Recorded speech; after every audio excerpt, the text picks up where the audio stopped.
join me in PC gaming and ascend to godhood! For you are weak, and I am mighty! Dragonstone787 just subscribed. 07.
Hello. Good afternoon, everybody. Perosi, get fucked. How's it going, Space Bee? Hello. Alexis, Marcus, Ecto, and Cooler King. Hope you guys are doing all right. Cup of tea. Hello. I hope everyone had a nice Christmas.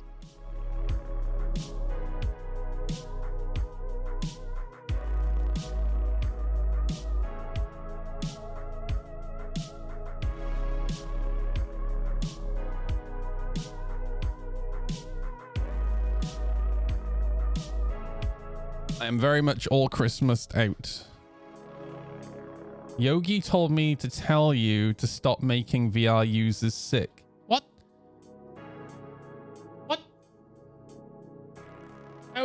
How is that my fault? Hey Jerry, how's it going? Jada? Hello. Was playing with him and mentioned that? What? Wait, what were you were you playing DCS without me?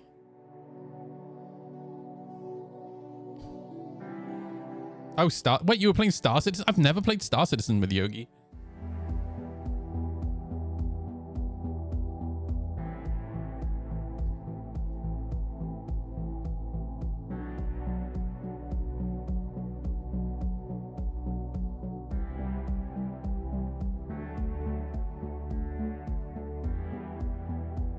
Sorry, give me a second. It's been so long since I've streamed. I can't remember how it all works.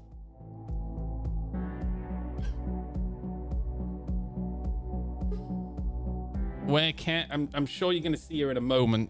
She'll probably be on the desk. She has gotten bigger since the last time you guys saw her. All right, let me pause this and let's do this.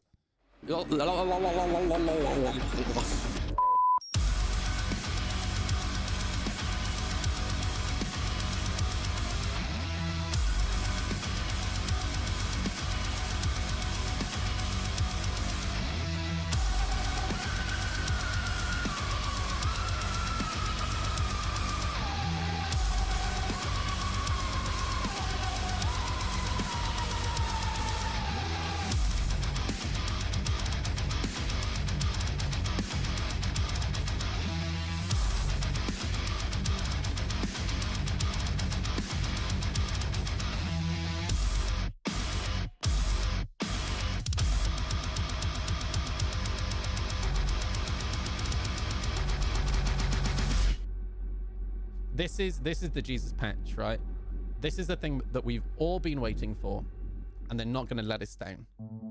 Oh, I get it, Alexis. I understand why Yogi said stop making VR users sick. The spinning. I get it now. It took me a second, but I got there. Show pussy. Hang on. Hurry up.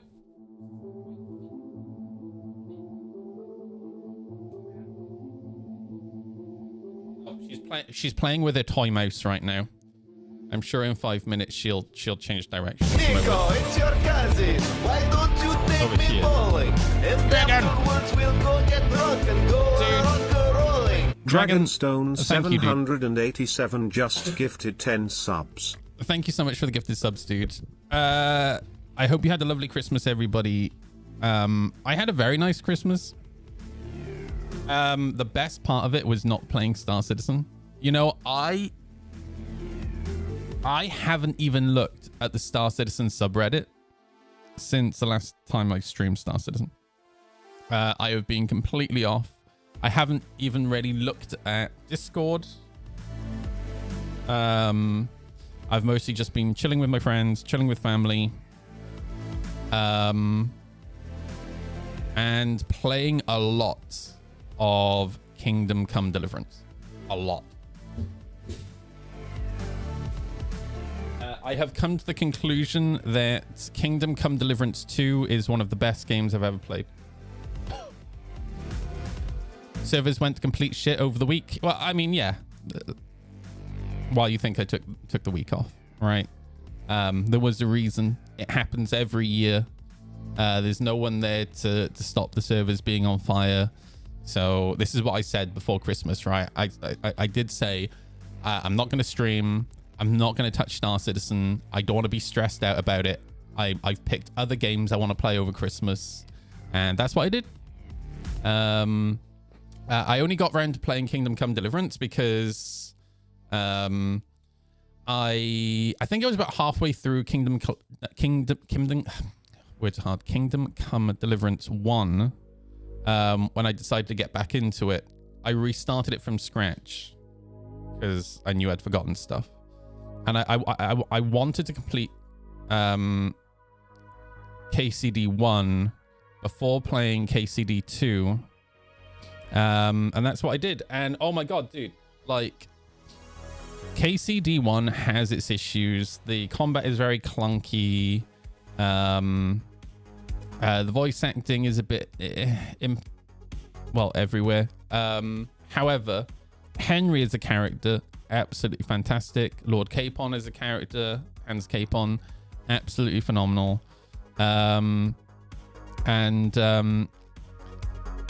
Swapping from Kingdom Come Deliverance 1 and starting Kingdom Come Deliverance 2. Oh my god, dude. The step up is incredible. Like, it's night and day improvements. Voice acting, facial mocap. The only issue that I have in terms graphically with Kingdom Come Deliverance 2 is the vegetation is beautiful. It's so thick and lush, right? However, in the distance, vegetation kind of has this schmear, right? Which I understand why they've done it. They've done it for performance reasons, but going from Kingdom Come Deliverance 1 that didn't have that to 2, I was fucking around with settings for about half hour trying to work out what was causing it, and it's built Join into the base game. There's no way to Gaming stop it. and ascend to godhood, for you are weak and I am mighty. An anonymous user gifted a tier 1 sub to moist_noodles. Anonymous user, thank you for the gifted sub to Moist Noodles. Thanks. Graphic dude, how's it going, man? Thank you for the raid. Welcome in, everybody. Sorry, we're just getting going. We are just getting going. But yeah, the whole, like, the introduction to Kingdom Come Deliverance 1, I really enjoyed.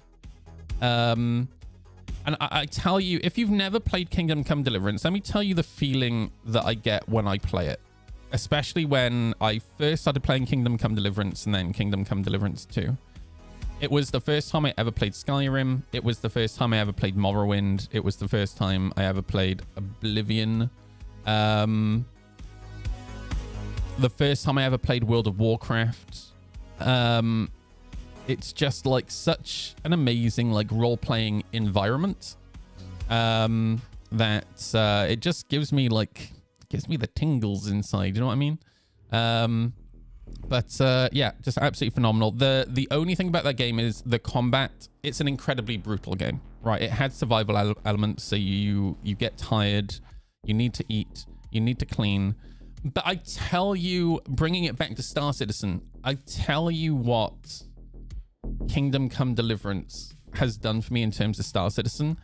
It's made me realize, this is gonna blow your mind. It's actually made me realize that hygiene, eating, etc., it can actually work in Star Citizen. And there are, apart from the fact that Kingdom Come Deliverance is also built on CryEngine, I see a lot of similarities between Kingdom Come Deliverance and Star Citizen, which is wild considering that Kingdom Come Deliverance is based in the 1400s, basically 1400s Czech Republic, right? But it is an incredibly brutal game. I would definitely recommend people try it. Combat is incredibly hard, and I think one of the things that I really like about the game is it does this incredible job of making you feel like a peasant. I know that might sound really weird. However,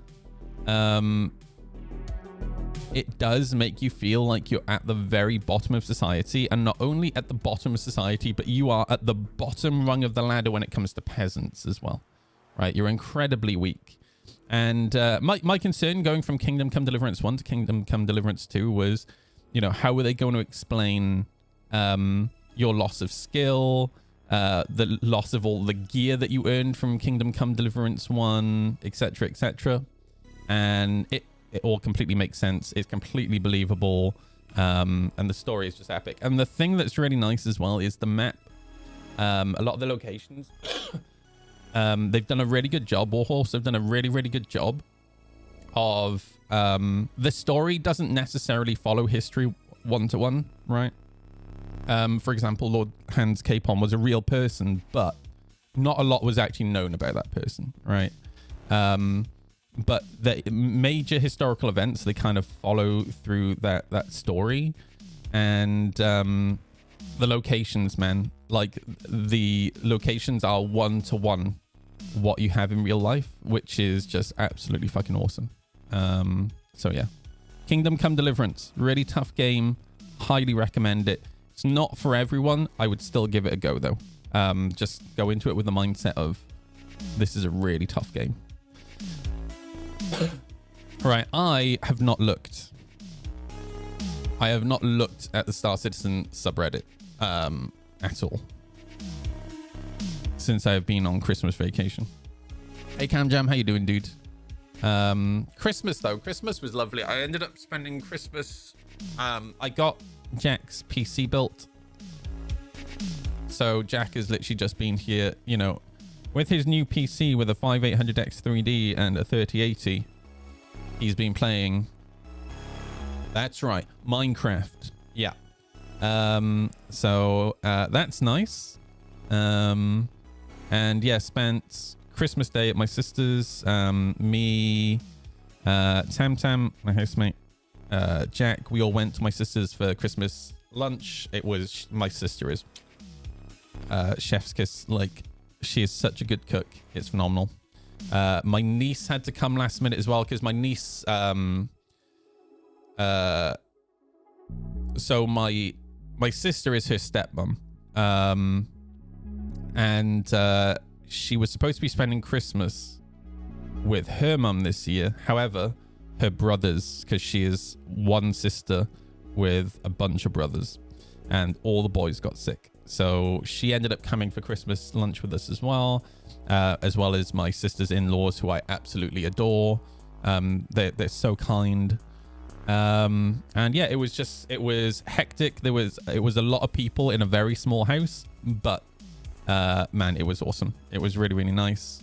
Literally had lunch, came home and just chilled, played video games, and I swear to God, all I've done is played Kingdom Come Deliverance every day. It's just been a really nice time off, relaxing. Wish I could find a 5800X 3D. Yeah, I don't think I have a spare one. I might have a... Oh no, I've got...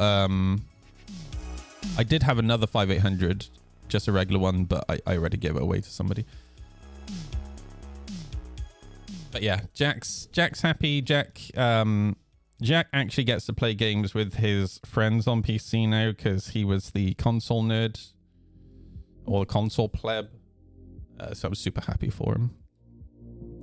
Oh, Sivad, no way, dude. Oh no, dude, I'm sorry. Oh, it sucks, dude. Both of them so close together, dude. Oh man. I'll be honest with you, Lyra, like, I wasn't expecting Sam. Lyra, do you know who Lyra reminds me of? What's her name? English actress from Harry Potter. What's her name?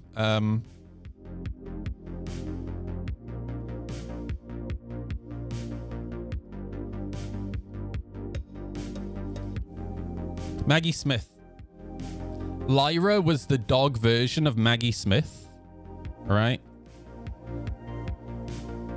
Lyra always looked old, right? Do you remember Maggie Smith in Mrs.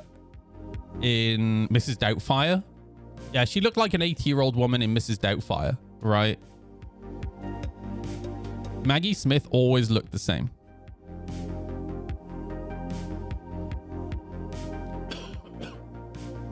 Yeah, Lyra is the dog version of Maggie Smith. I think she gave up with Sammy Went. Oh, man. That's sad. Wait, Maggie Smith was in The Secret Garden? I remember watching that as a kid. I don't remember... Was she like the housekeeper or something? She was 13 when you met her. She was an 8-year-old woman. True, dude. True. She was head maid. Oh my god, I didn't realize that was Maggie Smith. I watched that movie a few times when I was a kid, but I've not seen it for years. Obviously, if I watched it now, I'd recognize her, but I had no idea who she was at the time. I probably actually might have recognized her from... Oh, that might have been before I watched Peter Pan. Because she was... What's her name in Peter Pan? Sorry, Hook. Hook, not Peter Pan. Hook. I loved that movie as a kid. Oh my god. Oh, that's better. Oh my gosh. Oh my gosh. So apparently the servers are no longer on fire. So that's nice.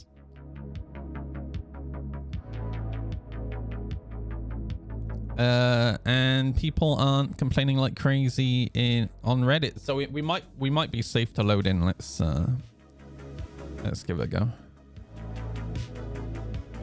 How was your Christmas, Sivan?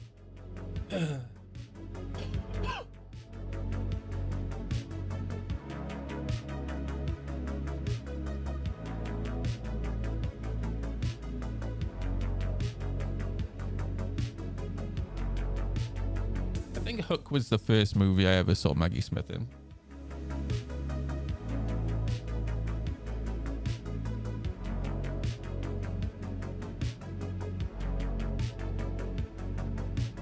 Yeah, it was lovely. Me, Tam Tam, and Jack, we all went to my sister's for Christmas lunch, and I built Jack a PC for Christmas out of all of my old PC parts, basically my old gaming rig before I built this one. So he's just spent Christmas here playing Minecraft. He finally went home last night, so like it's really funny. While he's here, I kind of feel like it's pointless cleaning up, and the moment he went home, I just started like cleaning up, and I already feel better. You know when your house is just like turning into a mess?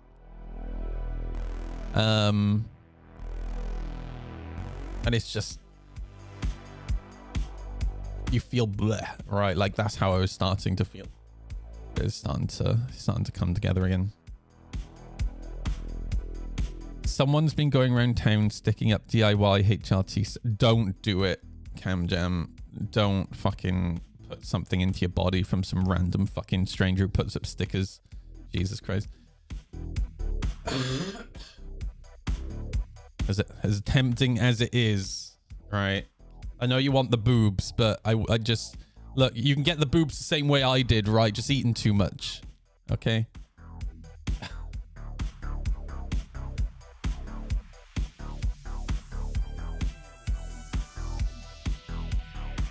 Pretty much said skip the weight and do it yourself. I mean, there are people that... Like, you can do it, right? Like, you can just pay and do HRT without the NHS, so...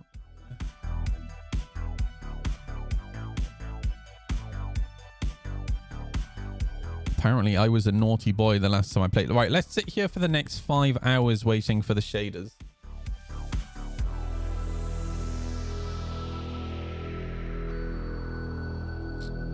So, do you want to do HRT, Camjam?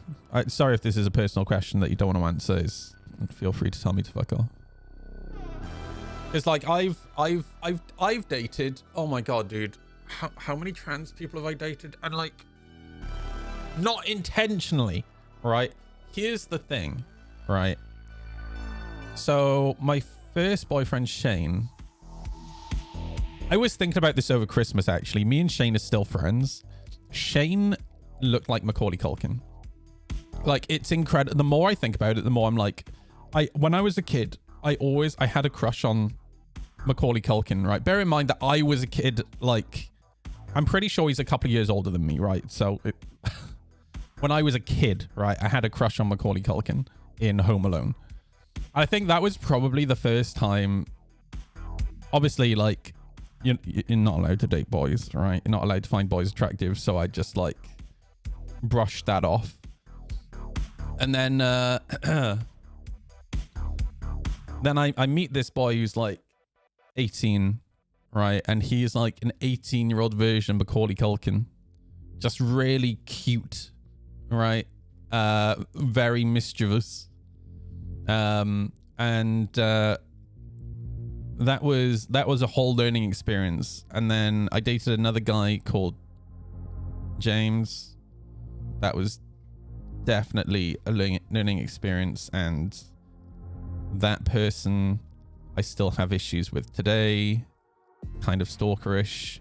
It's really creepy. And I ended up dating really nice guy called Alex.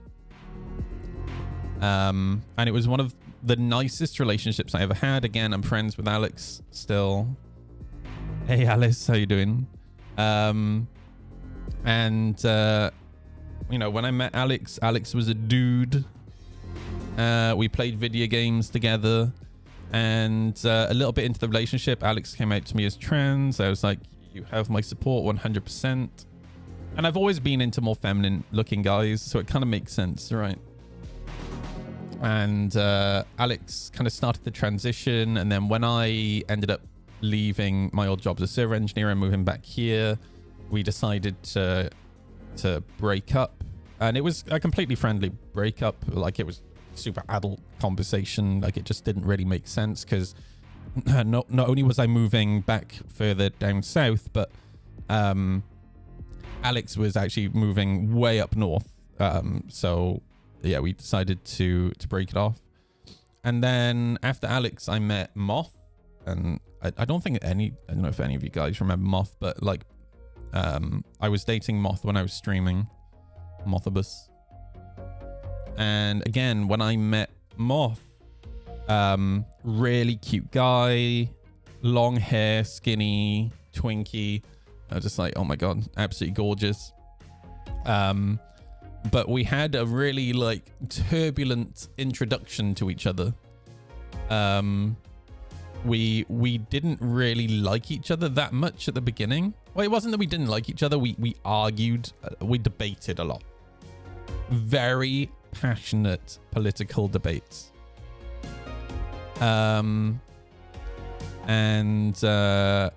Then Moth came out to me as trans, and I think I've dated.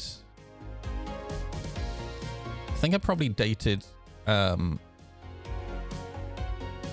6 people who are trans, and not including Zell, none of them were trans when I met them. And the reason I bring this up is because coming off the HRT conversation, is kind of having dated so many trans people who weren't trans when I met them. It's been really interesting seeing like each of their journeys through transitioning,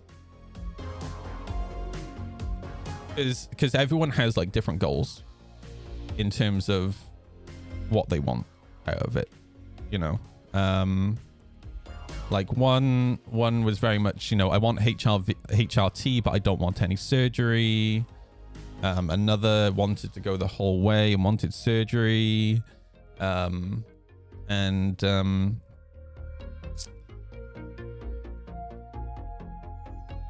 Yeah, it's as the partner, right? It's an interesting position to be in, because obviously you want to offer any support that you can.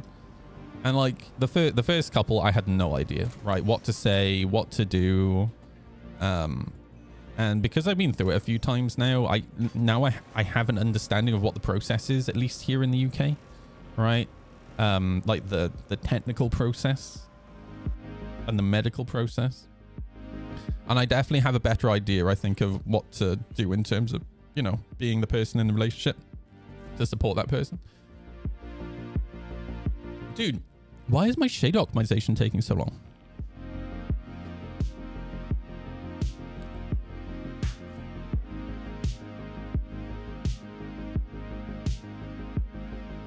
I'm going to do a couple of missions. The ship combat missions, because it's been so long since I've flown a ship that I'm going to be rubbish. Also, I need to take this helmet off because what a good egg you are. I mean, look. Why can't I... Oh my god, I've already forgotten all the buttons. It's not about being a good egg. It's just like, you know, I turned 40 this year. Right? Or next year.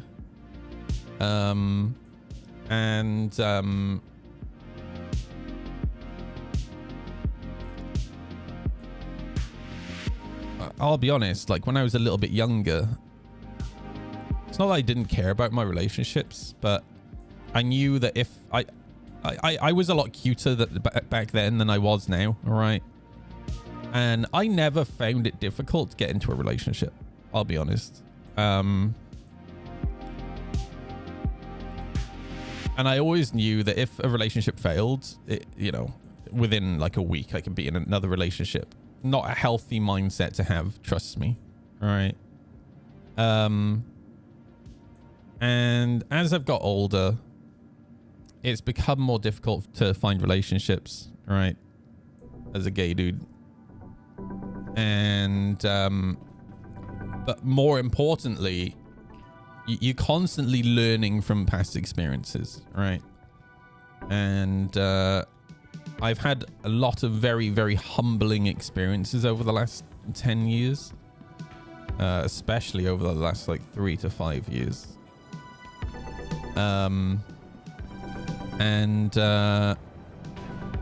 It's kind of put me in this position, right, where in terms of a relationship,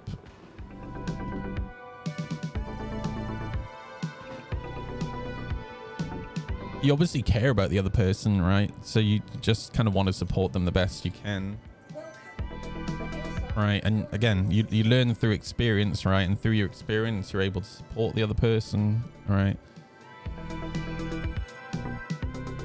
It's super difficult for me and Zell because me and Zell is so far apart, all right? I want to go down to... Do I have anything here? No. I can't remember what I was flying last. Let me claim this. I want to go down. I need to put some armors just on. subscribed. Moisten high, moisten raid, Froggy, moisten thank you for the resub, dude. Thank you so much, dude. Dinosaur is definitely the right phrase to use. Just like the last couple of days, God, my knees, man, have been so bad. I'm literally sat here and my right knee is throbbing just because I'm old. All right. Oh my gosh. I'm in a full-time relationship with my Mark 1 these days. Anyway, nice, dude. Yeah, I don't fly the Mark 1 very often. How you doing, Froggy? How's your Christmas, dude? The shaders have stopped optimizing, by the way. They're just... Oh, there we go. Just going very slow. I already have knee braces. They're super uncomfortable to wear, man, because they're tight, right? So they compress the skin. Like, you think socks are bad. You know when you take socks off after a long day? Imagine what it's like wearing knee braces where all the skin on the underside of your knee or all that fabric like scrunches up and pinches. It's horrible. Like, I do have some that are a little bit better, but like I've never tried. The best ones I ever used were ones given to me by Sivat, actually. And where they're mostly good is going up the stairs. Like wearing knee braces, it feels like there's a spring on your knee almost, and it's the only time I go upstairs or downstairs and I'm not that worried about falling because like my legs just kind of spring into place, right? knee brace thigh highs. That's the least sexy thing that you've ever seen. Dude, that's like, in my head, I've just got like an old person trying to wear like a sexy maid outfit. Just stop it. All right. Oh, we have a kitten. She has gotten bigger just over Christmas. Can you see how much bigger she is? Mother of God, dude. Yes, geriatric femboys. Yep.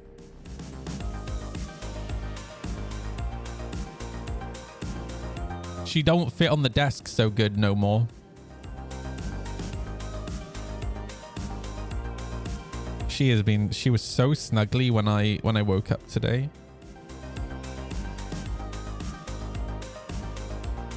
Look at this cutie.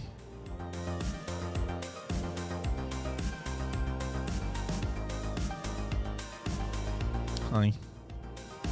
Hi. Hi. Oh.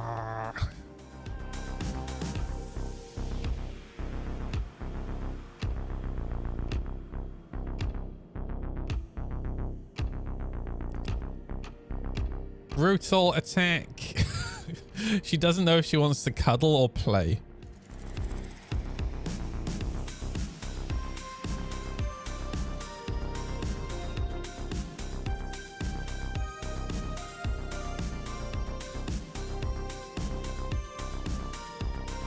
She's gotten a lot more gentle with her biting now as well.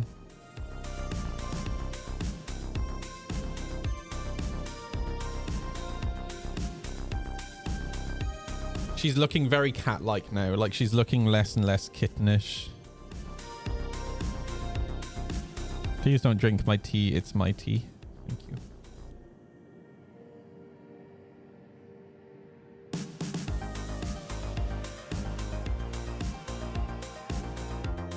Oh, she's so cuddly.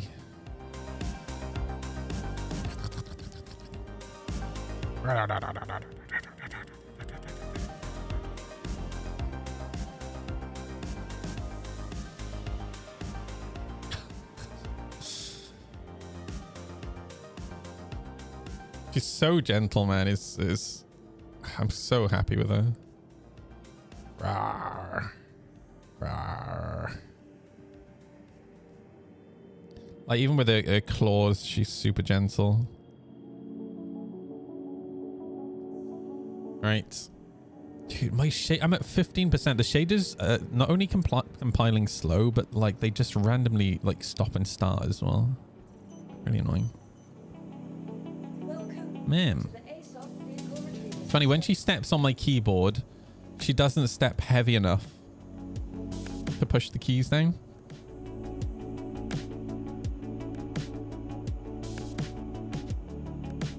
I mean, there's nothing happening in the... Hang on, I should literally show you.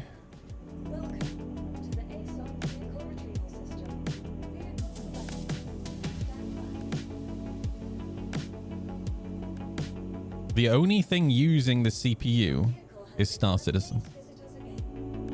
Like, this PC, right? The only thing on this is a gaming PC, right?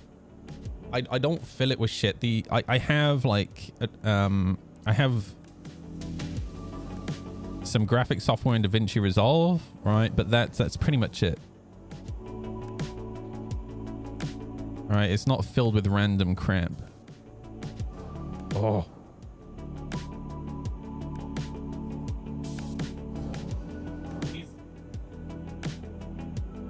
She started doing this thing where she'll like sit in front of me and then she'll like crouch down like she's ready to pounce, and then she just pounces onto my chest and she puts her paws like either side of my neck. It's so adorable.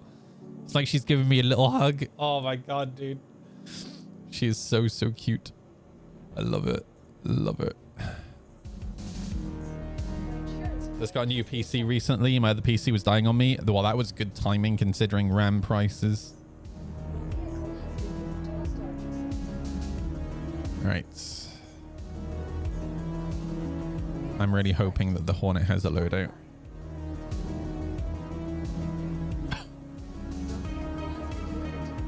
When I get down to Lawville, I might restart. I've had it do this before. A few times, actually. Managed to recover my parents' server. Solution, press the reset button. Yeah, that happened. That's how I fixed most issues when I was a server engineer. You got to be really careful with it, though, because, like, you have to understand symptoms, right? And if you see any symptoms that could potentially be like a hardware failure, like, don't do it. One time I did a reset of a customer server, and I think I just started work. I was a bit tired, and it never came back online. I was like, oh, fuck. Luckily, I was really lucky, though. Really, really lucky, because it was one of the very, very rare times when the customer actually had a backup.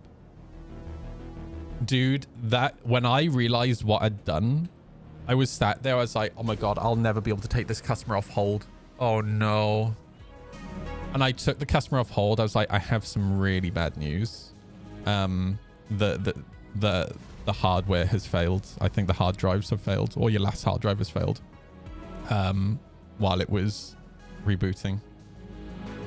And you know what the guy's response was?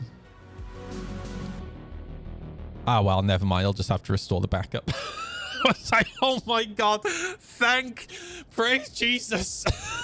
Praise Jesus. Because to be fair, first of all, he had a backup, which was amazing. And second of all, he knew it was his fault anyway, because he was actually an IT guy. Again, one of the rare times I was actually speaking to an IT guy. And he had realized that he just hadn't been like paying attention to the state of the raid. Right.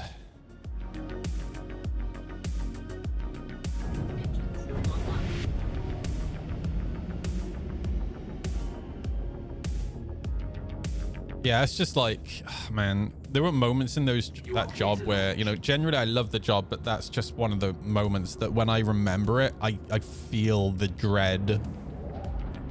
I hate that feeling of dread when you got to give a customer bad news.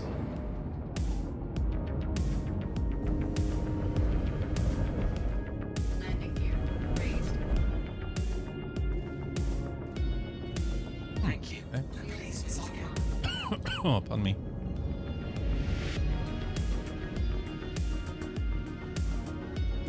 How you doing, Supernova? You're right, dude.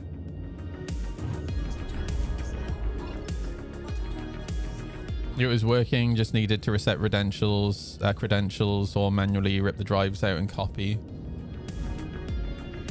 You know, the amount of times when I would I'd get customers call, and it would even be like an IT guy, and they're like, for example, it'd be like, hi, I'm calling on behalf of this customer. I'm their new system administrator. However, they have this server and they don't have any of the credentials. They don't even have the root credentials. Can you help me out? And I'm like, well,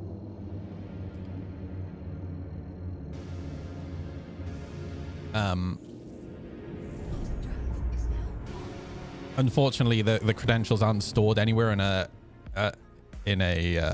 control panel, because this is a bare metal machine. However, thankfully, I'm a genius. I have actually said this to customers before. Oh my God, dude. I've actually said this to customers before. Thankfully, I'm a genius, and I can probably work some magic and set you up with some fresh credentials. And you just mount the machine right, and there's a whole process that you can go through to set new root credentials. But I love those phone calls, because like once you've done it and you hand them the new password, they're just like, oh my God, how did you do that, dude? It's like, man, there's a bit of a process. God, I can't remember how to, I just remember that you mount the machine. I don't remember anything else of the process. It's not, it's like, if I can do it, anyone can do it. It's pretty, I don't think it's that complicated. In fact, I've done it to, There is a hangar available. I have I've not used it for ages, but I have a laptop here that runs Ubuntu, and I remember forgetting root password for it once. I had to reset it that way. Uh-oh. Oh no, dude. Oh. Panic over. I just realized this isn't my home. I thought I'd lost my hangar. I haven't lost my hangar. Everything's fine. Landing protocol engaged.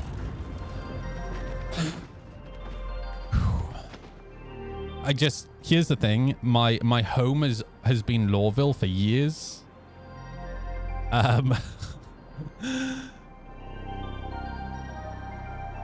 I just automatically came to Lawville because it's always been my home for years. Oh my gosh. Yeah, physical access, you're effectively got exactly, yeah. All right, let me just completely restart the game because there's something up with the shaders compiling.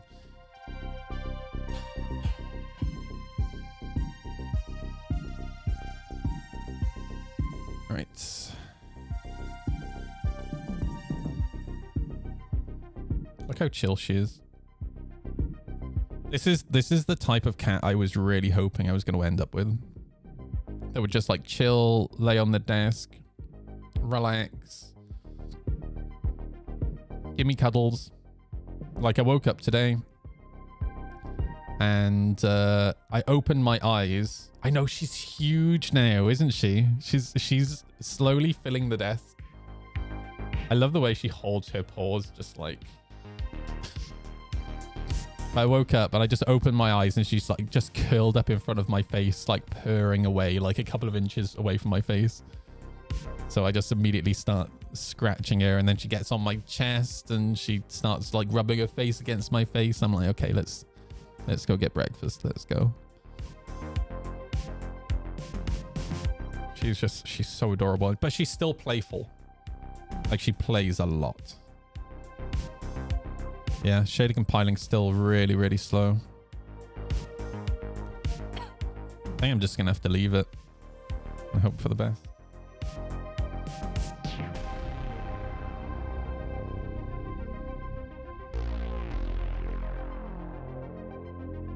Unfortunately, she and her brother have both got to the size where they can't hang out together anymore. Not until he gets the snip.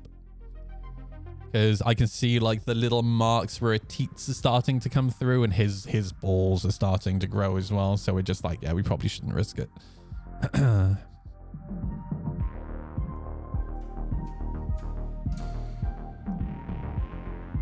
My cat is not a lap cat at all, sadly. He loves to sit in front of my keyboard, but he doesn't realize or care that he doesn't fit anymore. That was the, like when, you know, before I got her, for about 6 months, I was thinking, man, should I get a cat? Because it was Next. So Next is a viewer of mine who, you know, he's been watching the channel for years. It just so happened he was local to me. You know, I've gone and hung out at their place a couple of times. And in the summer, they were having kittens, and he said, you know, do you think you want a kitten? I was like, let me have a think about it. I ended up thinking about it for 6 months. My main concern was, look, you know, if I get a kitten, even if I get a cat, all right, you know, I don't really know what his temperament is going to be. All right. I could end up with a kitten that ultimately hates me, right? Because I've got a few friends who all have cats and the cats hate them, right? And I was like, you know, it would be nice to have a cat that cuddles, right? So then when Jack contacted me, he was like, my sister's got a kitten. He showed me a picture of the kitten. I was like, oh my God, she's adorable. Let me meet her. So I went and met her. And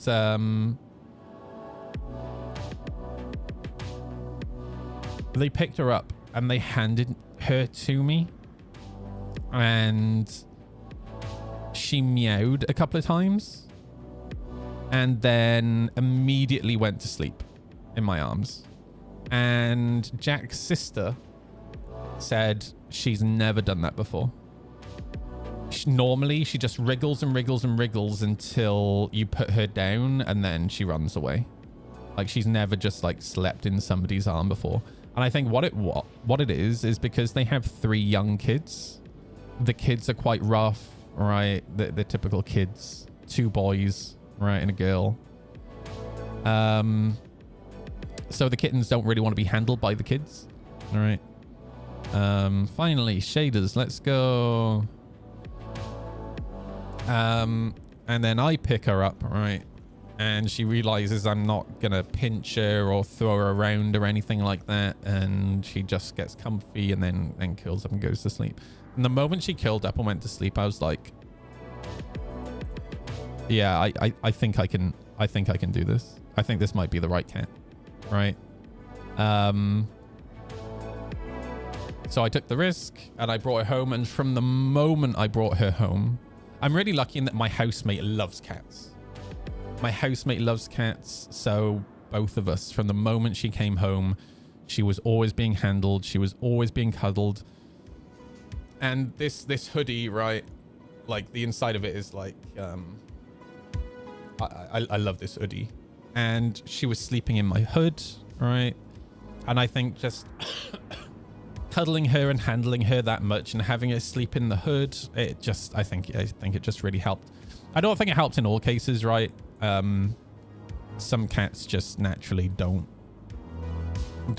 like it, right? Something that I was taught by my, I never got on with my stepdad, but something he taught me was, whenever we were picking dogs for the farm, even whether they were a working dog, because we had working dogs and we had pet dogs, and it didn't matter. Some of the pet dogs were rescues. For example, Sam, me and my stepdad, we had to go pick up hay. So we went to this farm, and as we were loading bales of hay, by the way, like, loading square bales of hay, man, it destroys your fingers. Like, if you've never done it, you'll never understand. But like, the baling twine eventually just like, man, it destroys like the inside of your fingers. It just, oh, it's so painful, man. Like, that's something I don't miss. Also, fuck hay splinters. I don't think I've ever had a hay splinter. I have from straw, but not really from hay. But as we're loading the hay onto the trailer, we hear this barking, and we realize it's nearby. And my stepdad looks across, and he realizes it's coming from under a wooden crate.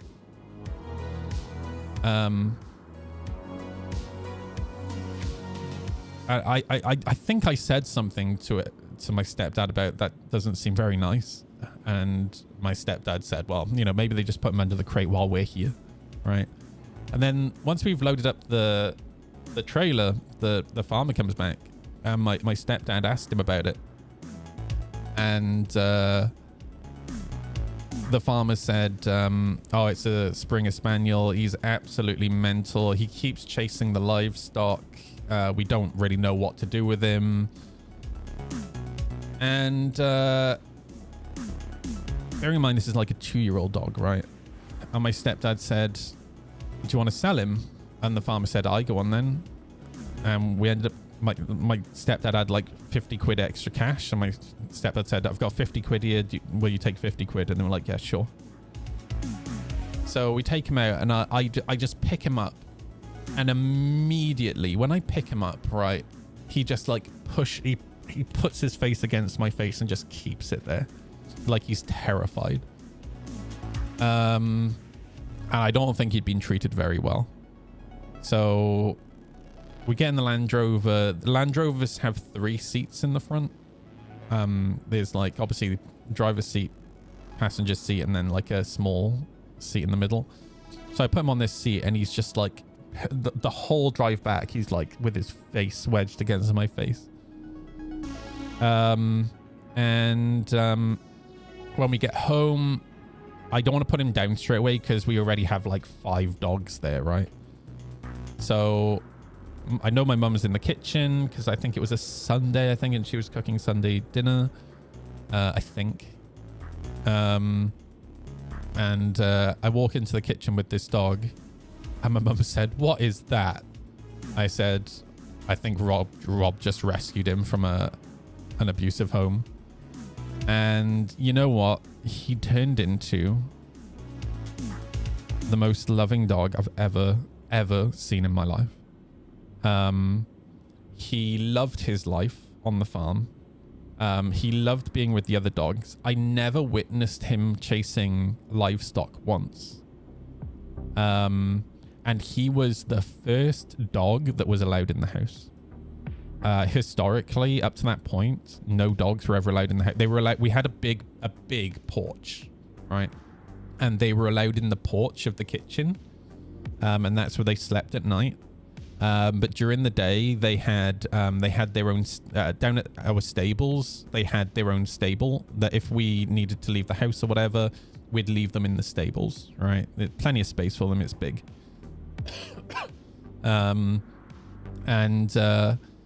Yeah, this thing of him like pressing his face against your face, he did it until the day he died. And when he was too old for the farm, because basically when the dogs reached a certain age, what would tend to happen is, because there were always like 5, 6, 7 dogs there, 8 dogs, they would start, because they were slowing down, they'd get trampled by the other dogs. And when that started happening to Sam, my mum turned around to my sister and said, "Do you want to have Sam?" And my sister immediately said yes. So Sam lived out the last of his days. Like he went on for like another 2 to 3 years, and he lived with my sister, and my sister treated him like a baby, dude. He was doted on, and he lived a really, really good life in the end. But apart from I think we had 2 rescues altogether. We had Millie as well, who was a lurcher, and she was pretty bad when we first got her, because she ended up killing my Jack Russell. We had only had her a few months, and they got into a fight, and it was 1 bite, and he was gone. And I was so distraught because I'd had Barney since I was a kid, and that was a pretty like brutal way for him to go. But she was pretty messed up when we got her, but she also ended up turning into, she was the second dog that was allowed in the house, and she also ended up turning into an incredibly loving dog. And when she got too old, she actually went to my granddad, and she lived out the rest of her days with my granddad, and she had a really, really good life with him. But outside of the couple of rescues, whenever we were choosing dogs, what my stepdad would do is, if they were puppies or like grown dogs, he'd just go in, and whichever dog or puppy approached him first, that's the one that he would take, because it just says a lot about their personality that they are the one. In terms of a working dog, that's kind of what you want, right? You want a dog that's like brave enough to interact, right? I think our best dog was Jet. We had this black lab called Jet, and she was so phenomenal. Such a good dog. She was whistle trained. She was a working dog. She was a gun dog. She came from, dude, look at the shaders just wigging out, man. She came from, really expensive. She came from a breeder that bred working dogs for the royal family.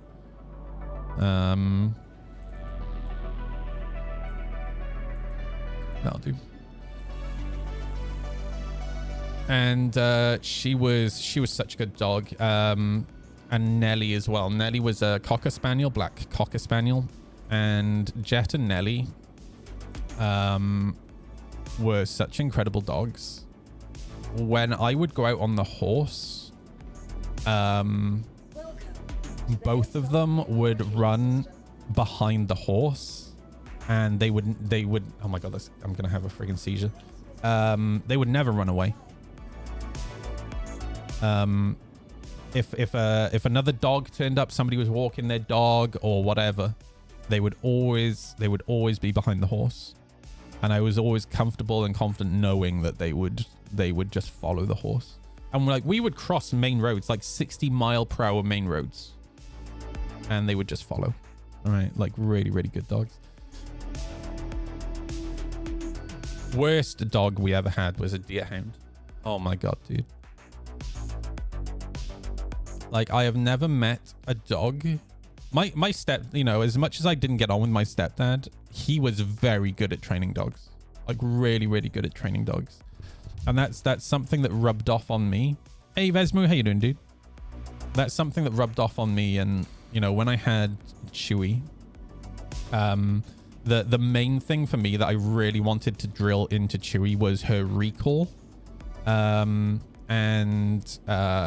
having her just walk alongside me.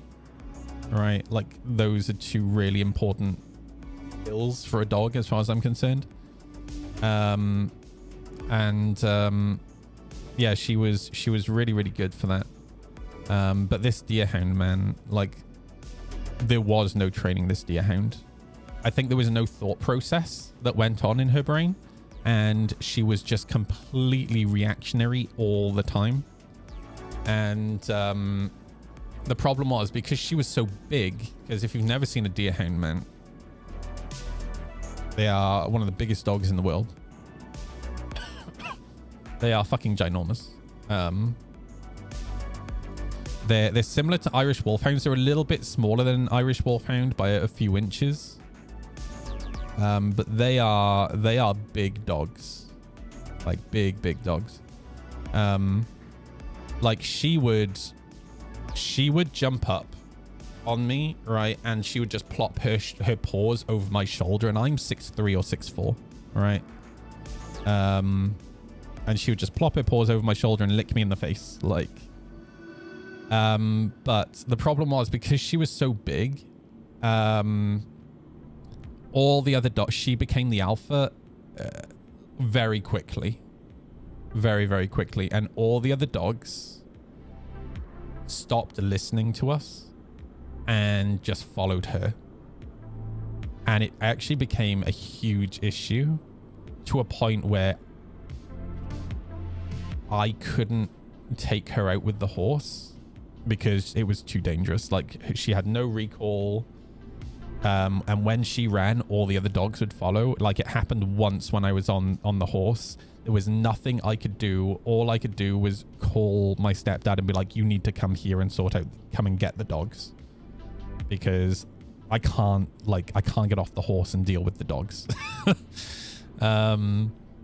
Unfortunately, it got her killed because she, on the farm one day, she saw a fox.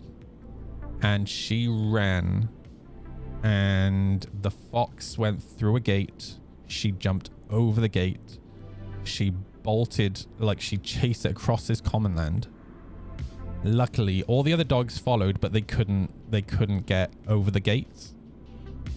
So thankfully, the rest of the dogs didn't follow, and she hopped another fence and ran straight in front of a lorry, which was actually really sad. Because she was a nightmare dog, absolutely nightmare.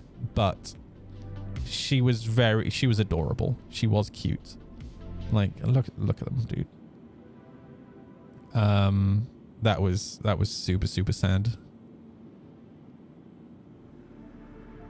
So yeah, I personally like I like deerhounds. I would never recommend a deerhound to somebody though. Not they need. They're actually not too bad for like exercise.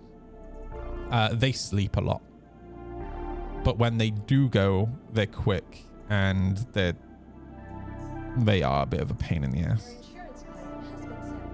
All right, I'm going to, let me claim this, then I want to go do some combat missions, because man, I need to build up my muscle memory again. buddy of mine had a Shih Tzu and named it Chew Toy because he was the smallest of the litter. One of the cutest dogs ever. Was a better guard dog than any German Shepherd who slept all day and night. So Chewy was a German Shepherd, and she was a phenomenal guard dog. Oh my god, she was incredibly loving. I had Chewy from 8 weeks. Unfortunately, she had to be rehomed because I couldn't find anywhere that would allow me to have a dog when I moved. But I had her from 8 weeks old, and from the moment she came home, I just started training, and she was always with me. She slept on the end of my bed. Well, sorry, let me rephrase. When she was a puppy, I tried getting her to sleep on the end of my bed, but it always resulted in her sleeping next to me, which wasn't so much a problem when it's an 8-week-old puppy. More of a problem when it's a 1-year-old dog, 2-year-old dog, right? And I only have a double bed, and she lays on her side with her legs straight out, and I'm just like on the edge of the bed, right? But I loved her to bits, man. Like, such a good dog. And I can't remember where I'd been, but I was on my way home one night, and I always took her on the train. She was used to going on the train. She was a long-haired German Shepherd, so she just looked like this big, like, fluffy bear. People doted on her on the train. Like, every single train ride, there'd always be at least one person who's like, oh my god, can I pet the dog? I'm like, yeah, go for it. And I get off the train. It's about 3 a.m. And I actually... Wait, where was I living? Oh no, I was living a few streets over from where I'm at now. I'm walking back from the train station. I'm walking down this road. And so the leash that I had for her... I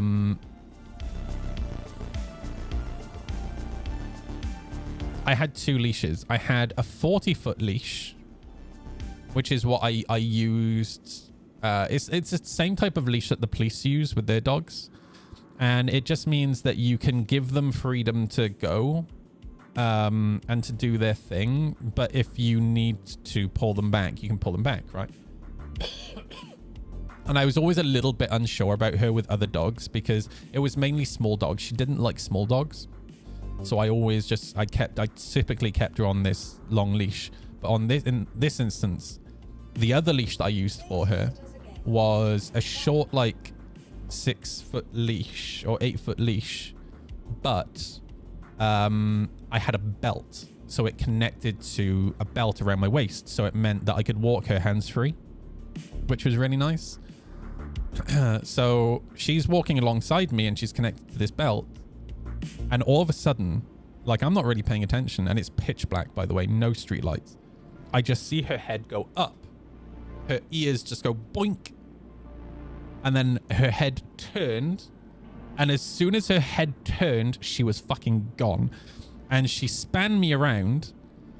And that's when I realized there was a guy creeping up behind me. He wasn't like, he wasn't planning to do anything, right? Like if you're gonna try and rob somebody or mug somebody with a fucking German Shepherd, that just at like 3 a.m, that seems like a mistake. But I'd never seen her react like this before. She went full guard dog mode. And luckily, like, I managed to, because she's connected to the belt, it's not like she could go anywhere, but I managed to grab onto the leash and like pull her back a bit. And she went full police dog, and like, she was up on it because I was holding on to her. She was up on her back legs, barking. Rah, rah, rah, rah, rah. And my first reaction was embarrassment because she's always been such a well-trained dog. And I was like, mate, I'm so sorry. I've never seen her act like this before. I think he just scared her. And this guy, big black guy, right? He was like, mate, that's a fucking good dog. And like that just kind of like relaxed me in the moment. And I just pulled it to the side and he walked past. And as soon as he had gone past and he was walking away, she completely relaxed. But I tell you what, after that moment, I always felt so much safer when I was out walking with her, because I knew if anything happened, she would look after me, you know. Just such a good dog. And that's kind of like what you want from a dog. Like, well, when you get something like a German Shepherd, right? Like, she was well trained, really good recall, she'd walk alongside me. But if anything happened, it's nice to know that your dog's not just going to run away, right? Especially living in Newport. Oh, man.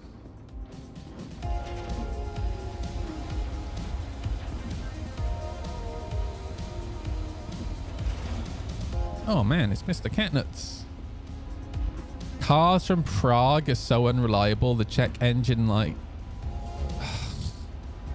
It's so funny you're talking about Czech Republic, dude, because I've been playing Kingdom Come Deliverance all over Christmas. Oh man, now all I can think about is Kingdom Come Deliverance again now. Dude, the opening to Kingdom Come Deliverance 2 is so good. Like, I gotta show you a moment from it. Hang on.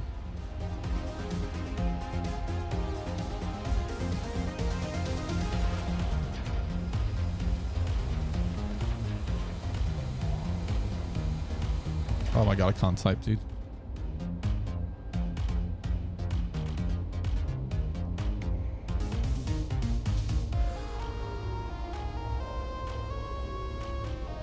Check this out.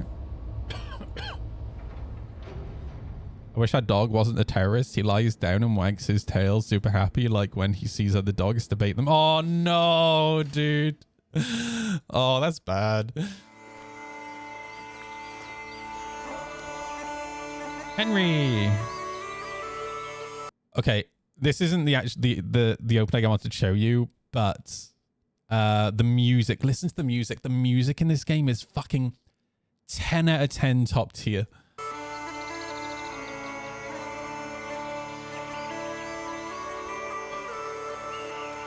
So this is after. So you play Henry, this guy, and this is Lord Sir Hans Capon, who is a real life person. Basically you've both lost everything. There's a story. The opening of KCD2 is at the end of KCD1. You had to go and deliver a letter to another lord, and upon your journey, something happens and you kind of lose everything. Sketched. It's, dude, for me, it's up there with Elden Ring. It's just top tier, phenomenal game. If you can get past the difficulty at the beginning. I know he does sketch. I haven't watched one of his he seems like such a genuinely lovely guy. I'm going to start watching his streams. But yeah, top tier game. If you can get past the difficulty at the beginning, man, just like smash your head against it for a little bit. Trust me, once things start to, especially the combat, once the combat starts to click in your head, oh, it's incredible.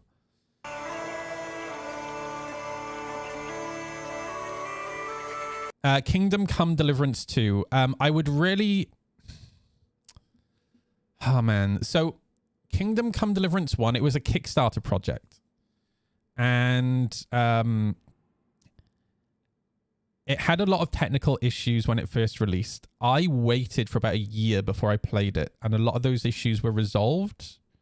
But there were some very fair criticisms of the first game. For example, combat was really, really clunky.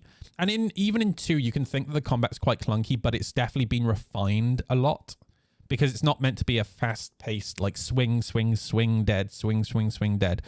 It's more like, it's a bit more like Elden Ring, where, you know, you need to be holding your sword in the right position, dependent on what your enemy is doing with their sword, right? You need to defend at the right time. You need to attack at the right time. You can't just go in swinging, otherwise you'll just die instantly, right? Even with like top tier armor, you can die to a bandit like super quick. But the story for Kingdom Come Deliverance is so good that I would recommend playing Kingdom Come. You can pick up keys really cheap, right? I would recommend playing Kingdom Come Deliverance 1. Just get through the story. Don't worry too much about the side quests, so you know the story. Because when you play Kingdom Come Deliverance 2, there are a lot of... You can just jump in and play Kingdom Come Deliverance 2. They do a really good job of telling you the story up to that point. So if you've never played 1, you kind of understand what's going on. However, if you play 1, there are characters that pop up and moments that pop up in like conversation where you're like, oh, I remember that, right? So I personally, I would recommend playing 1, just like focus on getting through the main story. Don't worry about side quests and shit, just get through the story. And then 2 is just a work of art, dude. Genuinely a work of art. It's basically it's 1400s, early 1400s, Czech Republic, essentially.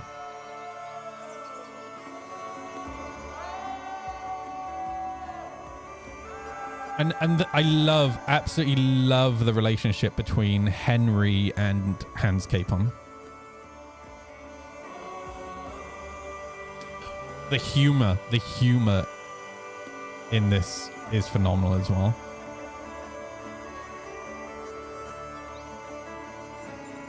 I was there, I'm sure you were.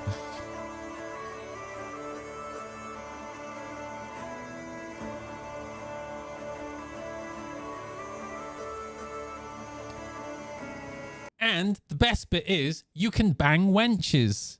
Oh, dude. Here we go. Here's the actual opening. Dude, I desperately hope we get a KCD3. Oh. Ooh.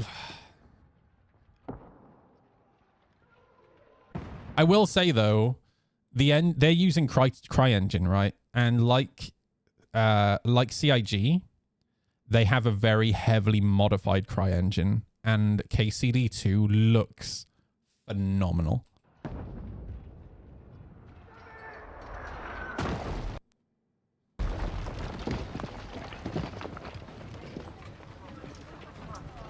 This opening is so good.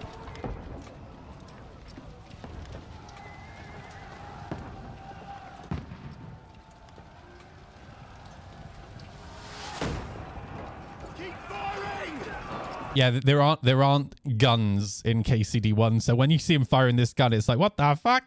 Hand cannon. Completely fucking useless, dude. I don't think I've hit a single target with one yet. I literally had a dude about 4 foot in front of me, still missed.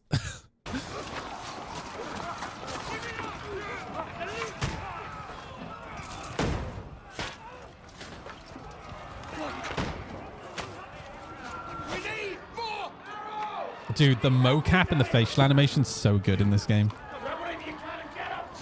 What are you doing here? Go and take cover in the keep.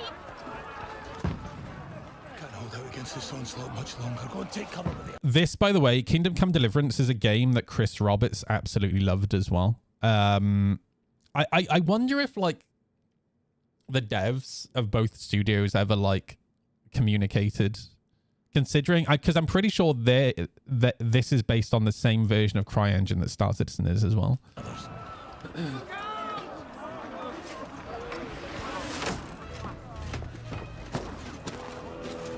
I love this moment, dude.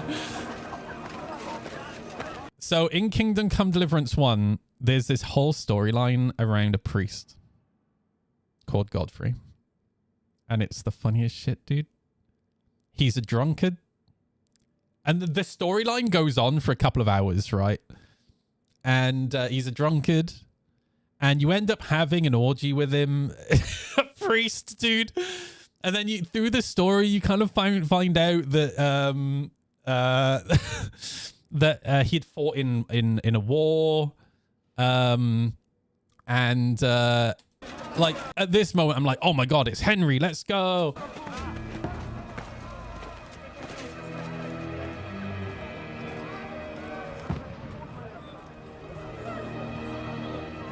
But no, it's Godfrey. You're like, what the fuck? Godwin, sorry. You're like, what the fuck is Godwin doing here? To the battlements, move! Father!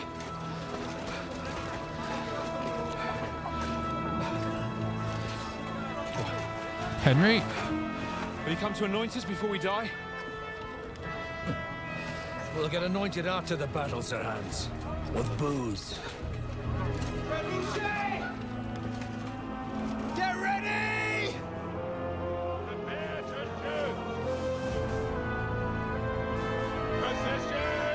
Show the orgy? I don't know if I want to show it.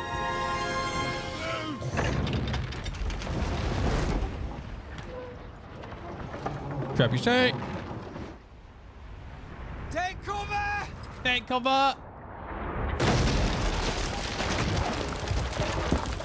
The voice acting, I will warn anyone who like plays 1, the voice acting is not great. However, Kingdom Come Deliverance 2 is such a huge step up when it comes to the voice acting.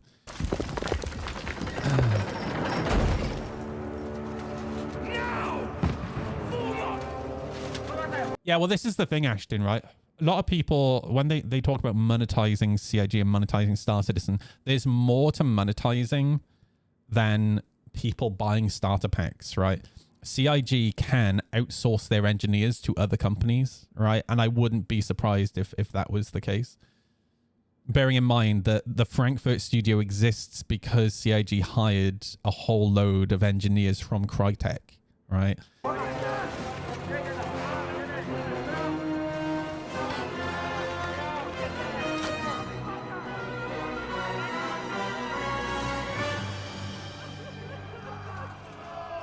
Sorry, we'll come back to Star Citizen in just a moment. I really want to show this. I love Sir Hans, dude. Make it count. I love the relationship between all these guys. This is such a dude game. This is something that like Asmongold talks about a lot, like dude games. This is such a dude game. It's like bunch of guys banging wenches, fighting alongside each other and just being bros, right?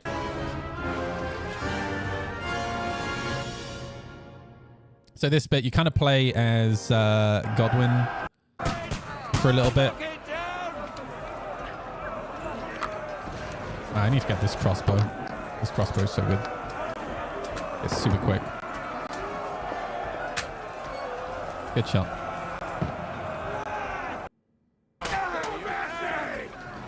This is where you kind of learn the combat.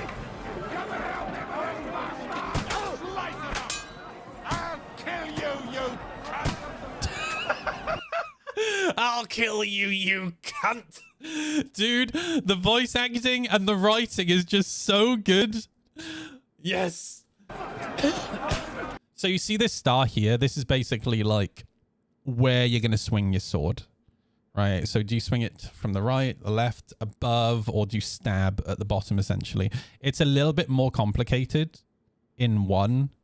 They really refined the combat in 2.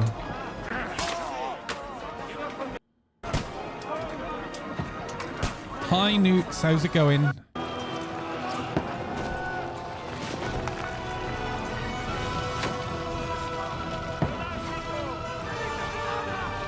Oh, the music is so good.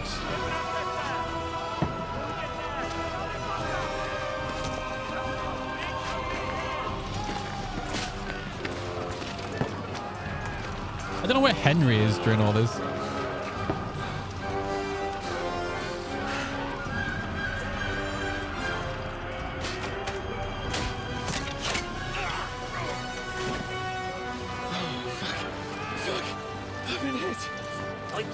Poke at it. Just calm down.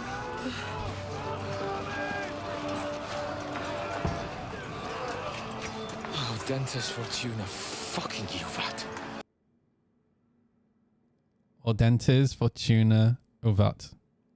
Dude, this is going to be our battle cry when we charge into battle in Star Citizen. Audentes Fortuna Uvat. Fortune favors the bold. Jesus. deliver a message to Trotsky. And the most adventure I was expecting was a fuck or two. Dude, I love the humor in this game, dude. Oh, so good.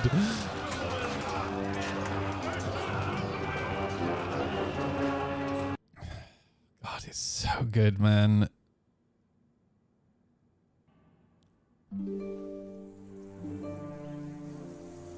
The game is just gorgeous, dude. Absolutely gorgeous.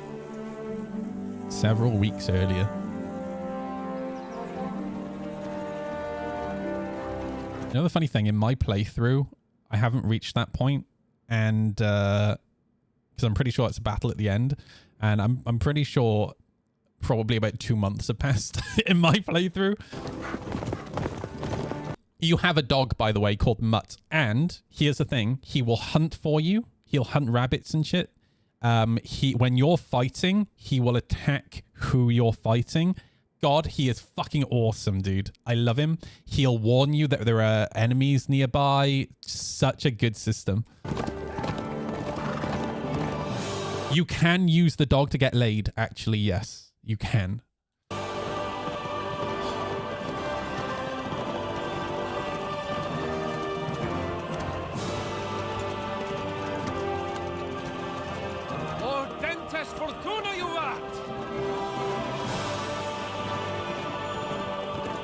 I love their relationship, dude. So this guy actually streams on Twitch now, and his story is so sweet. So when he got offered... So Sir Hans has a small role in Kingdom Come Deliverance 1. And he plays Sir Hans Capon, who's basically a spoiled brat. And you end up getting into a fist fight with him. And then his uncle, who is running the show for him, right, until he grows up, basically says, okay, you've been a complete dickhead, you and Henry. Your punishment is you've got to go hunting together. So you go hunting, and then you kind of form this relationship in Kingdom Come Deliverance 1. And then towards the end of the game, you kind of like get back together and you fight alongside each other. And then at the end of the game, you're sent to deliver a message, right? So this is the beginning of Kingdom Come Deliverance 2, which picks up at the end of Kingdom Come Deliverance 1, which is, this is them going to deliver the letter, right? What's that you keep yelling, Sir Hans? Good, great. Oh, yeah, but as I was saying, the actor for Sir Hans Luke, I forget his surname, he got offered the role for Kingdom Come Deliverance 1 straight out of drama school. And... then he didn't really get any other acting gigs. And I think he had kind of like, you know, he got a full-time job and he didn't think he was going to act again. And then he got offered the role of playing Sir Hans again in Kingdom Come Deliverance 2, only Sir Hans has a much more major role in this game. And, you know, I've watched a few interviews with him where he said,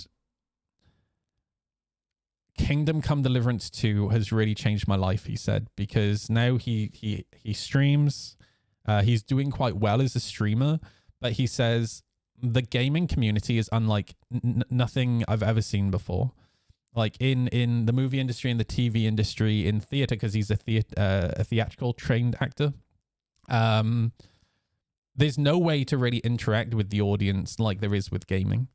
And the level of support, Kingdom Come Deliverance is very similar to Star Citizen in that I think it attracts a slightly older player base, and it's a very supportive community. And you know, he just kind of gushes about how amazing the gaming community has been for him, which is really nice to hear, right? You don't mean to tell me you don't know Latin? My apologies, Your Grace. Unfortunately, I was too busy shoveling shit and picking turnips to find time for studying Latin. We shall have to rectify that. I can't have an ignorant... It's a really similar story. And you know what? I'm really proud of where Anna has like grown to. Like watching the Game Awards this year, and like I was watching the Game Awards with Jack. We were watching it on the TV, and then all of a sudden Anna pops up at the Game Awards. I was like, and I screamed, and Jack like jumped and was like, what? I was like, that's my friend Anna. He was like, what? I said, you know my friend Anna, the voice actress? That's Anna. And like, dude, yeah, she was in this year's Game Awards. It was her as a streamer. And she was talking about her experience playing a particular game. I can't remember which game it was, but yeah, there was like a full like 2-minute segment of just Anna talking. I couldn't believe it. And the thing is, I was watching it on through Asmongold, and Asmongold's reaction was, "Oh, another girls' game." Oh, dude, it was so funny. I didn't give a shit though. I was so happy to see her, dude. Like she's done so well. Like she's doing everything right in terms of being a streamer. Famous for a personal bodyguard. Anyway, this Aldens. Let me make sure I'm not gonna. Oh, whatever. never mind. What does that actually mean? Audentes Fortuna Juvat. Audentes Fortuna Uvat. We need to remember this, right? This is going to be our battle cry when we run into battle in Star Citizen, all right? Fortune favors the brave. Fortune favors the brave. I don't doubt it. All we have to do is deliver a letter to Lord Otto von Berghoff and ride back again. Doesn't take much bravery. Christ, Henry, don't be such a stick in the mud. Aren't you glad to be finally out of that hellhole where we can finally enjoy some adventure? See a bit of the world, meet new women, and simply have some fun. Sure, but you promised Johannes that you'd be as good as gold, and I'm personally responsible right, for your safety. Okay, I'm gonna skip a little bit.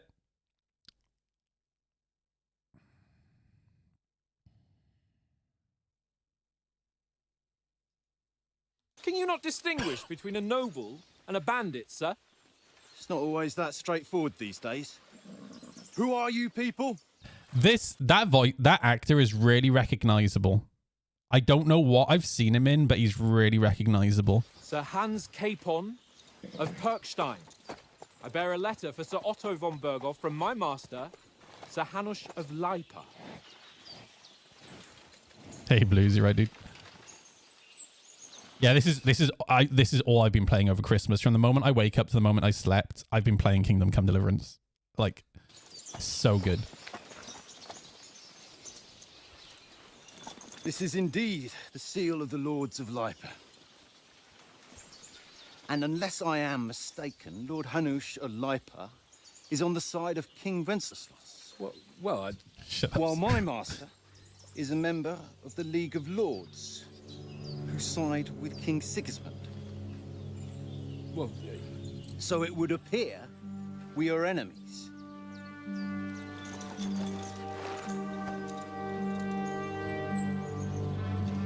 Oh, this doesn't have the full opening. Hang on, let me see if I can find the rest of it, because there's like one more bit I want to...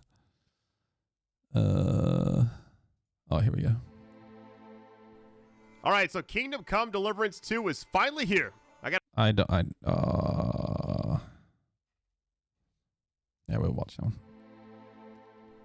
All right, so Kingdom Come Deliverance 2 Okay. is finally here. I gotta say, this is probably one of the biggest games I've covered so far this year. I know it's kind of early, but I would not be surprised if The this bit game I wins wanted some to kind of award. show is there's like this cutscene. It's so funny.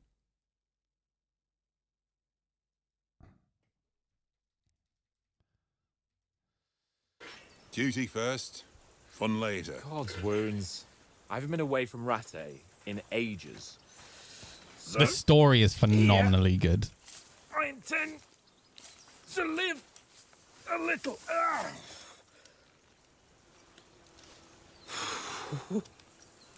Blasted iron shirt. Oh, what a relief. I feel like I've just shed 40 pounds. Ah,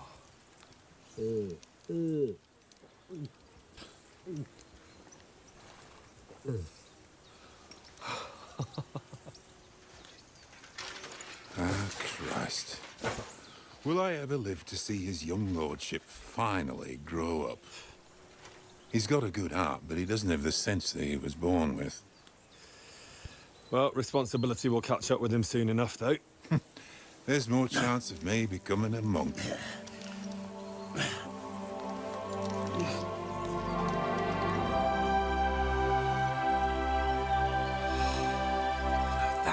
glorious view, fit for a king. The music is so good, man. Whew. You were right about our stench. Let's hope this water isn't too cold. You wouldn't want your pride and joy shrinking. I'm more worried about it being too deep. Oh yeah, he can't Come on. swim.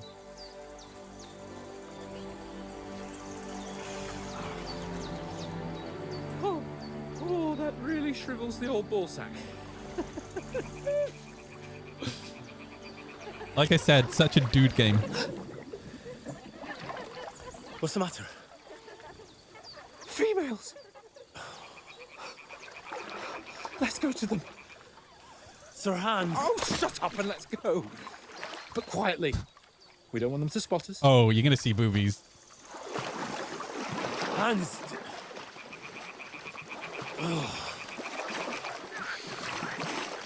This is one of the greatest openings to a game ever, dude. Head down, Henry. Very. Game looks so. Let's get closer. Down yet? Closer to the other. Throw us. Hurry along. Little stealth tutorial. I'll take it. So far, I feel like this game's gonna be a masterpiece. It already has that vibe. It is a master. It's such a good game, dude. Like, holy shit.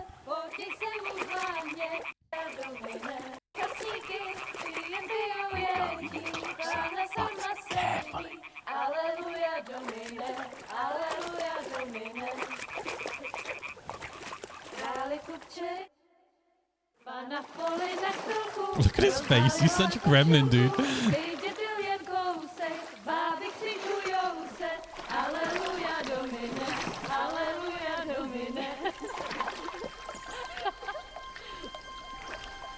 Pána je u muziky, směje se na kasníky, jen pijou jedí, Pána sama sedí, aleluja, domine, aleluja. Henry, I told you. God, you're a...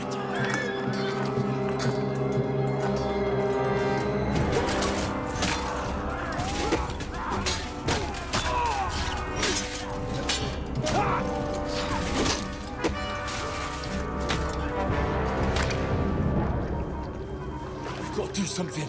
Stay down, for sake. Boats, no!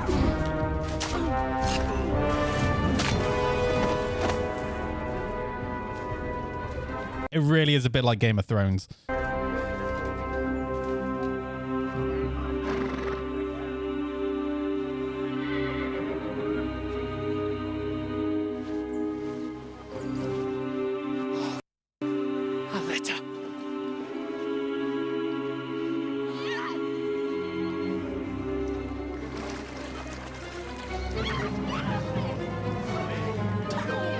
Don't be a fool, Henry.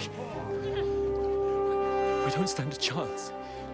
We'll wait till they're gone, and then head back to camp. Maybe some of our men got away.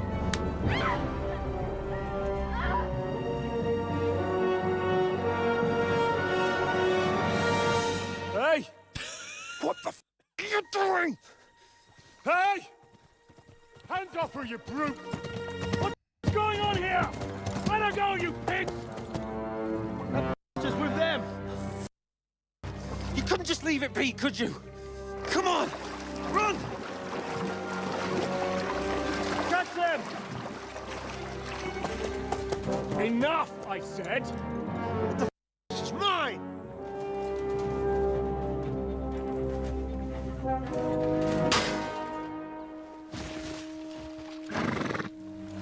Good man.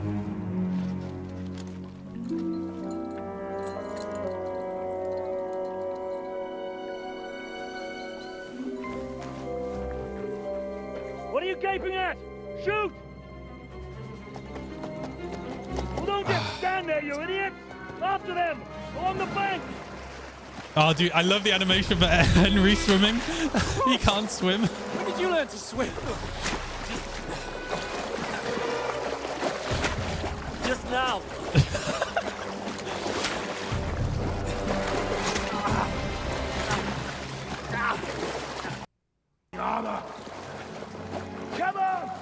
We'll cut them off on the other side.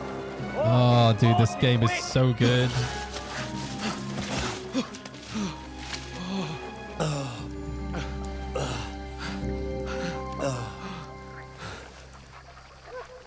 Oh, Mott. The dog survived.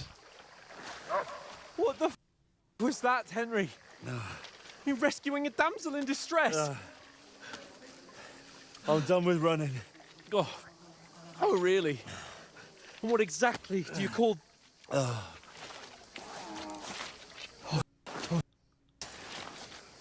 you've been hit. What? Oh. Well, we can't leave it like this. No, wait. Oh. Anyway, that's the opening to Kingdom Come Deliverance 2. It's such a good game, dude. Like, holy shit. Oh, man. It's pretty much how I've spent the whole of my friggin' Christmas, just playing that. Look, it's the 1400s. He doesn't know any better. Hey, Pesta, how you doing, dude? How's your Christmas? Oh, man.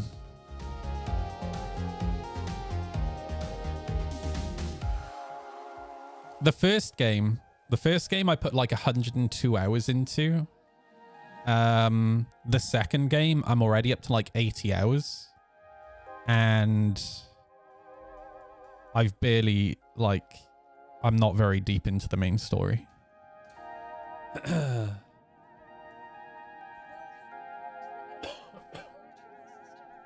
All right, let's quiet. Oop. Has been delivered to the following location.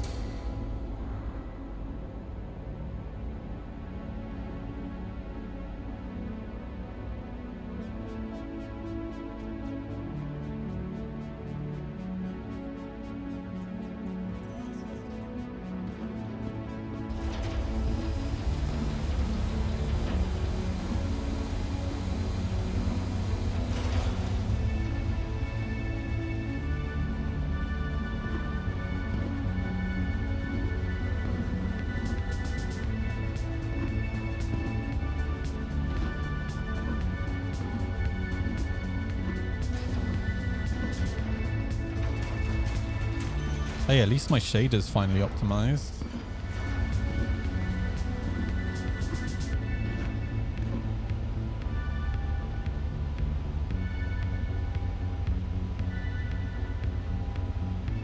Yeah, I had a really nice Christmas. It was super, super chill.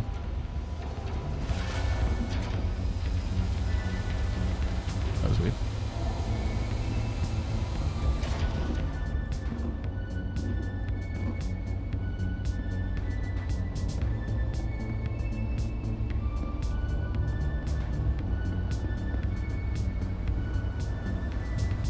Yeah, the kitty's doing good. I had her on stream a little bit earlier. She had a bit of a growth spurt over Christmas. I don't know where she is. Oh, on me.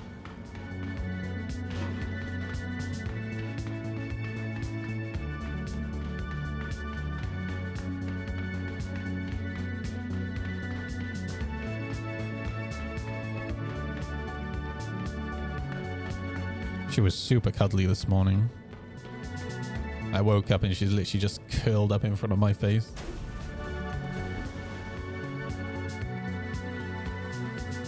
It's really hard to get out of bed when the cat's just like cuddling up with you, you know. All systems online.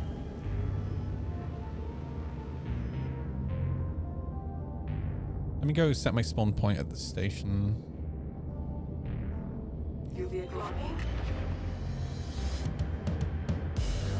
Where's Kat? She's sleeping somewhere. I don't want to disturb her.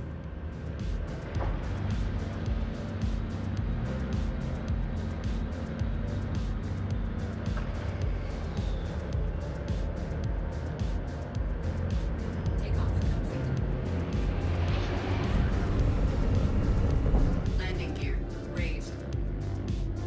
And I have not played. The last time I played Star Citizen was the last time you guys saw me stream. Thank you for visiting New Badge of the proud home of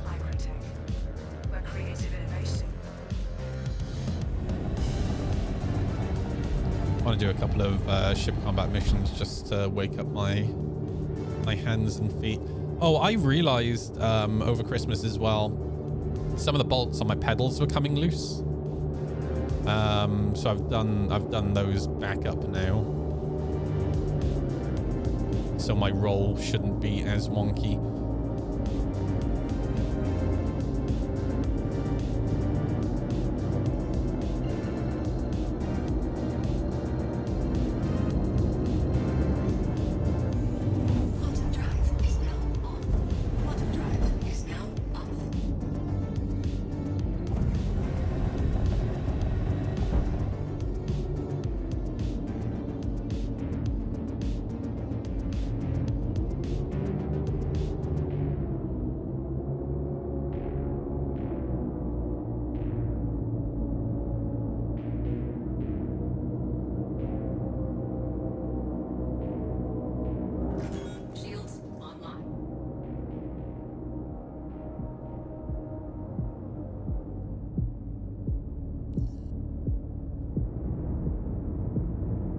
Please proceed to assigned landing bay.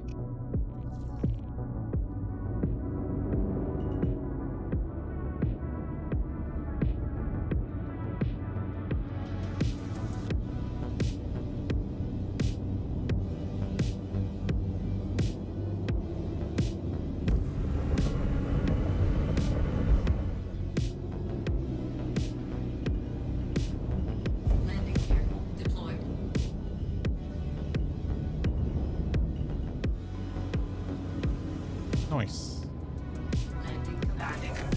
Look at spawn point. I might go make myself a cup of tea. I'll see if the cat is around.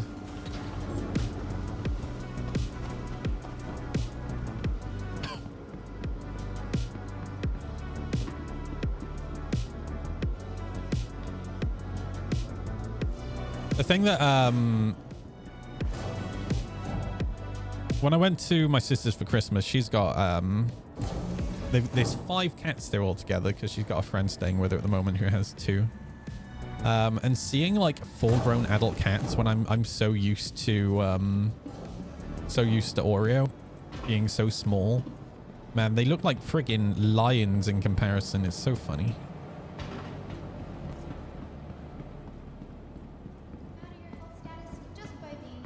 Right. Spawn point. Spawn point set. Right. Give me a couple of minutes. Let me go make myself a cup of tea. I'll see if the cat is around and then we will head out. I want to do a couple of missions just to wake up my hands and feet. And then work out what we're going to do from there. I shall be back, everybody.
Look how big this little nugget is getting. Aye.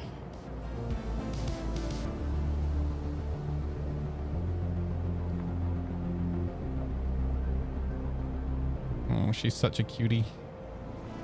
Hi. Hi.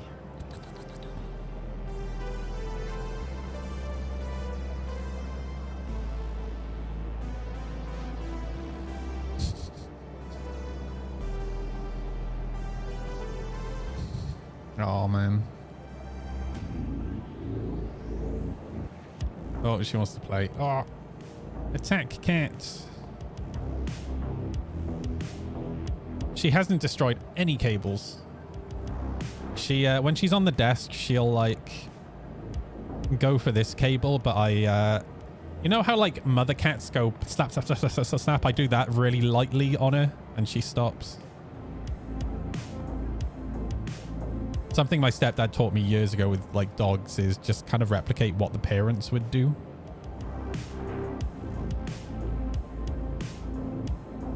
Oh my god, look at this cutie. She is so cute.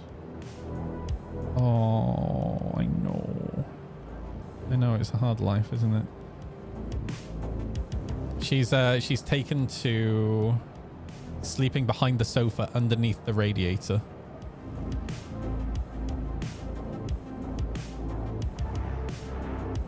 Hi.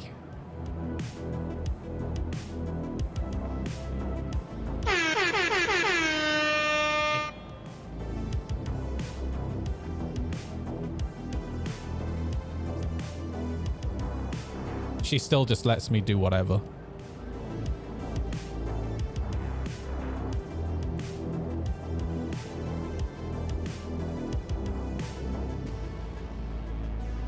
They were actually made by a friend of mine. He doesn't sell them though.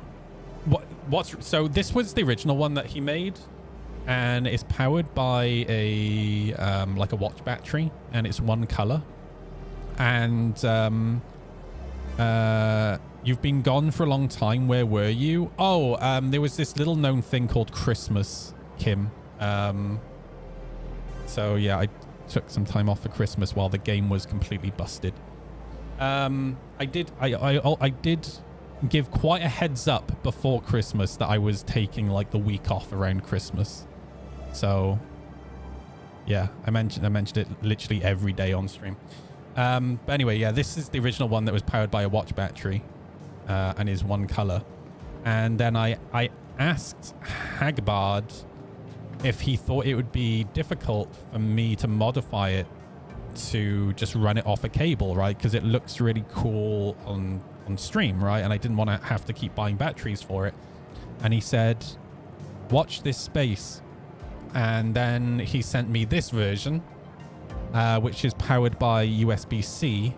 And it's also, the dial actually acts as a dial, and it's RGB as well, which is pretty sick. There are a couple of cracks in it though, so I need to re-glue the cracks and then repaint it. But yeah, he did a really good job of this. This one he gave to me, he wanted to give it to me at SitCon last year, but he said he was too nervous to approach me, so he ended up sending it to me in the mail. Look at this little nugget. Did you get your time off approved by chat? Yeah, I did actually. Hi. All right. Let's go shoot some stuff.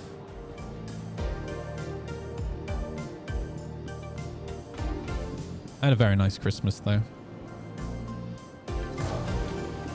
Played a lot of Kingdom Come Deliverance.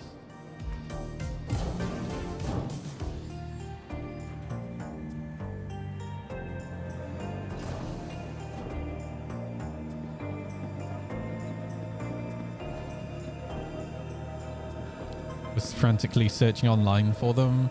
If you ever see Hagbard in chat, there's no harm in asking. But I know that they are super fiddly to make. And time consuming to make as well.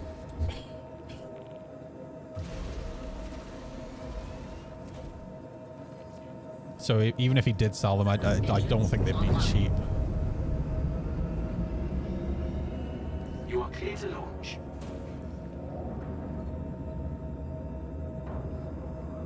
Takeoff complete. Alright, let's go see how much of my muscle memory I've lost over Christmas. Landing gear. Just gonna grab a ship combat mission. I want to practice those cannons. Thank you. Just want to practice aiming.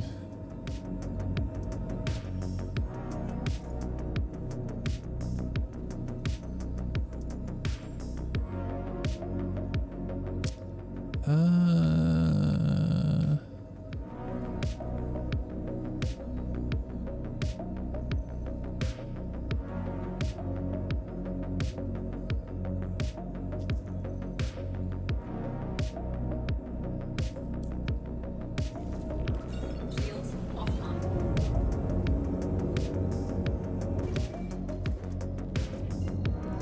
Soldier, good heaven. Get out as soon as you can. We need whoever's taking us now. Drive is now on. Quantum drive is now on. I'm glad I didn't play at all over Christmas, man. Quantum drive is now on. I saw some messages here and there, like updates, Quantum drive is now bot updates about the server status, and I saw it was pretty bad.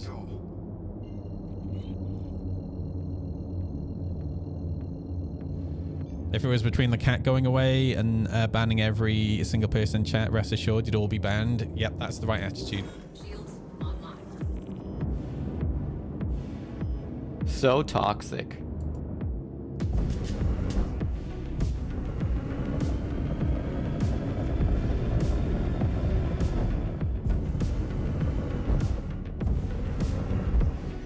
Oh, dude, friggin' ESP is garbage, man.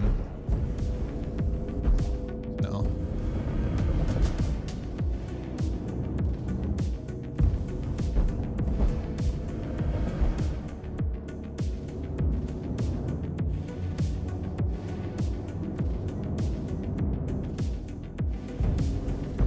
Target destroyed. Nicely done. As I said, I won't be out your rear. God, the pips are still garbage as well.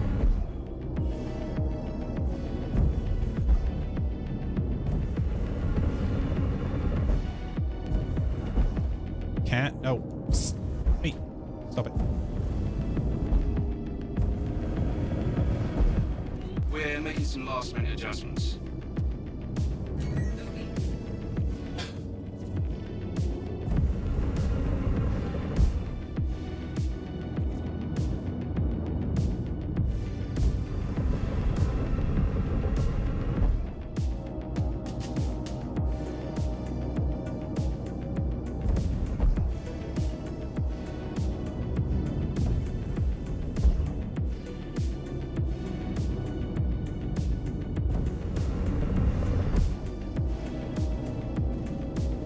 Target destroyed.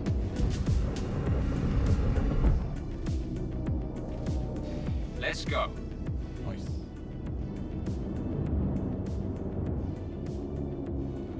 Yeah, I can't get over how bad ESP is right now.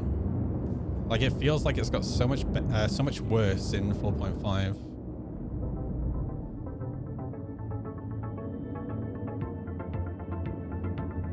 Shields hit.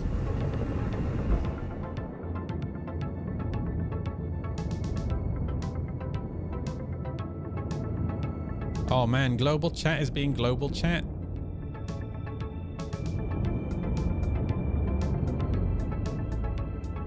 People accusing each other of cheating. Oh, I love it. Oh man, I missed it.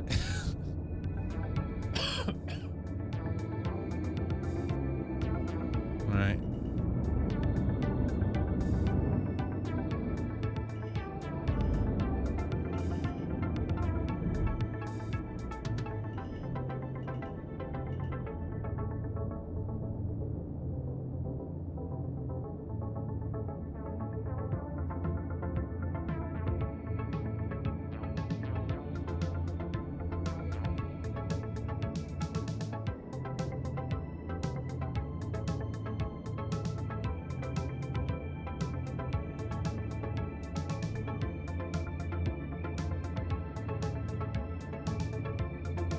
So juddery, man.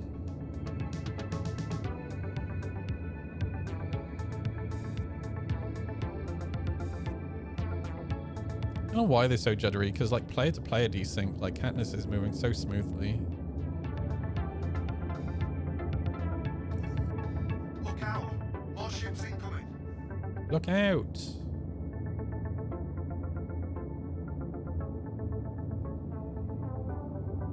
Oh, yeah. God, I'm so sick of AI shit.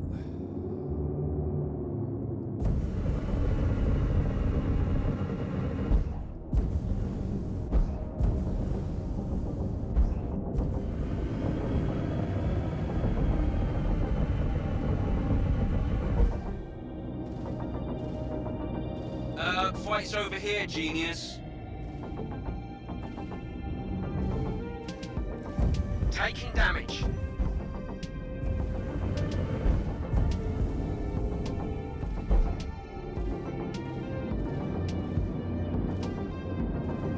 Target destroyed.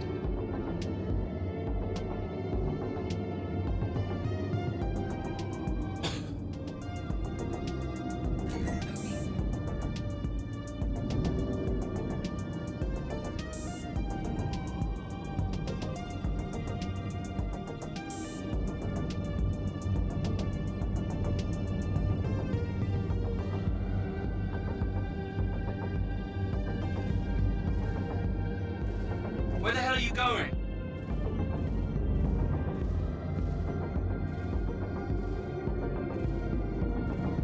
Target destroyed.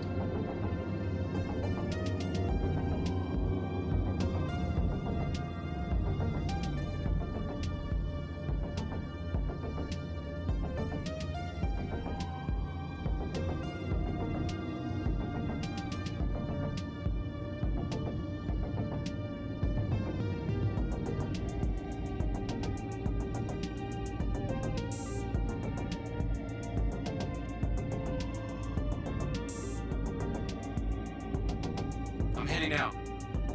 Take care.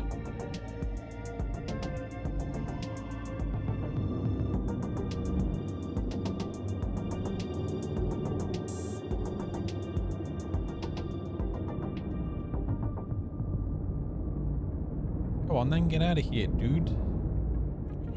Nice. All channels! I'm under attack! Please, if you hear this, help me! I wonder if we're going to see a patch in January. Because normally January, they take some time to like plan the year ahead.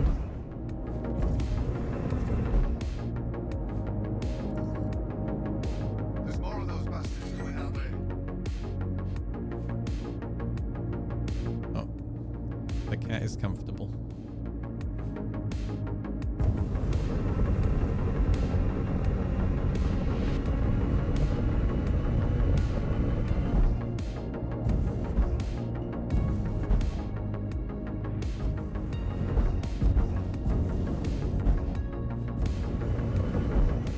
Target destroyed.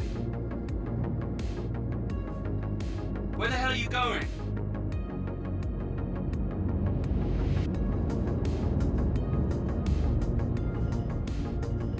Hey V, how you doing? How was your Christmas?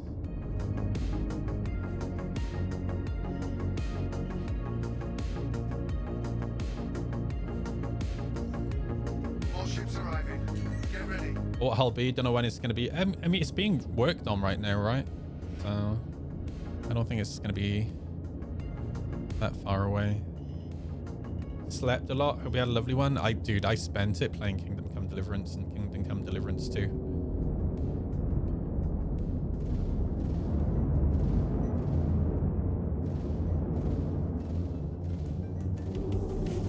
Jack's got his PC now, so he spent it just playing Minecraft with his friends. Now they can actually play Java.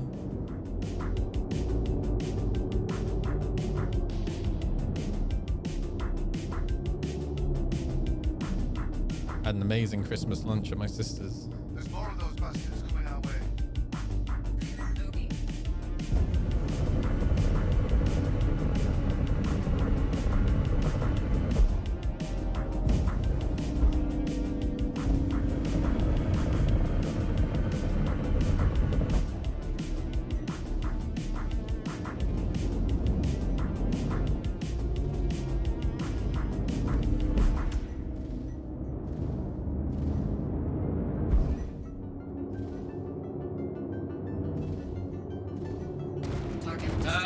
What's over here, genius?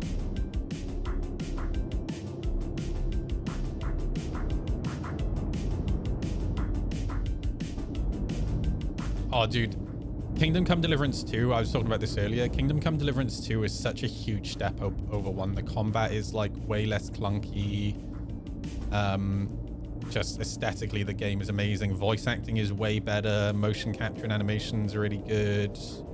The world is just absolutely stunning.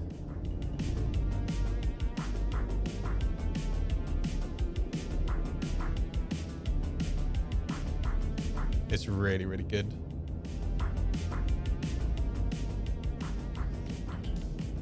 And so Hans Capon plays a much bigger role in 2 as well. Like, the relationship between Henry and Hans is so good.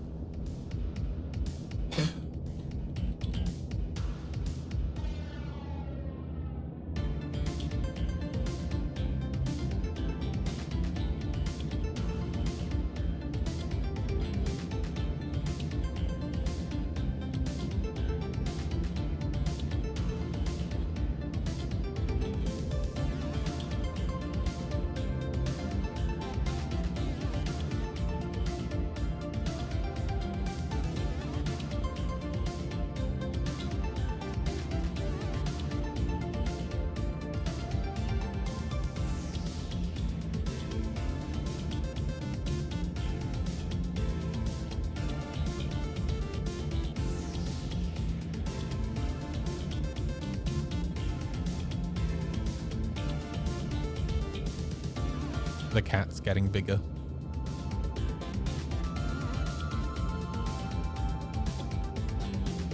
She's not as small as she used to be.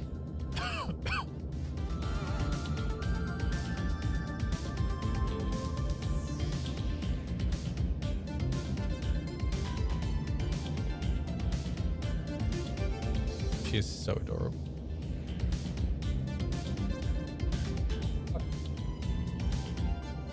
Thank you. I thought we were done for. Contract complete. All right.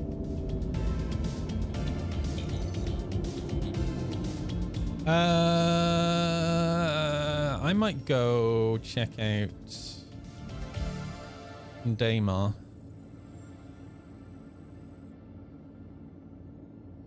You get claws off my head, thank you. Let's see if we can find some life in the verse. Oh, I can't set route to Crusader. Of course I can't. Where can I set route to? Fucking nowhere. Great.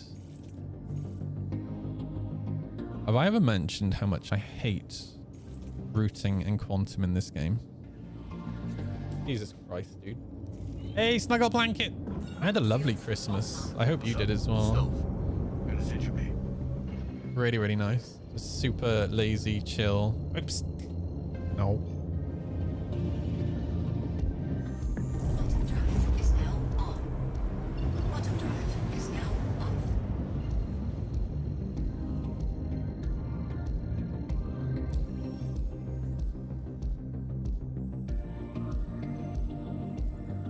Stop drinking my tea, you weirdo.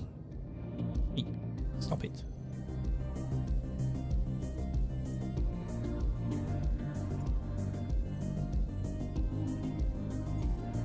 Nope, still cannot set route to...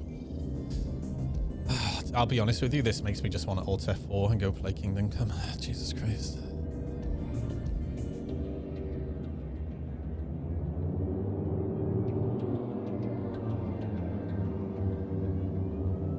Like, imagine spending all of Christmas playing a game that works and then coming back and playing Star Citizen and you can't even, like, navigate around the world. How mental is that? Wait, stop drinking my tea.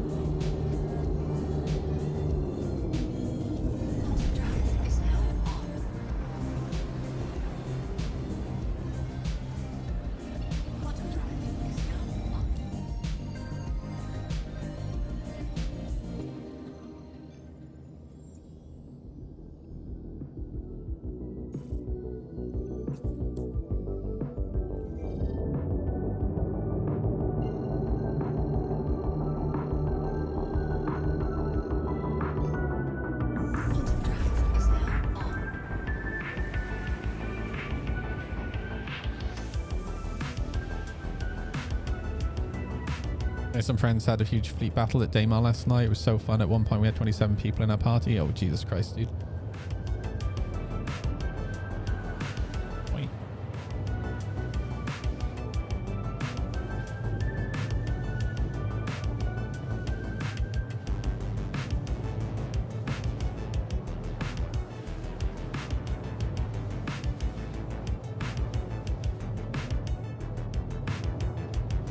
Look how big she's getting. She's getting ginormous now.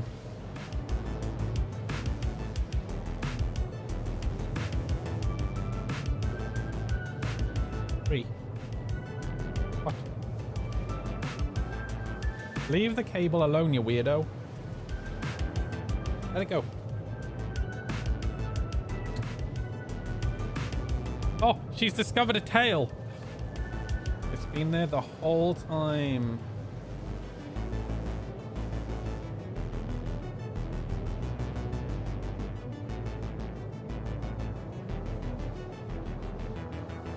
God, she's so cute.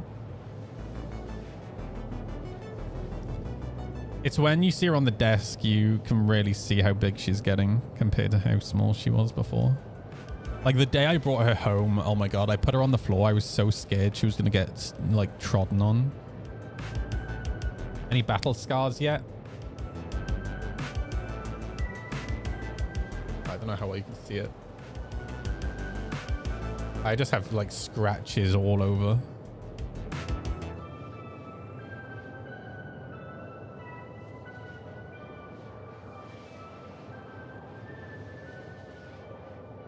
Well, it's 3 different issues, Trivial, right? Right, so it's 3 different systems that are causing the issues. There's the map. There's the quantum system, right? Map, quantum system, and what was the other one?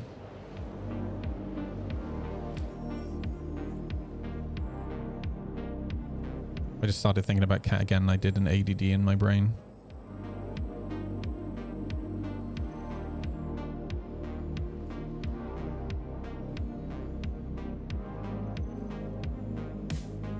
Oh, and routing. Map, quantum system, and routing are the 3, like, issues, like main issues. And I think the map is actually the least bad of the 3 issues. I think routing is probably right now the biggest issue. Like if people can't even set routes to where they want to go in the game, how the fuck are they supposed to get there?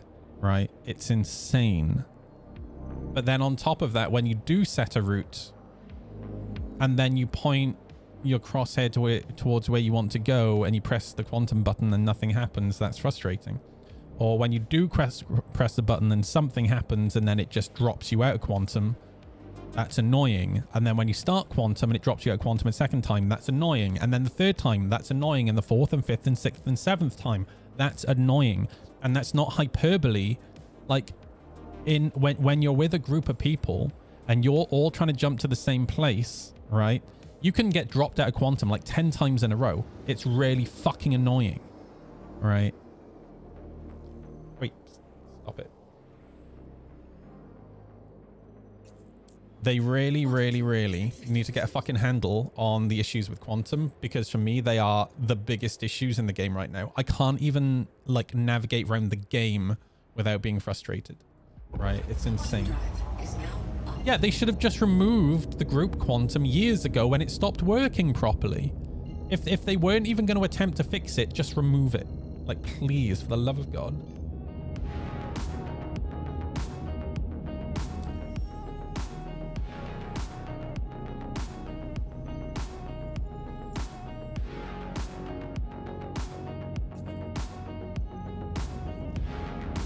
Thinking of putting a deposit down on FZ6 from 2010, £600 for a year's insurance. Oh, that's not bad, dude.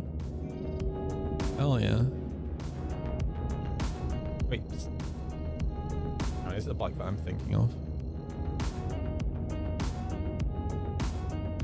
Wait. Stop it. Fighting the cat.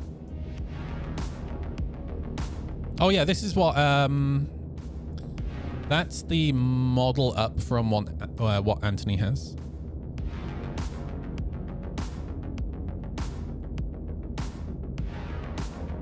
Anthony's is in the shop at the moment. It has multiple issues. I love that I got brought into Quantum by Catnuts and it dropped me out of Quantum. I didn't even press anything. Stop it.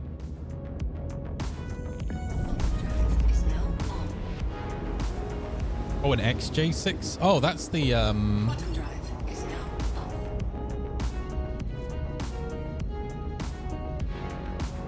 the Naked, yeah. I think that's a good choice.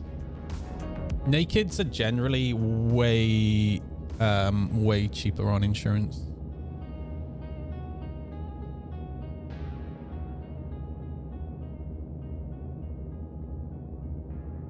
Yeah, good choice, dude. Pardon me. I'm gonna go check out Entritus. Alright, the kitten is being mischievous. Kitten must go on the floor.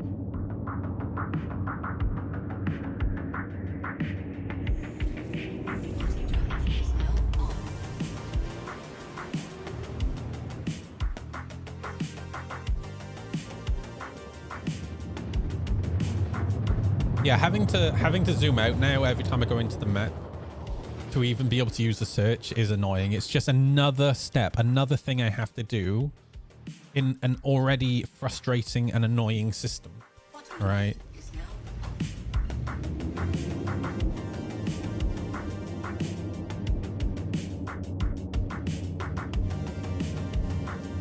Yeah, a lot of the time, like, I have to... Well, this is the thing, right? Like, because I've been playing a game that just works over Christmas, coming and playing Star Citizen, I don't really have the patience for all the jank, right? And it does just make me want to Alt F4 and go play something else. Oh man,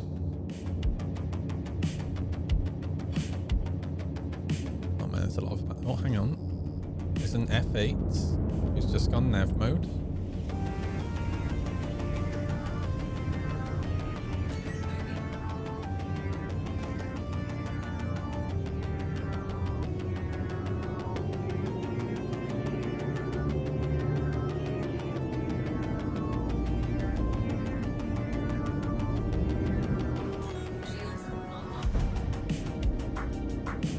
Why? Wait, why do I only... My pip is broken. Are you fucking kidding me?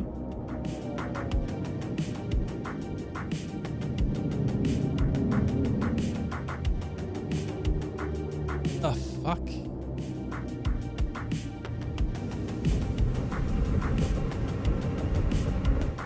My pip's broken. I have no pip.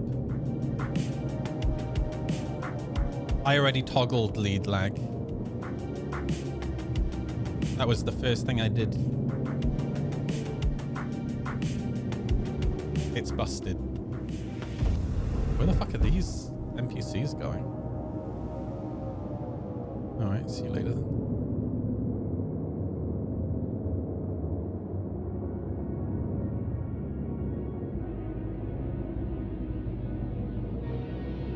Yeah, I literally just don't have pip. Radar? My radar should be on. Yeah, my radar's on. I wouldn't even be able to target a target without the radar. Power cycling fixes it. All systems offline. Enroute aerospace. All systems online. That's fucking hilarious. Now my radar's not on. Love it.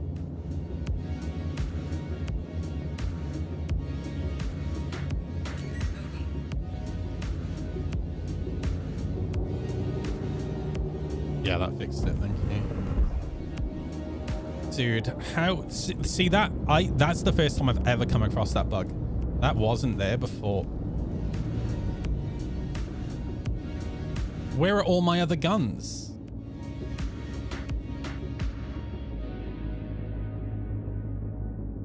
What the fuck now? Dude, what a miserable experience. I literally take the week off. And I come back and there's so many more bugs.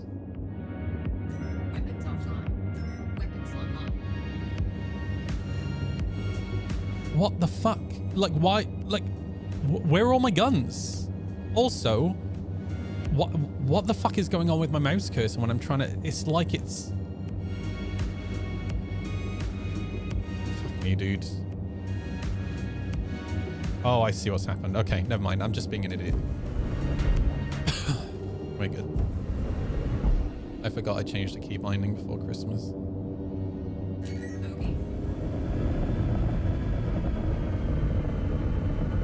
God, it's so hard to work out what's a pebcac and what's a fucking bug in this game.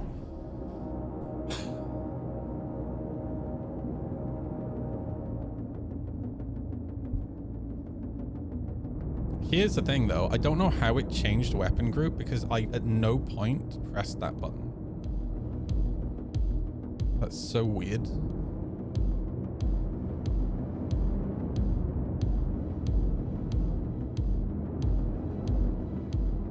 Ay, ay, ay.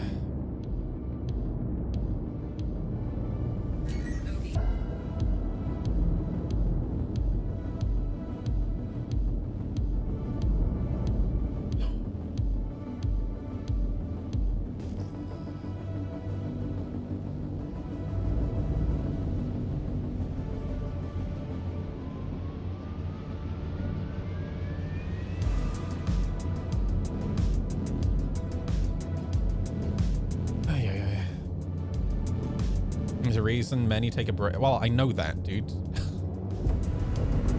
But I want to play the game I fucking paid for. All right. I don't want to spend half the year not playing the game because like there's this ritual where the game is unplayable for like half the year. It's crazy. It's not acceptable. Like when I buy a product, that's not what I expect, right?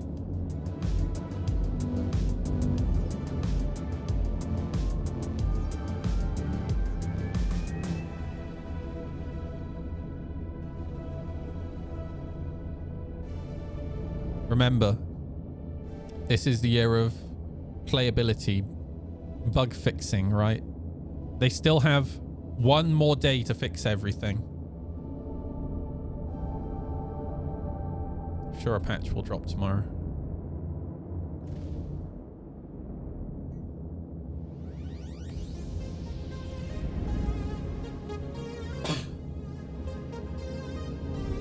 I'll be honest, my take is this year has been a big fat fail for the year of playability. The content, like the mission content, has been absolutely fantastic. Like the location content, fantastic. But in terms of like actual playability and bug fixing, CIG have missed the mark by a mile.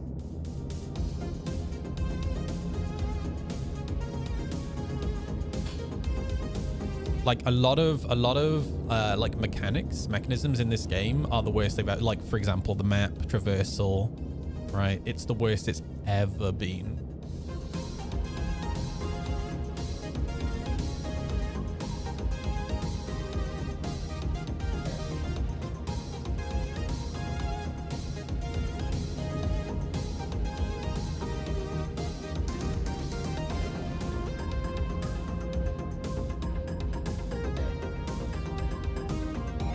Well, that's the thing, Pasta, right? And that's something I've talked about.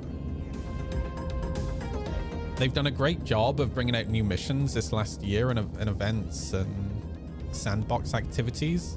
But the fact of the matter is, they bring one out and then the following patch is fucking broken.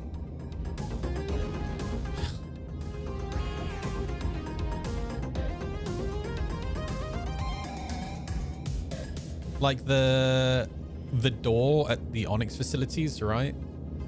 Like that was never fixed. Like it sucks, man. I've only managed to complete that once because every time I've tried to go to it since, the door's been broken. And I refuse to be the guy who just phases through the door. I shouldn't have to engage in exploits that are ruining the game to be able to complete a fucking mission, right? Like, it's just nuts.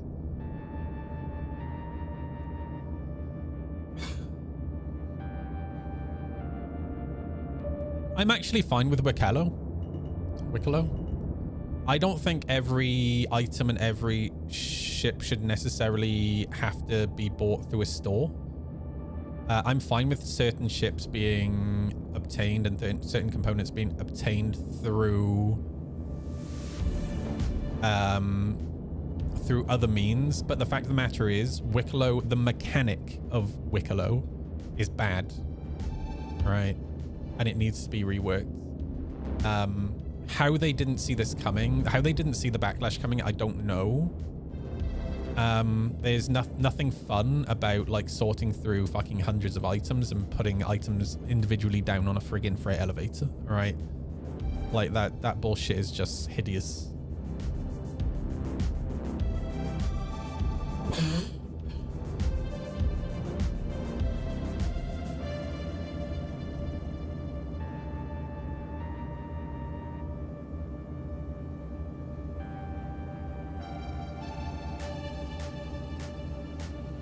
But also, like, if you're gonna lock certain items that are needed for Dicolo, right, for people to purchase things, if you're gonna lock that stuff behind like certain missions or whatever, then those missions, those locations need to actually fucking work.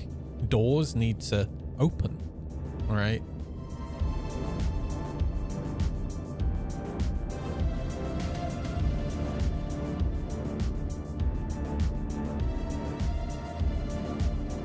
Is the long-term goal for all ships to be purchasable in the game? Obtainable is the correct word. All ships will be obtainable in the game. CIG have never said they will be purchasable in the game. For example, the Bengals, an example, right? You know, they talked about the Bengal, and you won't be able to buy the Bengal, but it will be obtainable, all right?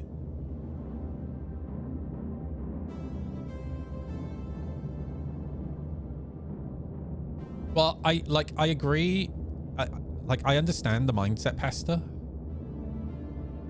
And I agree. Like, I think it's absolutely fucking insane that persistence still isn't working and people are still randomly losing shit. And you have to go through this, like, medieval, like, friggin' routine of patting your head and rubbing your tummy at the same time while praying to Jesus, right, in the hope that you won't lose your shit, right? That's absolutely insane. But here's the thing, I'm still going to play the game because I want to play the game, right? The gameplay doesn't change just because I'm losing stuff. I enjoy ship combat, and I get ship combat whether I lose stuff or not, right? Now I completely understand, depending on how you play the game, your mindset's going to be different. Right, there are people who play this game because they gotta catch them all, right? And if you've caught all the Pokemon, and all the Pokemon fucking disappear, or half your Pokemon disappear when next patch releases, yeah, that sucks, dude, right?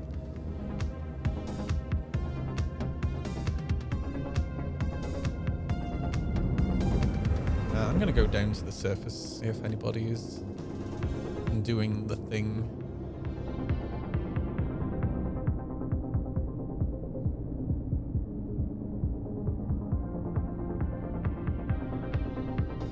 Yeah, my issue with Wicklow isn't Wicklow. My issue is I don't mind the grindy nature of it. I think like shit should be grindy. But yeah, the mechanic of trying to hand the items in, but also, like I said, right, the mechanic of you need the items, but some of the items you can't get because the missions or the events or the locations are broken. That fucking sucks, right? Like, it's not a fun experience.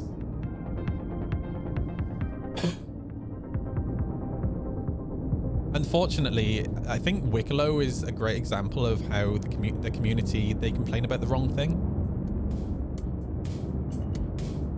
And then it just kind of gives bad feedback to CIG. Like, you have to be very precise about the thing that you're complaining about. And I think that the thing that the majority of people hate about Wicklow, right, some people don't like the grind. Well, that's just feedback that you can ignore because they should be like, I'm sorry, I shouldn't be able to just go and get a Bengal tomorrow, right? Like that's fucking insane. But I think the feedback around like, yeah, having to losing, like you grind to get this stuff and then you send the elevator down and it just fucking loses it, right? Like that's insane. And then on top of that, some of the items that you need for Wicklow, they aren't even flagged for long-term persistence, so they get wiped in between patches.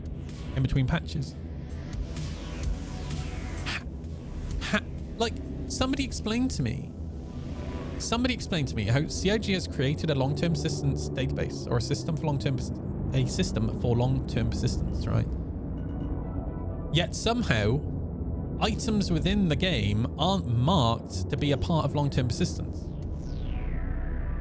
Right? Like I understand why they do it that way, because they don't necessarily want everything to be part of long-term persistence. It will like just ruin the database, right?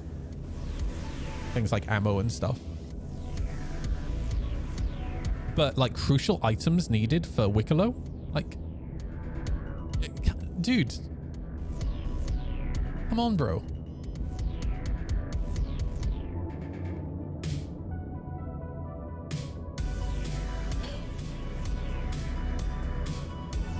I don't really understand how these mistakes are being made.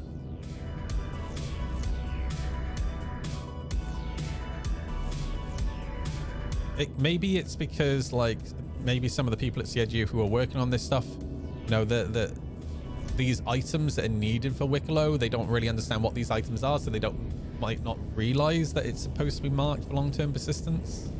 But I don't know, I just see, or maybe they're just missing a flag when they're setting it up. But surely, well, like when you're setting up an item, right, like you have a checklist that you're going through, right? Like, I don't know.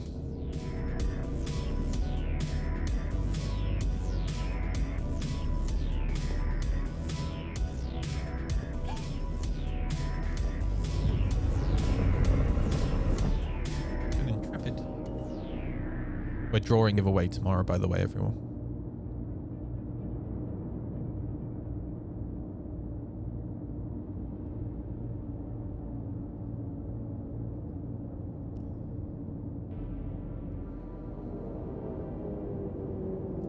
What's even more insane is that it wasn't until like August of this year that they were like, oh, we didn't know the LTP was that bad on SC.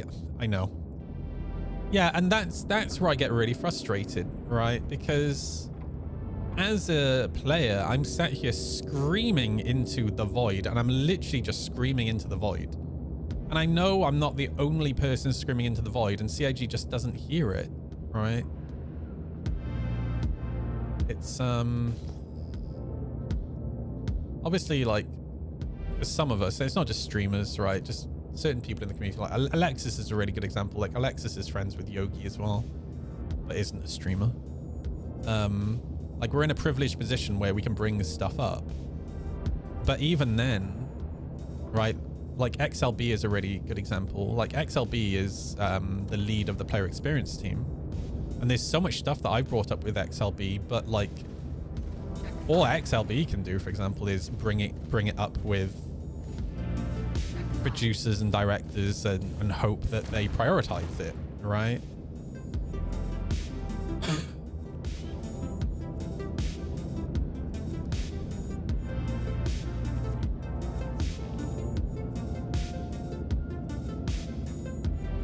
But it is super frustrating when it's something quite bad and you're screaming about it for a year and then they finally go, oh, we didn't realize it was this bad, when you've been screaming about it for a year, right? Like, oh my gosh.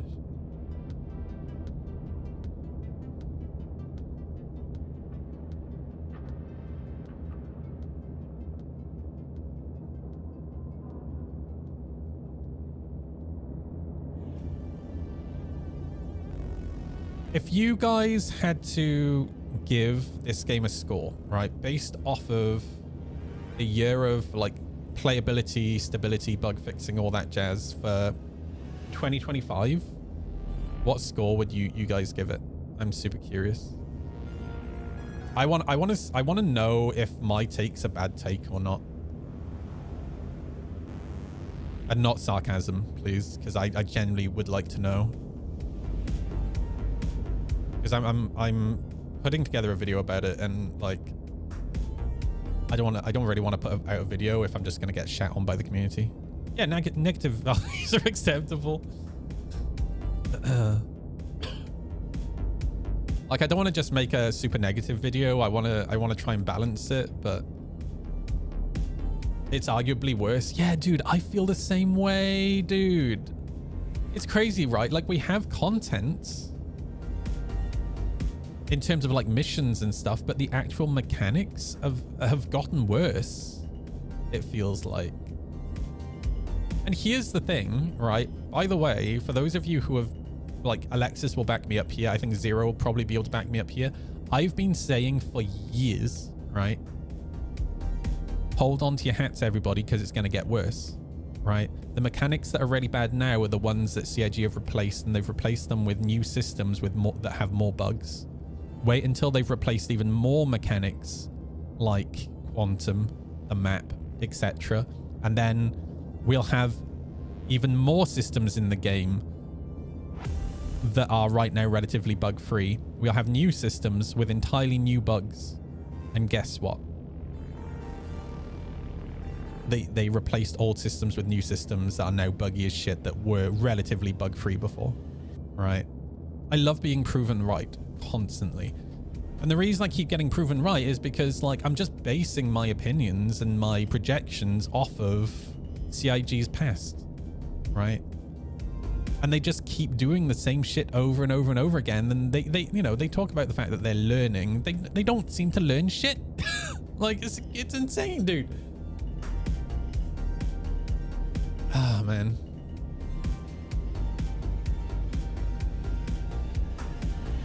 It's so frustrating, right? I was locked out of the game for a while because I tried the VR. Little did I know the Oculus software was causing a crash to desktop on launch.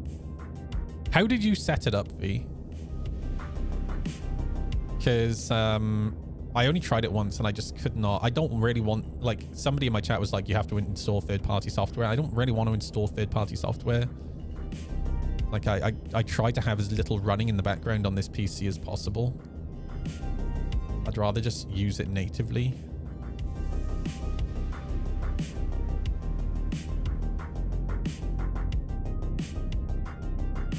Because you have a Quest 3 as well, right? Did what they said, turned on the virtual desktop, launched it. See, it didn't work for me. Yeah, that's exactly what I did, and it wouldn't work. I spent like 2 hours trying to get it to work, and yeah, it wouldn't work. I literally followed the instructions by the letter. You will respect my daughter. Next _ just subscribed. Next. How you doing, dude? I was talking about you earlier. How you doing, man? I was talking about the kitten. She's getting big, dude. Thank you for the resub. How was your Christmas? As my old teacher used to say, if you were truly sorry, you wouldn't do it again. Very true.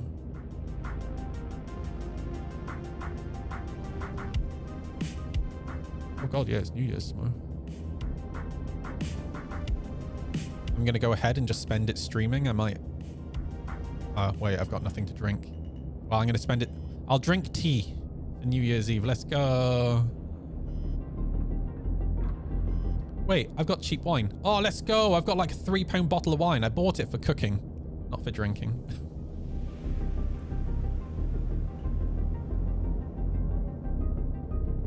That'll do though. It smells disgusting.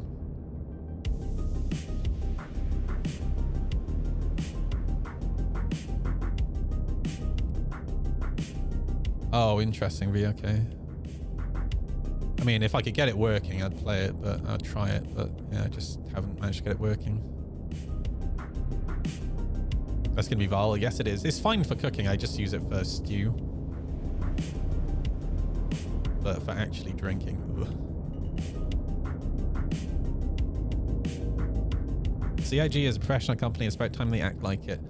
I mean, I think that's part of the problem, dude. They act too much like it.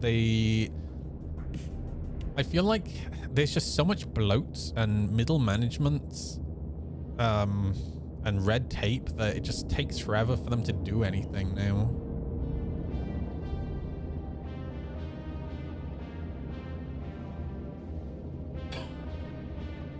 Like their communication is just like is almost non-existent now.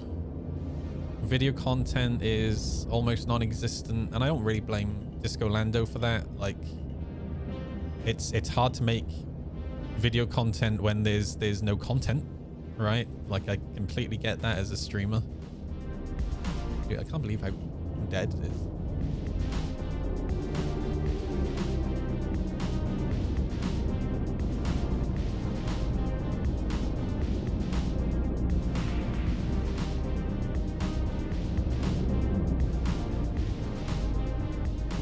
Well, I think mismanagement is still the issue, I'll be honest with you. Like, priorities for the development are just insane, man. Like, I don't understand how we're about to go into 2026 and we still don't have the social functions, right, that was shown at SitCon. That should have been a priority in 2014.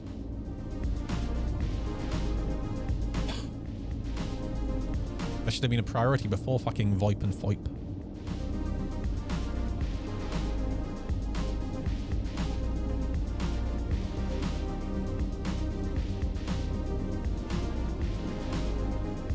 Build up a CS. Yeah, I should probably do the same. I just wanted to do it by killing people. What's crazy is you can't get a crime stat through the criminal missions anymore. It just doesn't give you... Wait, I have a crime stat too. Oh, that was from destroying that ship earlier. That guy shipped the Intrepid. Shields offline.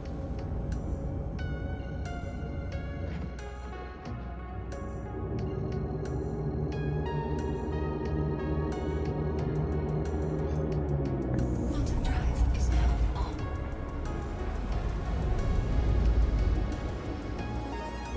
Quantum drive is now on.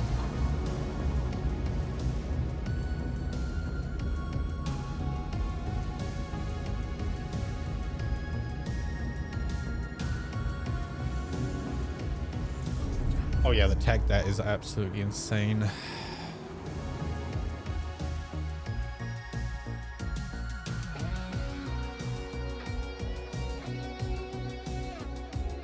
Honestly, I'll repeat what I said before Christmas. And I've been saying this for years. I really feel like the last patch of the year should just be a focus on bug fixing.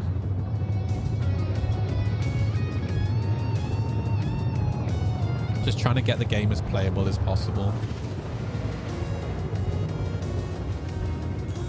I honestly, I would happily just accept a patch with no content, just bug fixes. Just try and clean up some of the tech debt.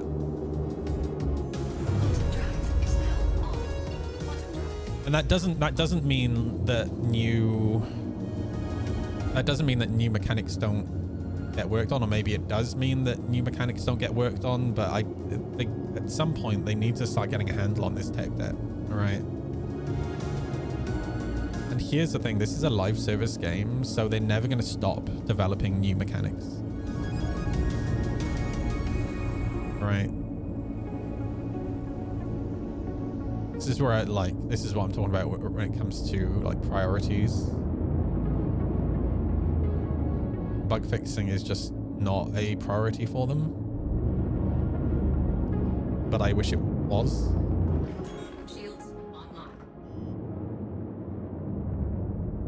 Never is a long time, ask New World players. True, dude. Yeah. Dude, this is such a shame. I wish, honestly, I would have... Man, yeah, I'm kind of sad about New World, because I did enjoy New World. I wish they just didn't launch it without any endgame. If they'd launched it with endgame content, I think that game would have done so much better.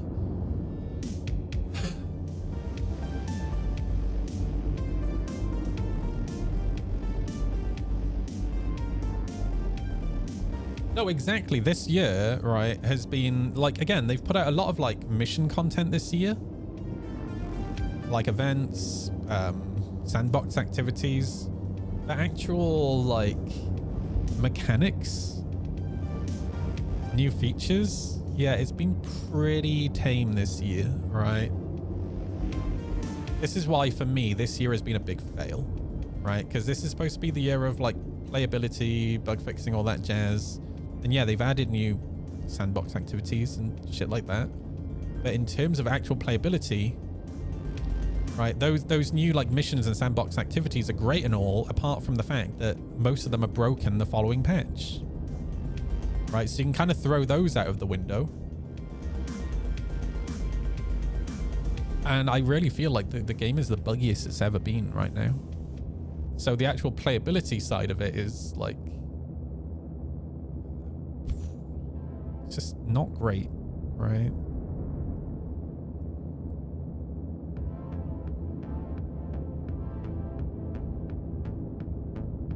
Yeah, the PvP side of it definitely, I think it was a mess because they kind of changed their mind last minute, right? What they wanted it to be. So they probably had to redesign that system and didn't have much time to do it, right? Honestly, they should have just held New World in development for like another 6 months or a year.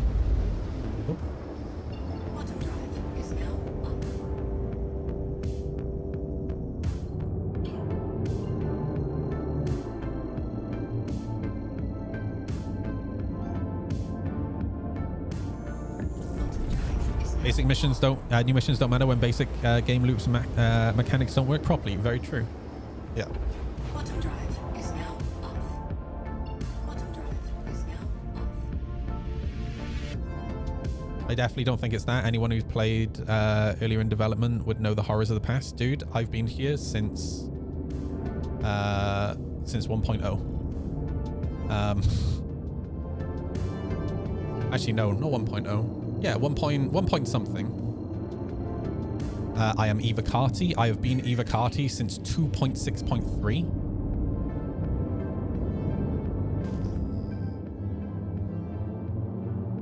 Oh, hello. Shields online. And I definitely think this is the worst it's ever been. And I'm not talking about stability, right? You're probably thinking about stability. The game is definitely the most stable it's ever been, but I'm talking about bugs, not stability, right?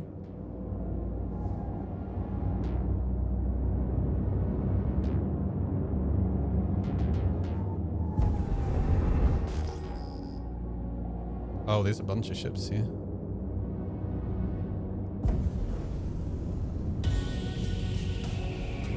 Where are these guys? They have a Mantis.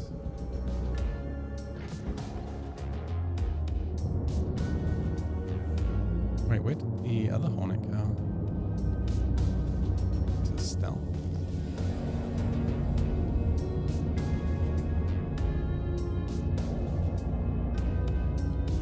Got 2 Hornets and a Mantis. There was a red Scorpius as well.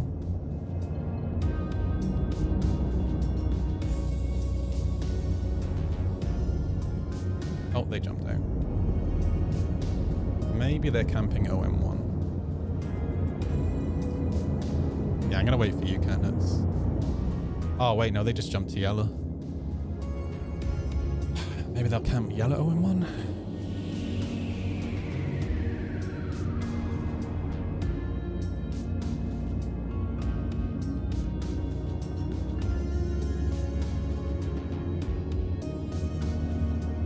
I think it's the worst it's been, but definitely not in a good place right now. Maybe it's just a case of it's the worst, because you have to think about it in the context of how somebody plays the game, right? And for me, as somebody who's a combat pilot, right, ESP is broken, pips are broken, right? So if you shoot directly into the pip, it misses, right? Pips are teleporting all over the place. Ships are teleporting all over the place. The map is broken. Navigation is broken. And those are 2 separate systems, right? The map is the physical UI that you interact with. Navigation is how it navigates you around, right? Which is the back-end system. Quantum is completely busted. right? Party markers are broken, right? So again, think about it from my point of view. It feels like it's the worst it's ever been. From the point of view of a ship combat person, it's the worst it's ever been. Right? You're in a party, you can't even find your party members, right? Help, I need help. I have no idea where you are, dude. I'm sorry. Right? Like, it's nuts. Right, they jumped to Yella. Maybe they're just going back to Grim, maybe. Let me try OM1.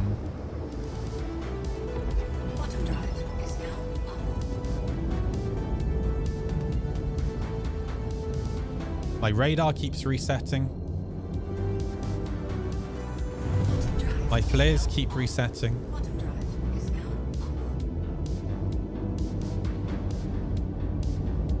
Yeah, they're not here.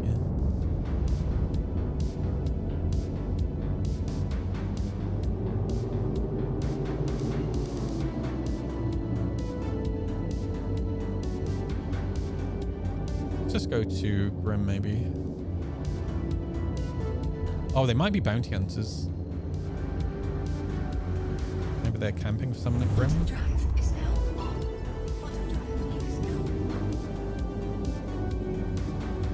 Although 2 of them were red, so maybe not.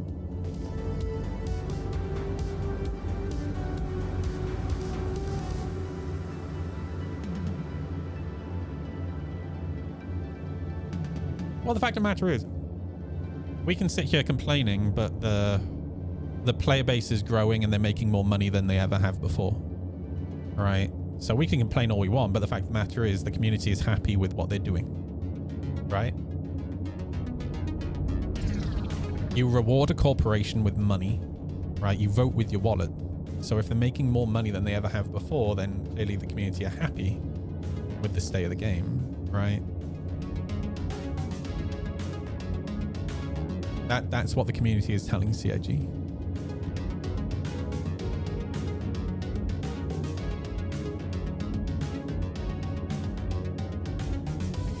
All right, they're not here either.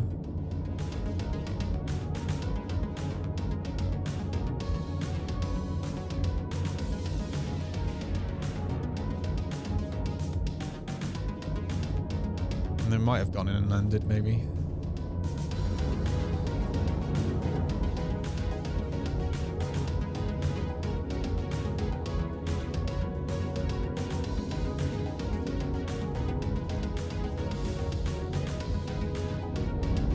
Let's stick around. If they are after you, let's stick around here for a minute, because they can't snare you here, or they can't dampen you here. Just in case. Just wait and see if they show up.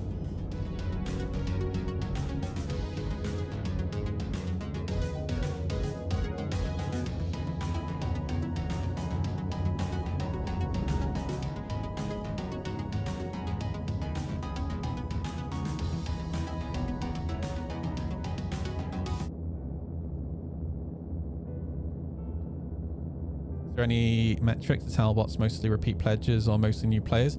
Yeah, kind of. Right, you base it off of the amount of income versus amount of new accounts, right? Yeah, come and join us, V. It's super quiet though, I warn you.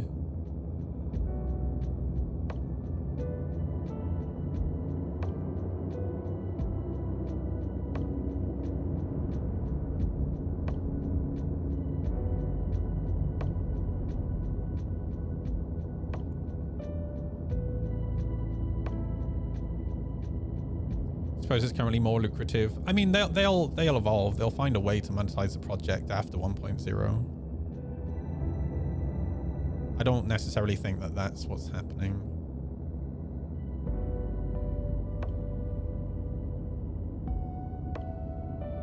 There's so many ways that they can monetize post 1.0.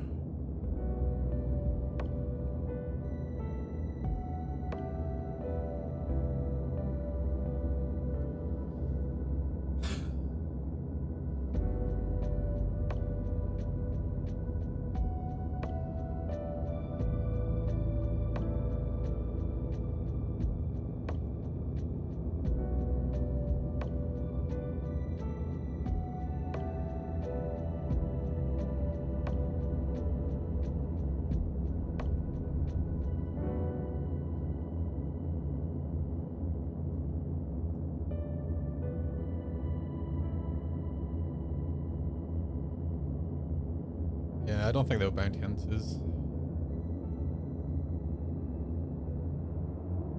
I think they were probably pirating. They've gone somewhere to camp. Might have even set up a snare somewhere. Oh, I wonder if the Scorpius was an Antares. They might have 2 dampeners.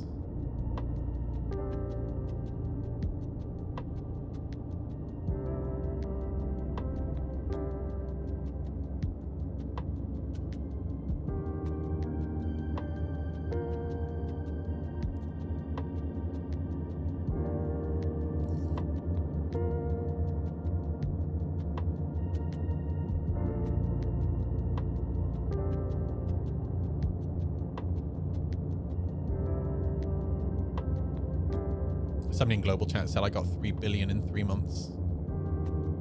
And I'm doing something wrong. I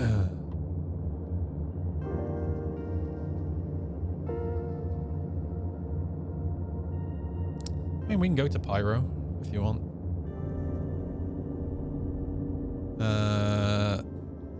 Don't know if I have a jump module on here though. I'll have to stop at Pyro Gateway.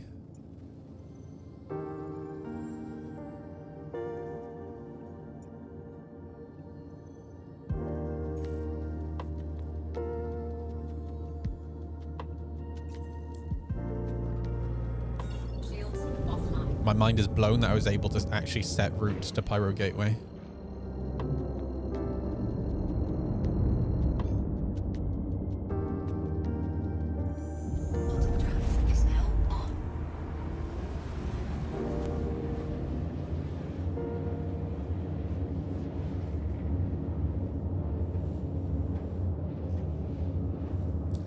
Oh, can you invite V? Oh man, I shouldn't have put these arms on.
Hey, Prosy, you right, dude?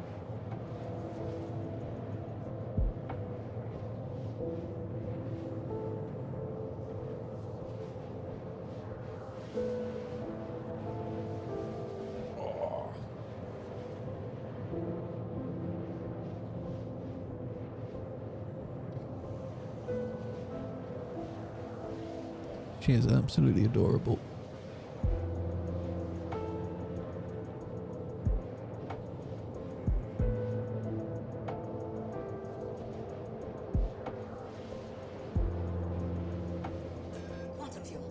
She's so snuggly. Oh, I went to put it down and she doesn't want to be put down. Oh man. Hi. Oh, that's it. I'm trapped for a while, I think.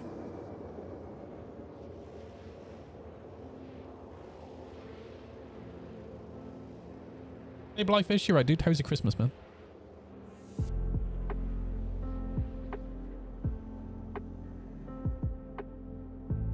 Ma'am, I need the use of my hands. Can we go back in the hood? On then.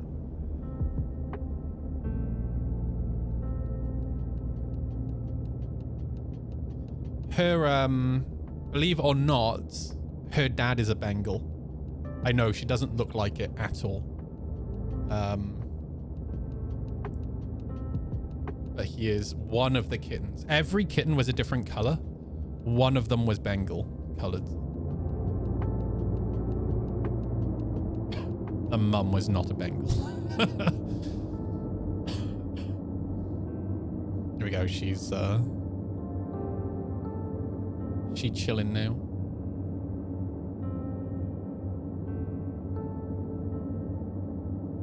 So cute.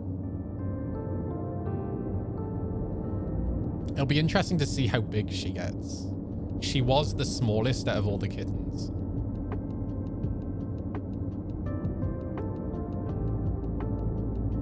Not that clingy though.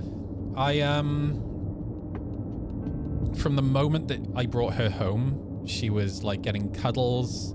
I was putting her in the hood of my hoodie and she loves sleeping in this hood. She sleeps with me and she curls up next to me, like next to my neck.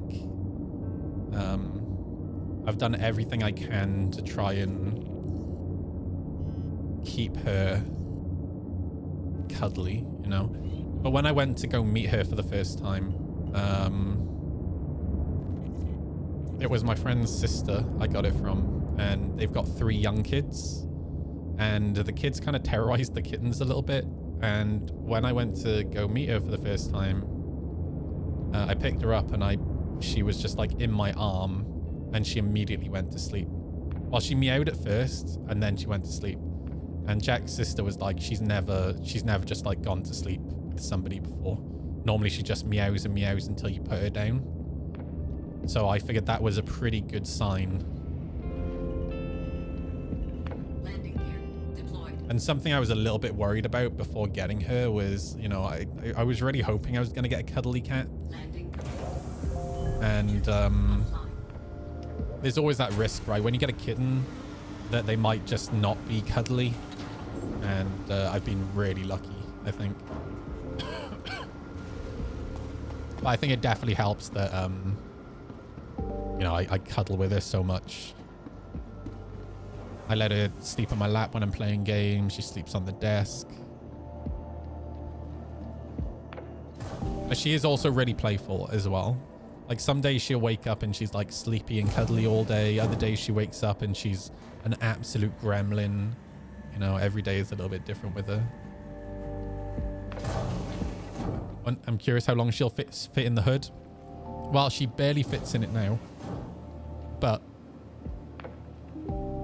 she does, she still like goes on my shoulders.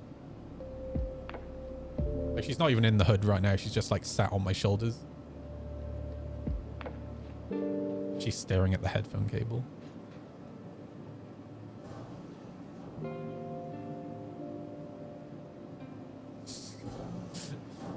Oh man.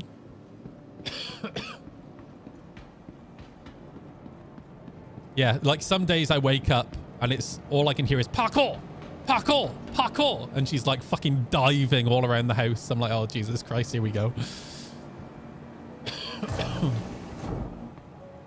Oh, hang on, let me store this ship real quick. Let me actually check if it has a jump module.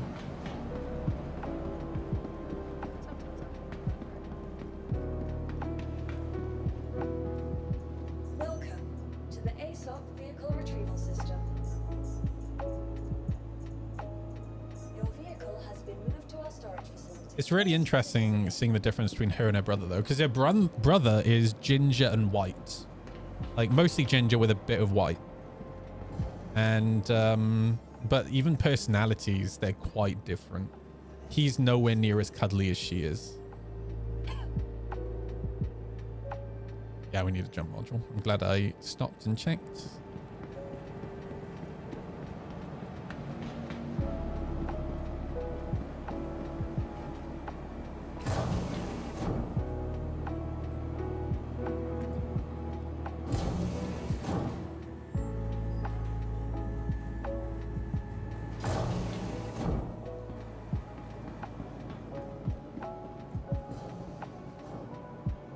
You mind?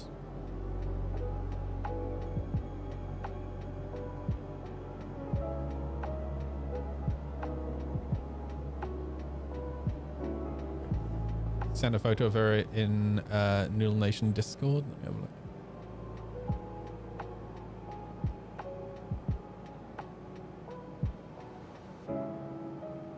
man, I missed out on so much chat over. Oh, dude, those big eyes are so cute. I love the collar as well. I tried putting a collar on Oreo for the first time today. She did not take well to it. Oh, what a cutie, dude. I do like Bengals. Bengals and whatchamacallits, the super fluffy cats, the grey fluffy cats. Right, where's Platinum Bay?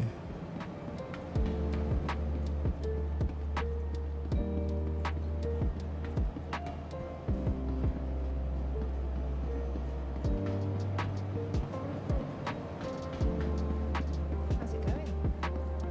You can't be serious. Hey. I am going to live stream. Oh my god, dude, this global chat.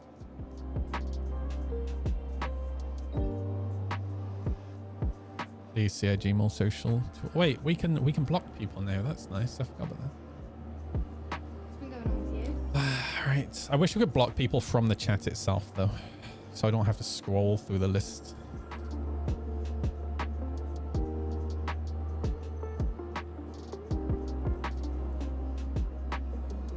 Okay, I have Explorer. Let's go. No, I don't want to command. I want to be able to click. I want to be able to go into the chat, click on somebody's name, and just right-click block. I shouldn't have to. Why should I have to type a whole bunch of letters when I can just click, click, click, done? All right. Where the fuck am I going?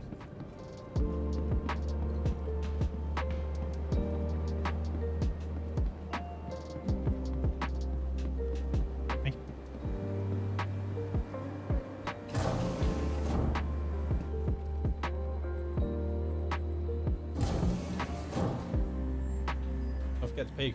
We're going to Pyro.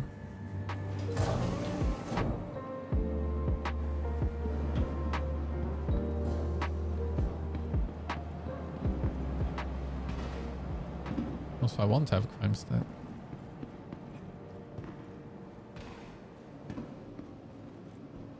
Welcome to the ASOC Vehicle Retrieval System. Vehicle selected. Ooh, I accidentally pressed it twice. Is this gonna fuck it up? Your vehicle has been delivered. Yeah, exactly. Like, unless their name begins with A, you're not blocking them, right? Like, if you have to scroll through the list and their name begins with Z, you're screwed, right? You can't block them. It's so dumb.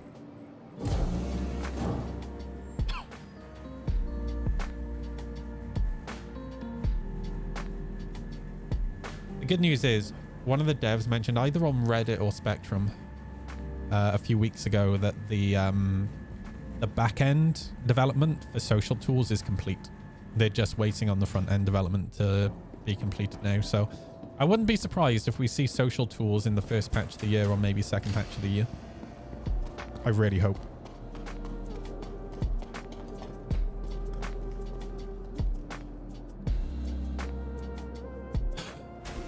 Oh, wow, that was laggy. Yeah, but I shouldn't have to go to Spectrum.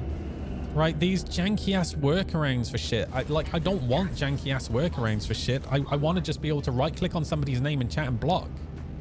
Right, like, that's the thing.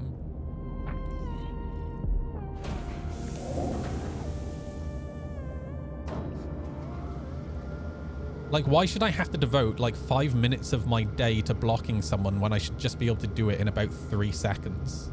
Right? Like, I don't want to dedicate that much of my brain power and time to somebody being an asshat. You know what I mean? They don't deserve that much of my time. Landing gear raised.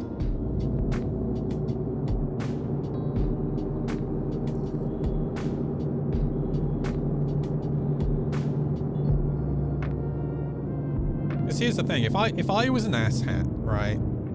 And I saw somebody had taken the time to go to Spectrum, search me, block me, and all that jazz, I knew I must have really tilted them if they spent that much time on me. Right? That would put a huge fucking smile on my face.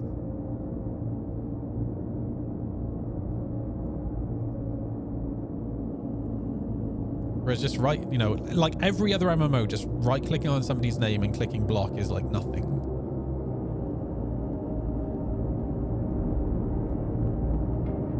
Hell, imagine if CIG had the tools, right? I don't believe in auto moderation. I'll be honest with you. I think auto moderation is really dangerous, and also like social voting moderation is also really dangerous.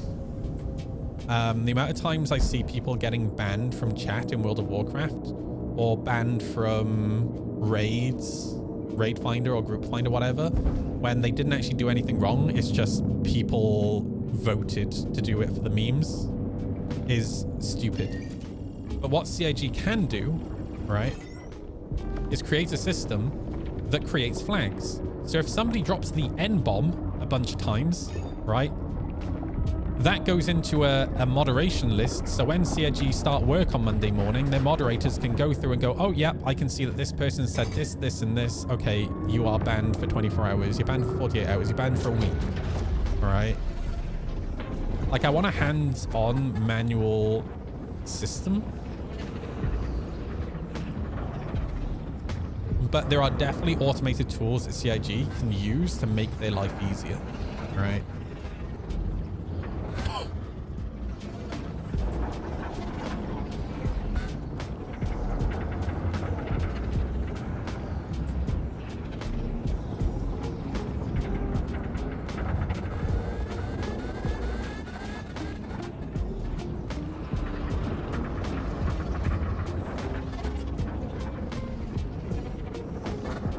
Set my spawn point to Stanton Gateway when we get here.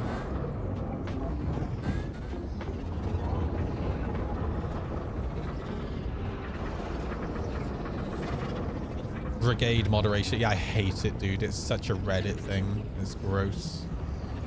It's so abusable.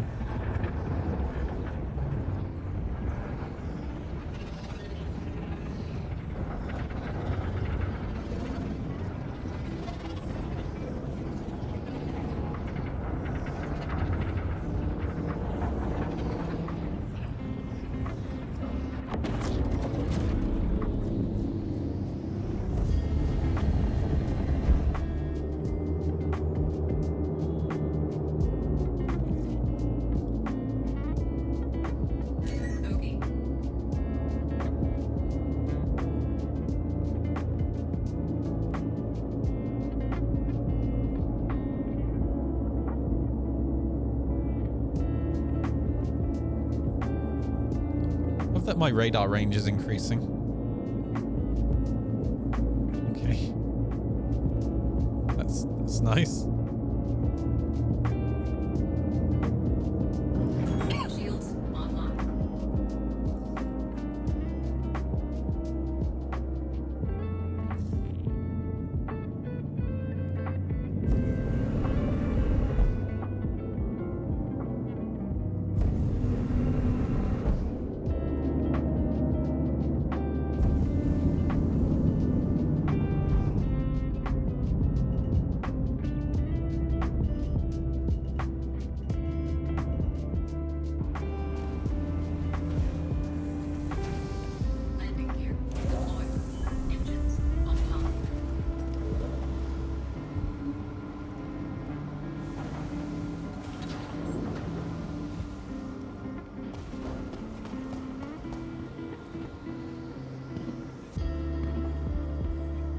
No, I don't either, Galathea, I'll be honest.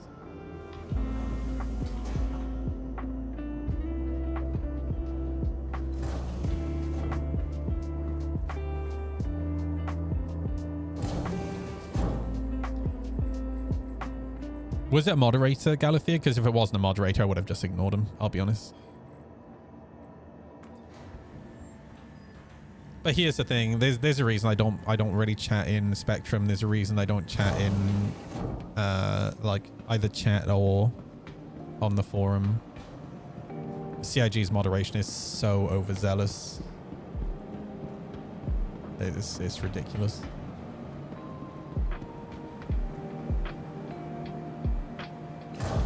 It really is just CIG. Don't get me wrong. It is a hive of just people complaining, but it is just it's them just telling people not to give criticism. Right? They don't want to listen to criticism. Okay, fine. Great. Oh, what am I doing? Balls.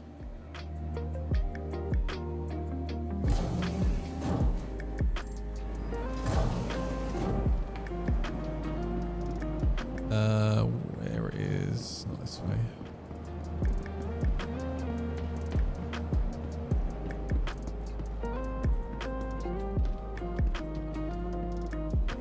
Oh, it is that way. Let's see.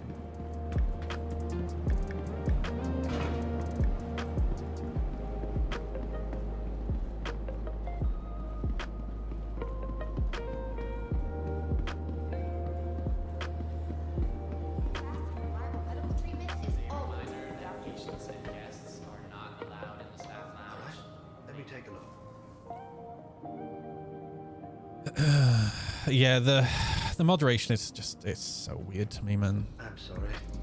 Like, for example, I understand that testing chat is testing chat, but telling people to move on and to stop having general conversations in testing chat when nobody is trying to talk about testing, that's just really odd to me, right? Like, it's too rigid, man. Have a bit of flexibility, man. Like, if there's no one trying to talk about testing, just let people talk. I get it if people are talking over other people who are trying to actually test stuff and do stuff. I get that. But if it's two people having a conversation amongst themselves, right, and no one else is really talking, who cares, bro? Like, Jesus.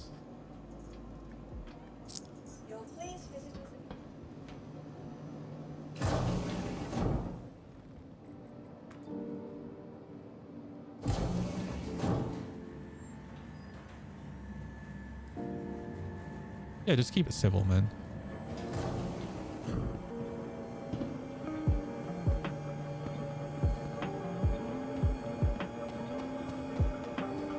That said, I have called people idiots in global chat. I wouldn't do it on the Spectrum, though.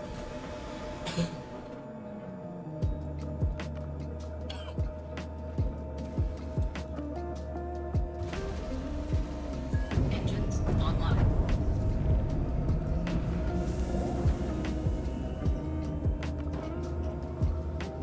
Takeoff complete.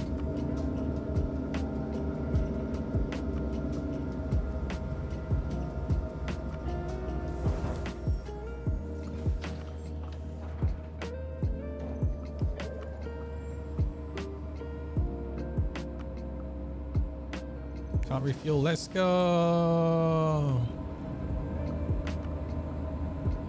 Do this thing.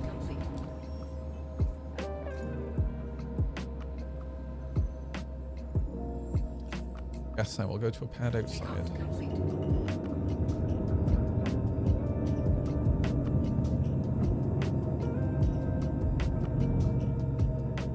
Service complete. Connection terminating.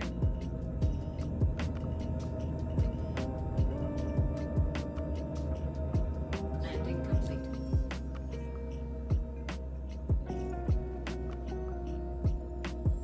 I literally just can't.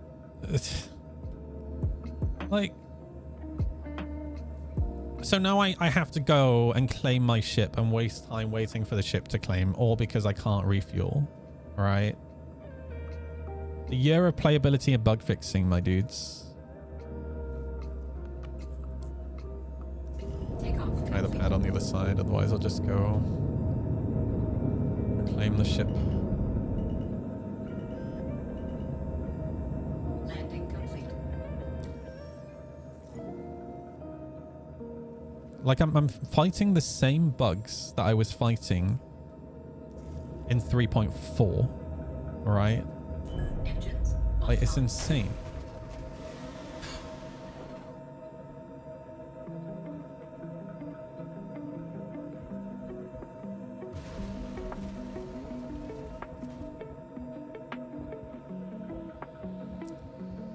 Ay, ay, ay, ay.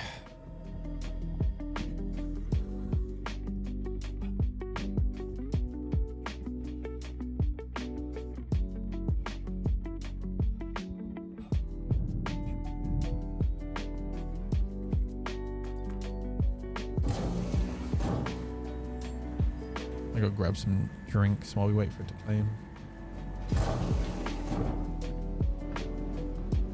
Welcome to the ASOP vehicle retrieval system.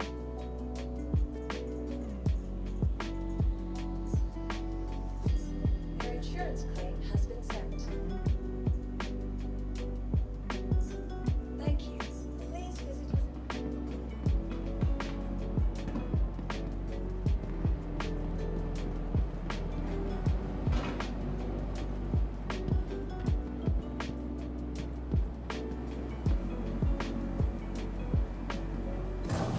No discussing moderation. Yeah.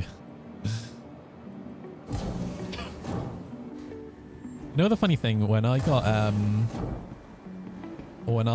banned off the Star Citizen subreddit, they then started complaining that I was discussing their moderation on stream. Oh, dude. Oh, this isn't where I wanted to be. I was like, dude, you don't control my fucking stream. I can say whatever I want. It's so crazy to me, like, how, like,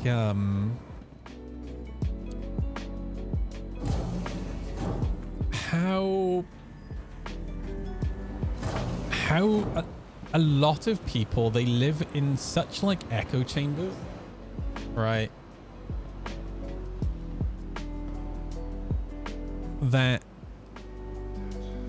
they really do not like someone having a different opinion to them, right? Like, it's crazy. Oh, is the art subreddit still shut down, by the way? That whole drama was fucking hilarious.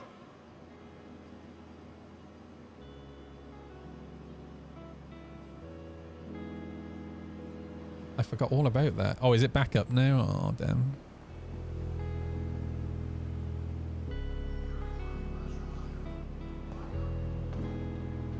Like, I sit here and I make the joke, like, every day about someone's opinion being wrong, right? It is just a joke, right?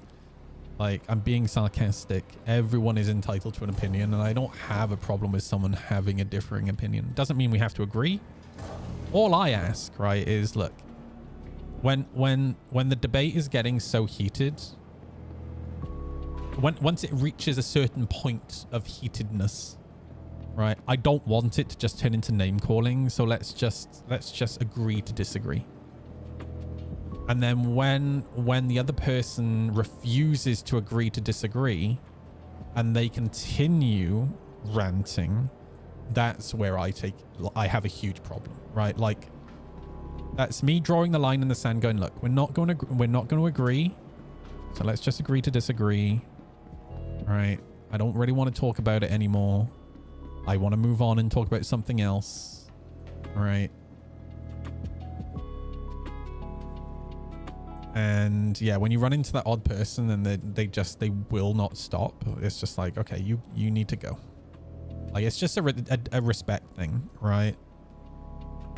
Like, at least be respectful enough that when the other person wants to move on from the conversation, just respect that, right? Don't be disrespectful.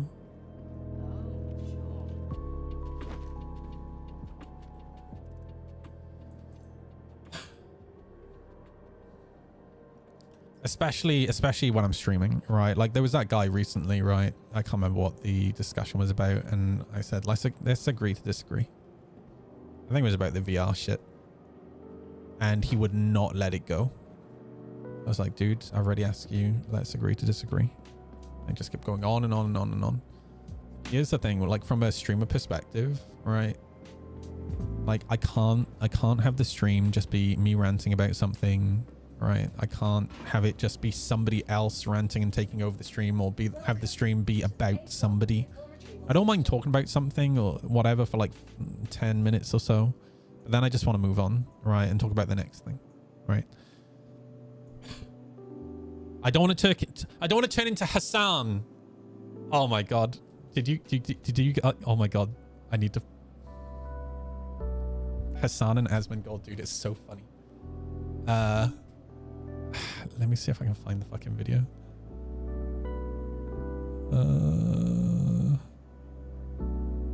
Hassan is obsessed with Asmongold, dude.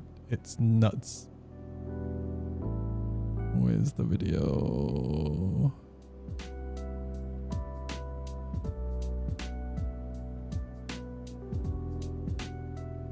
Now he wants me banned? He is Yes. hallucinating potential fraud. And you have fans? No, you're that now I need to find the moment. All the tapes. This is only on his broadcast. Okay. Hang on. Let me turn the game. This is mental, dude. This is like the Star Citizen subreddit me. Hang on. Every single fucking day. Are you fucking kidding me? Guys, let's roll the tapes. This is Hang on. I need to wind it back. There we go. Or follow botting. Not him, but they can follow along. You just really can't stop thinking about him, huh? Rent free and everything. Sad, very sad to see you come to this. Yeah. Asmongold has talked more times about me on his broadcast every single fucking day. Are you fucking kidding me? Guys, let's roll the tapes. This is only for the last 2 weeks. Let's go. No. This is so funny, dude. This is just the last week, dude. In 1 week. Here we go. ABR. Asmongold. Don't click away now, Asmongold. Yeah, this is Asmongold. Asmongold. Why you like Asmongold? Asmongold. I would love to see an Asmongold. Asmongold said earlier, an Asmongold. Tuning in to Asmongold. This includes Asmongold. Shouts out to Asmongold. I will be checking in with the Asmongold chat as always. Yes. Is Asmongold That's right. You remember whenever he watched the Game Awards and he spent more time looking at my chat than trailers? Screaming woke. Asmongold from Asmongold. You're gonna piss off Asmongold. From Asmongold. How the fuck is Asmongold like Asmongold? Same as Asmongold. This is all Asmongold. How hard Asmongold? Largest is Asmongold. The likes of Asmongold. Dude, me and Asmongold. Asmongold. Defending Asmongold. Fuck. 1 week. Asmongold. For someone like Asmongold, or whether it be Asmongold by Asmongold. Oh my God. Think about Asmongold. This is an Israeli Asmongold. Care about Asmongold. Oh my God. You give Asmongold too much attention. No. In my opinion, actually give Asmongold, Dude, his editors are so good. Audience, a fantastic opportunity to sit around and jerk off about how fucking dumb we are on the left, because we are. If you look at Asmongold's YouTube channel versus my YouTube channel, what I choose to actually cut. Bro, holy shit. Every time he talks, there's 2 seconds of silence. So annoying as an editor. Every 2 words. As the political commentary person on this platform now, botted or not botted, how much he talks about me. Oh, wait. What is this again? It gets worse. There's another one from a single stream. Bro, holy shit. Every time he talks, there's 2 seconds of silence. Every 2 words. As the political commentary person on this platform now, botted or not botted. Botted or not botted. The thing is, Asmongold is right about Hassan. Hassan has been caught lying so many times now that he has no credibility, right? So when he is actually right about something, most people don't fucking believe him. Right? Like... Exactly. This is a perfect example, right?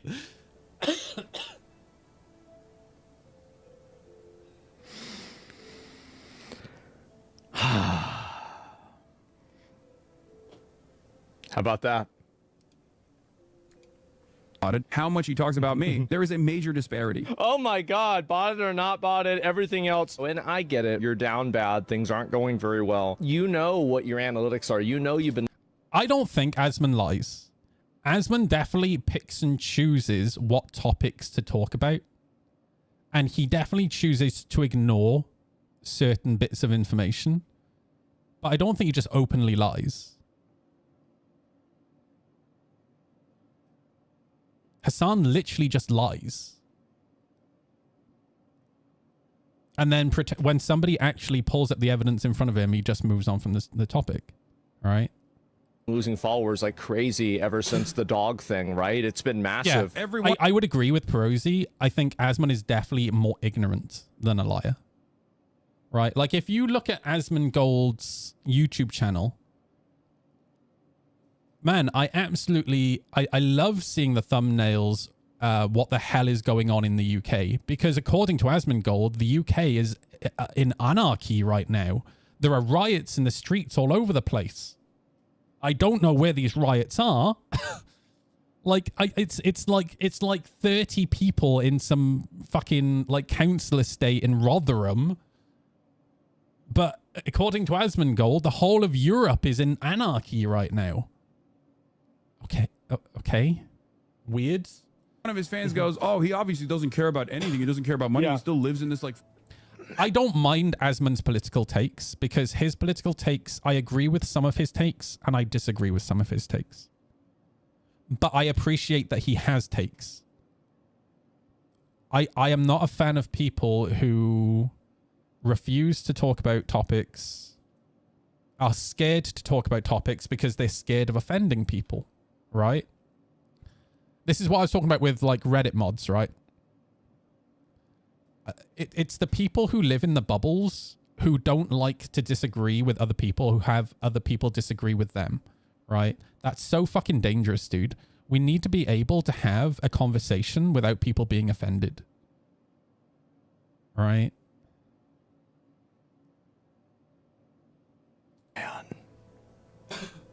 Asmongold going after one another only benefits him. Does okay, let me find the next bit. Asmongold. Here we go. Asmongold. So this is from a single stream. All right. Whenever I talk about Asmongold, they're like, "Who cares? Stop talking about Asmongold. You're gonna piss off Asmongold. Asmongold from Asmongold. How the fuck is Asmongold like Asmongold? Asmongold, same as Asmongold. This is all Asmongold. How hard Asmongold? Largest is Asmongold. But he claims he never talks about Asmongold, right? The likes of Asmongold, dude. Me and Asmongold with Asmongold, or an Asmongold, defending Asmongold, fucking Asmongold. Amazing. For someone like oh wait, no, sorry, this isn't the one from the 2-hour stream. Maybe this is it. No, hang on, let me find it. It's the 2 hours. Oh, here we go.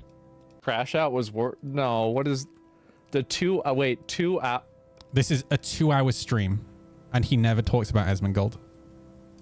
Are you telling me on Christmas? On Christmas, he had a 2-hour segment on you for Christmas? Merry Christmas, guys. This is a 2 to 3 hours crash out on Christmas. Deep breaths. Let's go! Asmon has a day off, so I watched this Habibi-san talk shit. Asmongold. By Asmongold.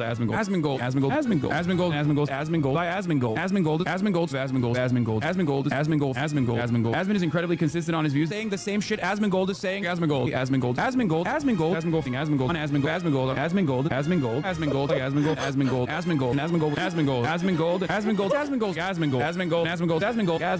I've had Asmongold on. Asmongold. I, unlike Asmongold, actively tell my chat never to go after people. I don't know why you'd say this. Is he saying that Dr. K is... But he doesn't live rent-free. Asmon doesn't live rent-free in Hassan's mind, according to Hassan. Lying? With the creators that I've worked with, there are a handful of communities that they're really scared of, and Hassan's is one of them. And I think it has something to do with his rigidity and the tribalism of his community. Based, dude. That's so true. Asmon is incredibly consistent on his views. They just don't fit in a neat box. There's more nuance to it. He's bro, I like you, but your chat, they go after people like rabid dogs. Yeah. You don't even have a fucking real... Man, that is insane. 2 hours on Christmas. And you know what's funny? The moment that Hassan's friends and moderators are being sued by Ethan Klein because they were absolute pigs, right? We're talking about people who they actually cheered when Asmon's mother passed away and his father passed away, and they blamed Asmon for it, right? Those people. Hassan threw them under the fucking bus and isn't supporting them at all. Says a lot about him as a person, doesn't it? And these are his friends and moderators, right? This is, I'm sorry, if he doesn't get any fucking, if he doesn't get a stern talking to in the aftermath of this statement, Twitch is unironically fucking biased. Because he's fucking terrified of Ethan Klein. But it's not biased in the way that you would think. It's not biased in my favor. Yes. Okay? Right, of course. So now I need to get in trouble because I said that people should live with the consequences of their own voting. Right, of course.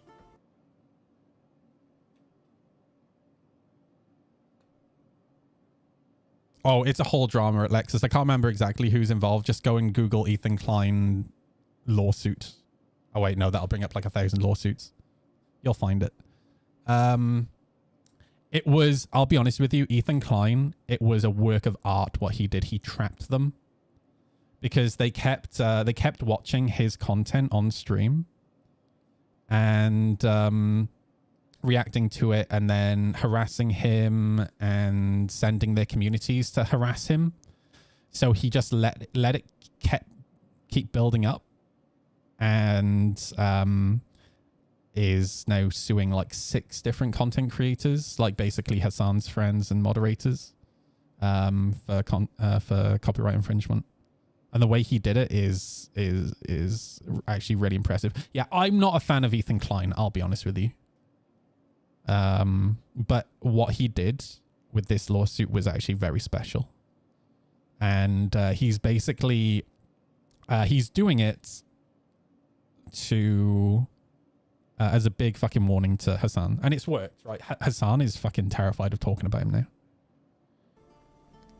And I think that the police officer, so this is my opinion again, the police officer... Yeah, what Asmongold is talking about here is fucking right. Right? I don't really get into politics too much, but it's like the perfect example of, you know, one of the areas where I fucking agree with Asmongold, right? When somebody votes for a president or a politician, right? You got to live with your fucking actions, all right? And what's been really interesting, right, is everyone always viewed Asmongold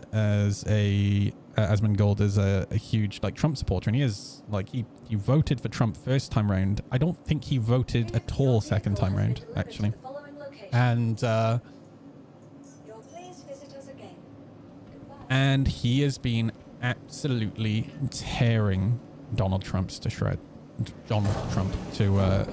shreds, and it's been absolutely hilarious to see. Welcome to the ASOP vehicle retrieval system. All right. Your feet, please.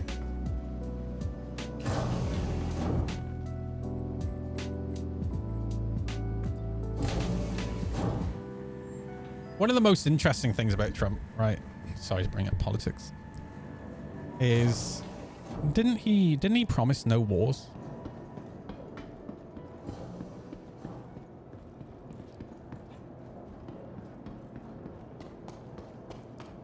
It definitely feels like the US is barreling towards several wars right now.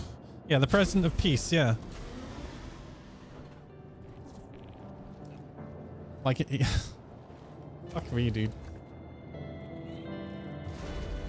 The thing is, he's trying to bluff, right? But the bluffing only goes so far. But the problem is, everyone knows he's bluffing. Now he's talking about Iran building up nuclear stockpiles again. Safe travels. So he's warning them. It's just like, oh my god, dude. Trump lied, say it ain't so. So yeah, all those family farms in America, crazy. They're living with the consequences of their actions, right? Landing gear raised. What's that? Service complete. Trump's friends are all buying up the family farms in America because they can't afford to pay the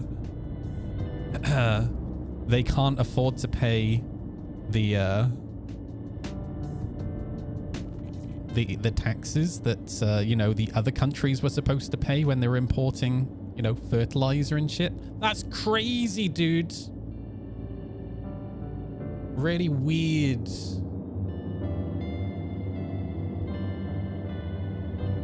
It's not a tax. You're right. It's not a tax.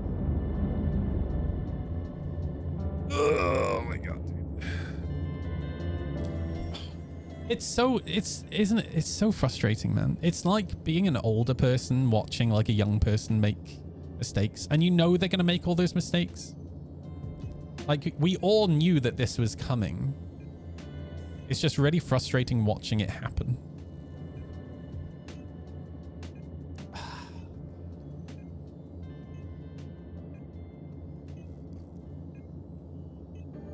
Ay, ay, ay.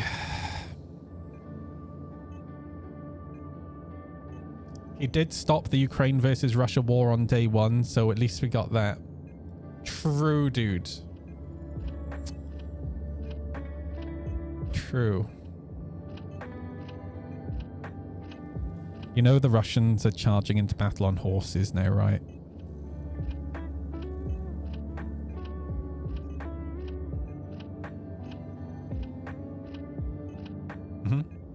Oops, that's not YouTube. So actually, the drone operators, what they're doing is they're flying past the horse quickly to try and get the horse to buck off the riders. So they are actually doing a pretty good job. Like I've seen a couple of videos where the horses have been hit, but they've actually been doing a really good job of getting the riders off the horses before hitting them. But actually, let me bring up oh, what's his name? The American guy.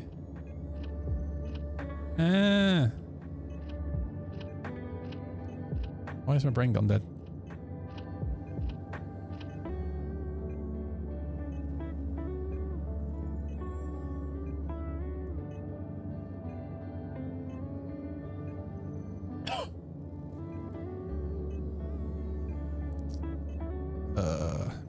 Jake Bro. Stupid and insane. Okay. I'll see if I can find it here.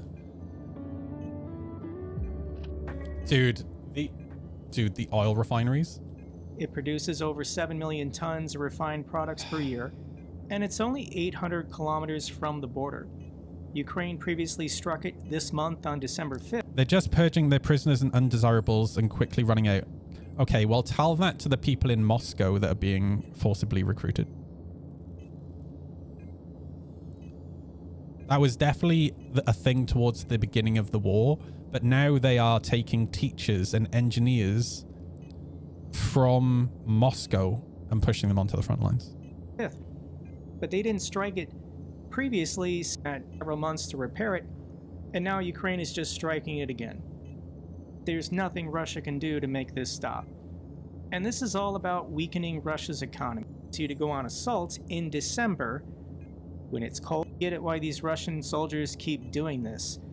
I'll share the first supply vehicle. Ukraine's FPV drones and artillery has basically destroyed all of Russia's supply vehicles.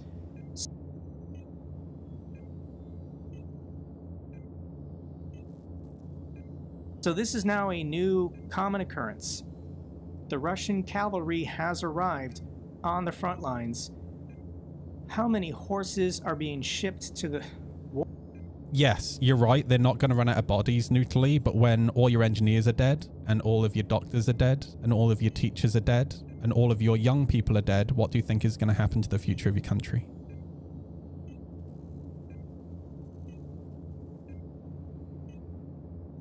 War zone, and no one really knows, but this is no longer a one-off thing. Here's the thing. Russia's population was already in decline before the war started. Their population was geriatric. There was a huge weight of older people at the top versus younger people at the bottom. And that was before the war. All right. These videos are becoming common daily of more and more horses being brought to Ukraine because Russia's out of spare vehicles. They've been using. And here's the thing, these horses are only going to help them for the next month because then the rainy season comes back in again and it just turns to mud. All right. Using civilian cars for years now. Those have all been destroyed. So they're calling up and bringing in horses. Yeah, it's so sad, man. Holy shit.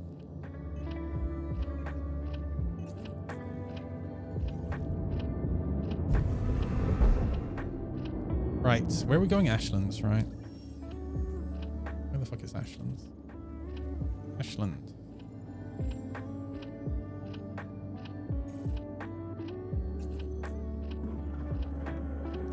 Shields offline.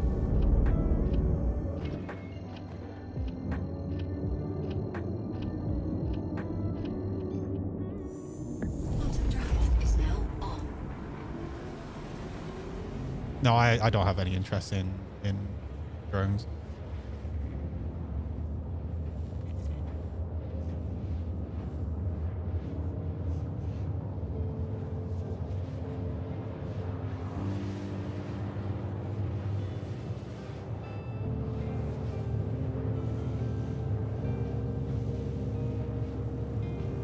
I tell you what Russia has done, though.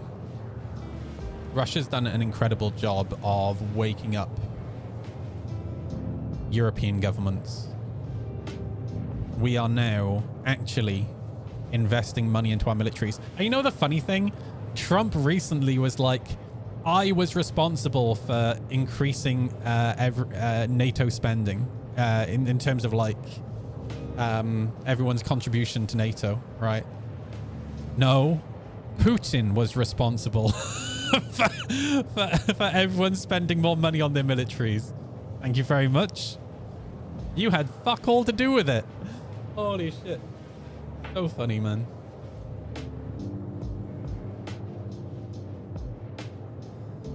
There's literally a war on our doorstep. Of course we're going to invest money in our militaries. Oh my god, there's somebody in my global chat called Space Babushka. Perfect timing.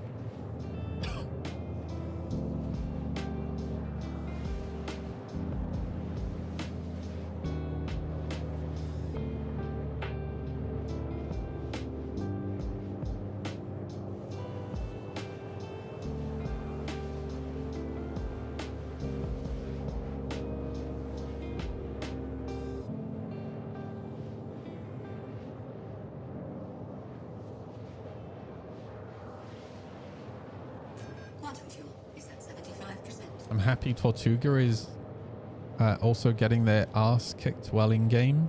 What does that mean?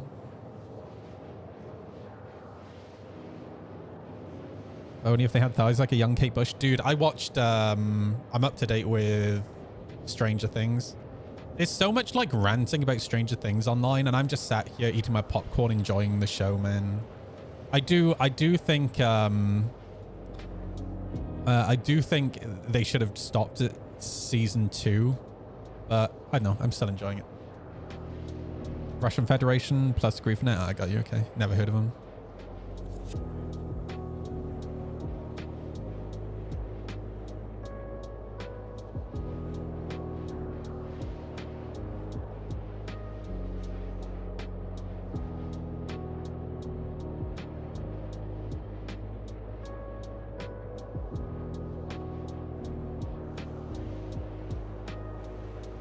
Use the Diddy documentaries doing better than Strange. I'd be honest with you, I don't give a shit about the P Diddy situation.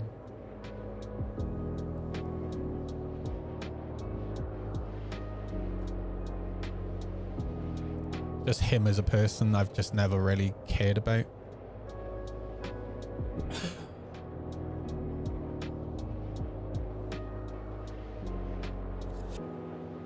I'm glad it is doing well though, because it goes hand in hand with the whole Epstein situation.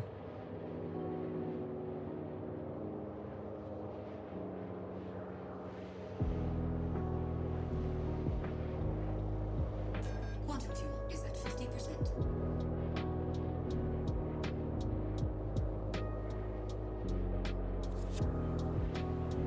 Yeah, I'm watching it because I'm glad it's finally like the story's finally going to be over.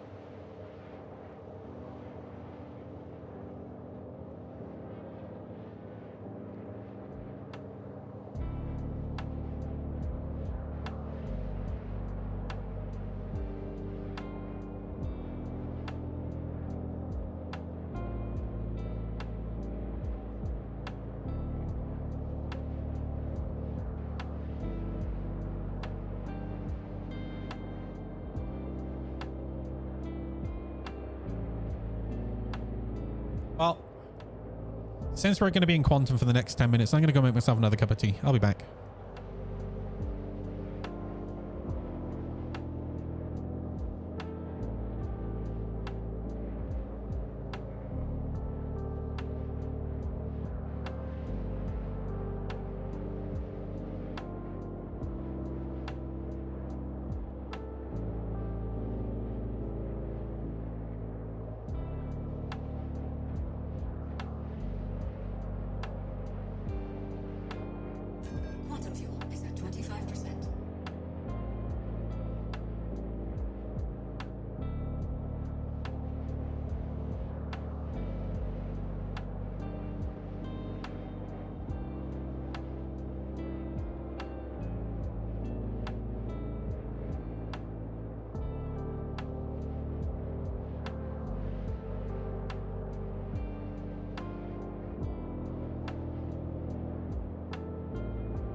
Quantum drive is now off.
Wow, that's green.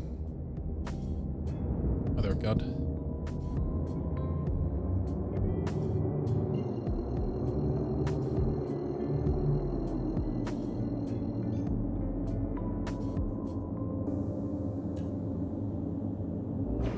Shields online. Shields offline. Oh, pardon me. Quantum drive is now on. Quantum drive is now off.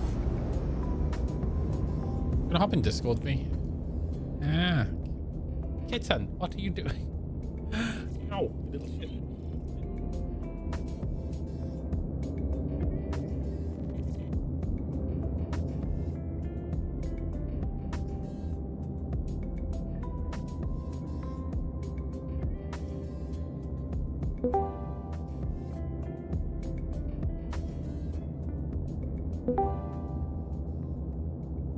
Hello. How do? I am still waking up. My dude, I don't know what's happened to my routing. It's been a nightmare. Oh, is it actually over on Ignis? I think so. I don't think I've ever been here. Oh yeah, it is. Okay.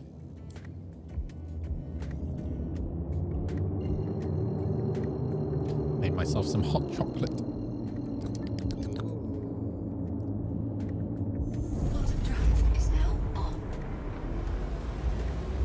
I know usually if we're looking for PvP, we tend to set things whenever they're open.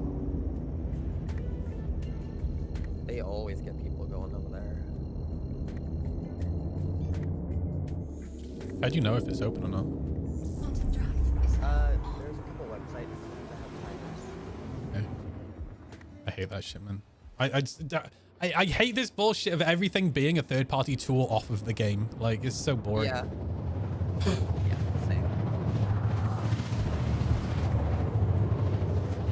But right now it looks like it's an hour and 40 minutes away. Quantum drive is now off.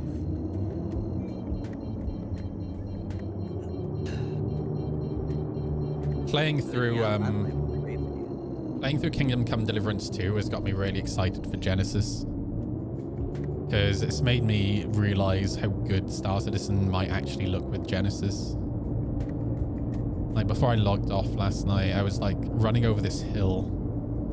And I got to the top of the hill and it was like 5 in the morning and the sun's just coming up. And there was like rolling fog on the ground and the vegetation was really dense. I was like, oh my God. Imagine if this was Star Citizen. Yeah.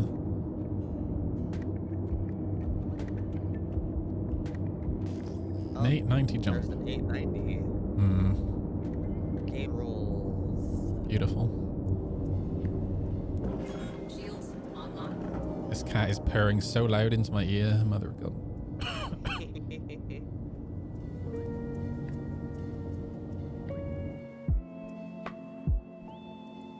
Potential Marok location. How about you don't? Thanks. We need filters for our scanning and pings.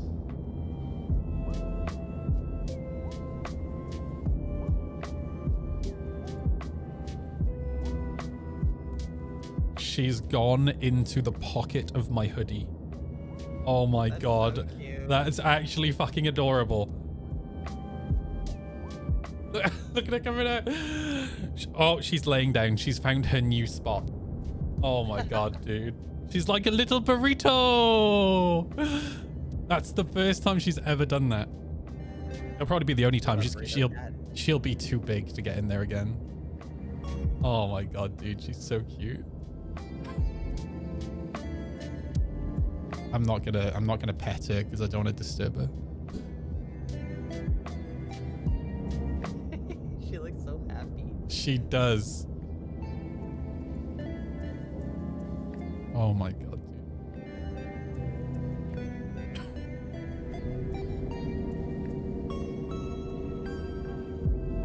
I don't even know what's here. Is this supposed to be one of those super cool drug locations? Yeah, I don't know. Yeah, it kind of looks like it. It is a cool looking location. Yeah. Give it a few minutes, see what happens.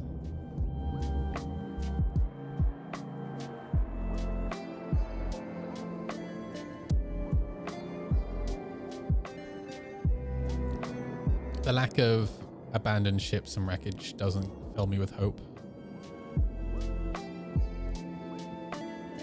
Oh, the side of the ship is open. Well. Well, well, well.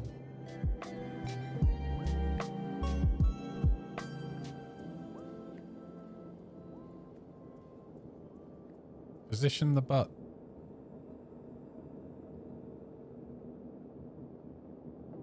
Let's see.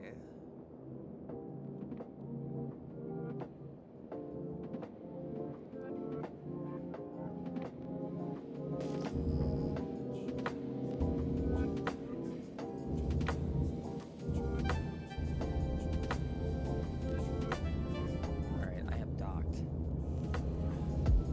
Docking complete. Have a pleasant stay. Yeah. Oh my God, I did such a good job too. I'm gonna say that as soon as I get off this ramp, I'm not gonna be able to get back on.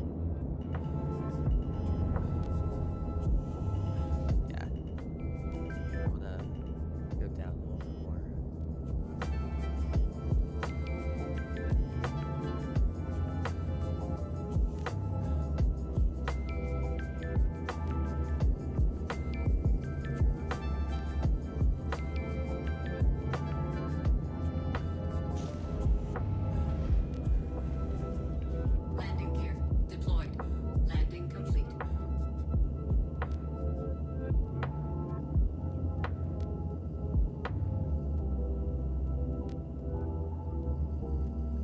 that's better.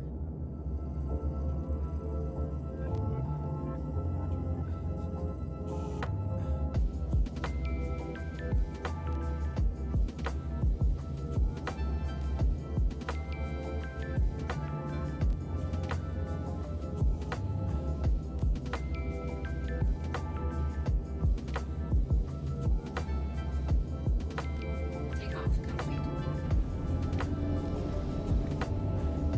Landing gear raised.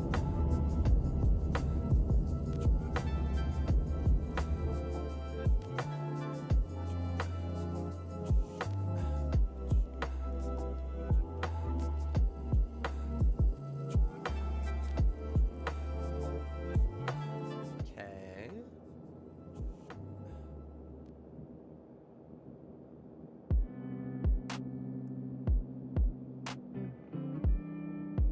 She has life.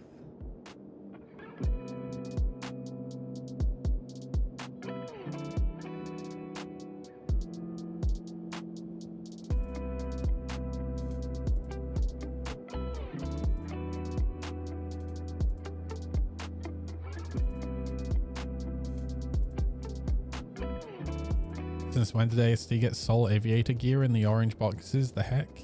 Onyx? I have no idea. I assume this patch.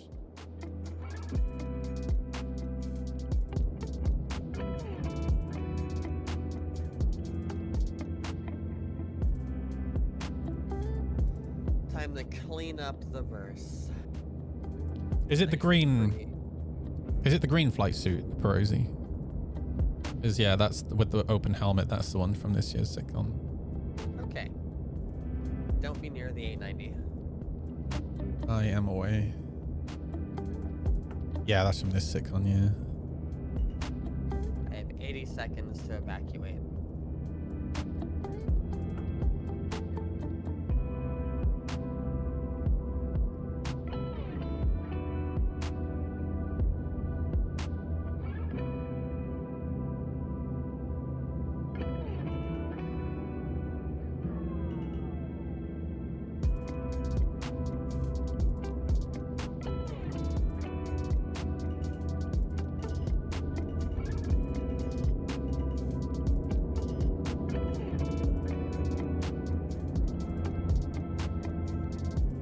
I don't think this is the spot. Yeah. And usually, if there's like a popular spot, there'll be like abandoned ships and like debris and stuff, and there's literally nothing here other than the 890. I don't see an 890. Yeah, me neither. Boom. Oh, I had a Buccaneer inside. Oh, shit.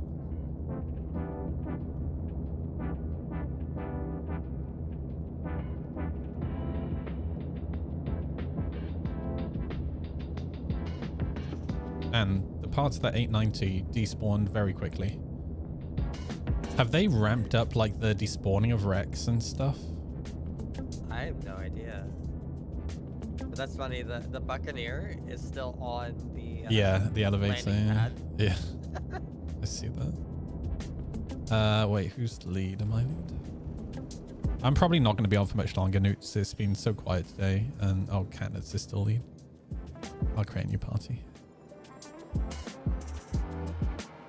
And I kind of want to go play Kingdom Come. There's nothing wrong with that.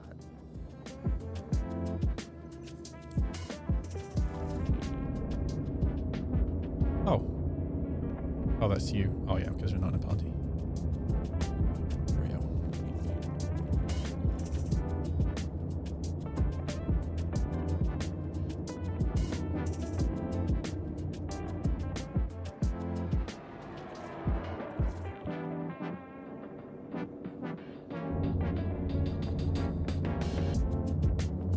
I'm just in my fat hornet.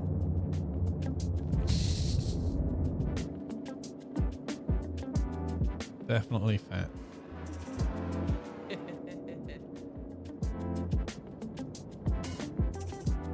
Yeah, no, last night I was flying my MX I was just absolutely ripping people in half with it. It was so satisfying.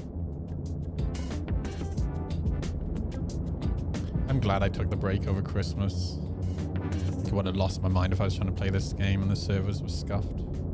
I kept getting notifications on my phone from status with interruptions. I'm like, yep.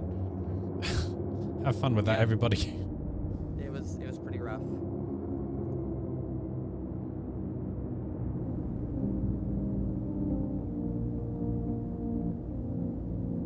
Well, at least they managed to get it resolved within a week. That's something.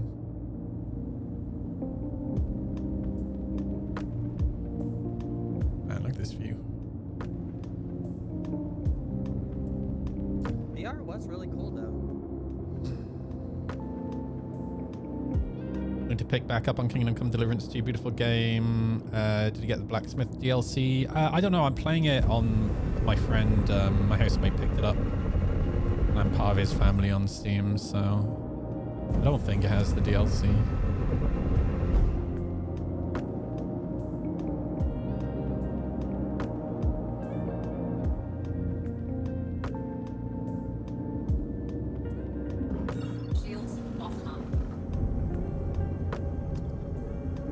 Well, I don't have enough fuel to go anywhere, really. Let me go back to... Hang on, which planet are we at? Pyro 5.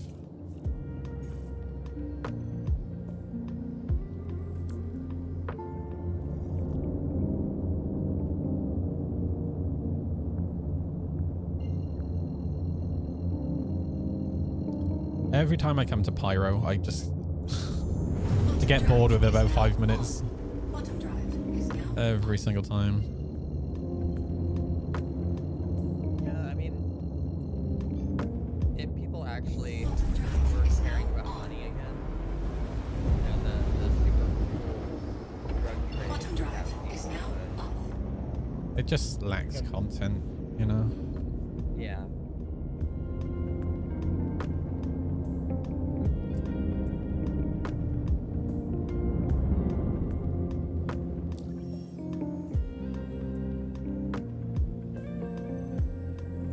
Probably go back to Stanton tomorrow. I've ever even been to this planet.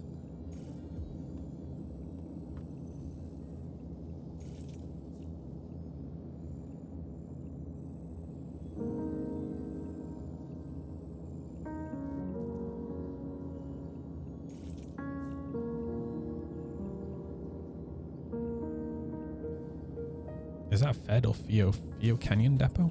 You have a look at that.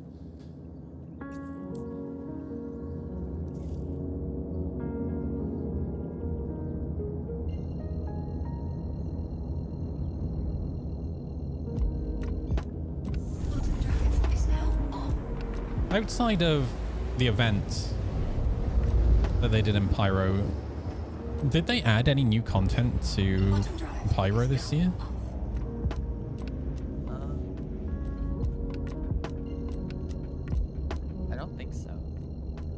I don't think they did they? They just kind of like put it in the game and then abandoned it. That's crazy, man. There's bounty missions out here. What? Oh, Lazarus. Oh, right. yeah, the worm. Yeah. I just took a player bounty for Pyro. Love it.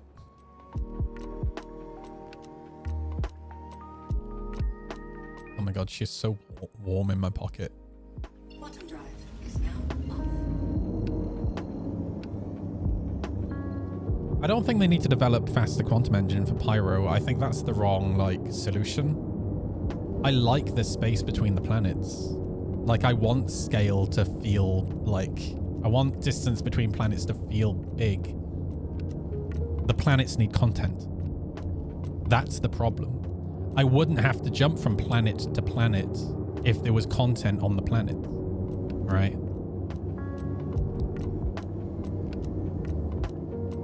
Like, I should be able to pick a location. I'm not saying all planets should have loads of content on. That's not what I'm saying.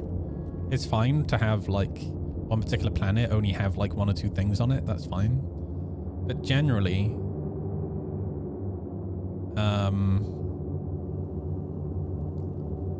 I feel like Pyro isn't supposed to, like, it's supposed to be the frontier, but I don't think it's supposed to feel this dead. Right? Not when there's as many communities living in Pyro as there are. Right? I feel like there should be more to do. Let me go check the Lazarus sites real quick. Righto. Yeah, like I said, I know when the exec hangars open, they usually draw a good amount of people, but other than that, yeah. Oh, this is one of those druggy locations.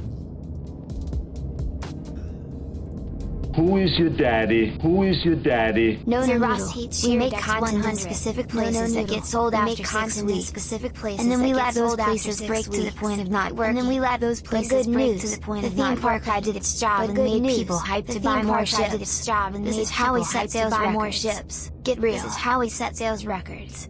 Get real. Okay, it wasn't just me. I thought I was having a stroke.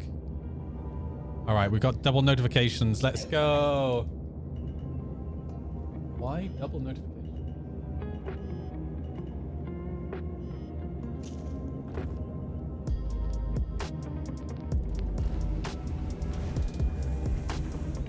This wasn't a thing when I last streamed. Landing complete.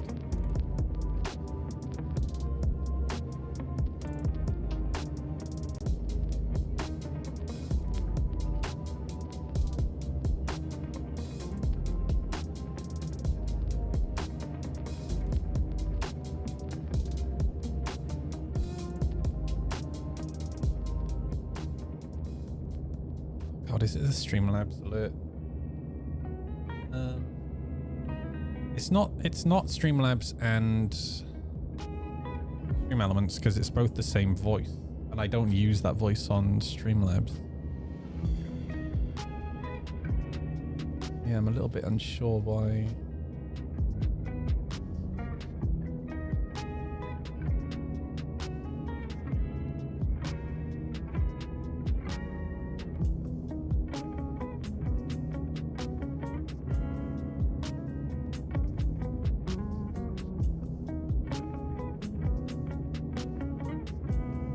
I'll figure it out another day. Takeoff complete. That's a problem for future you. Exactly. Landing gear raised.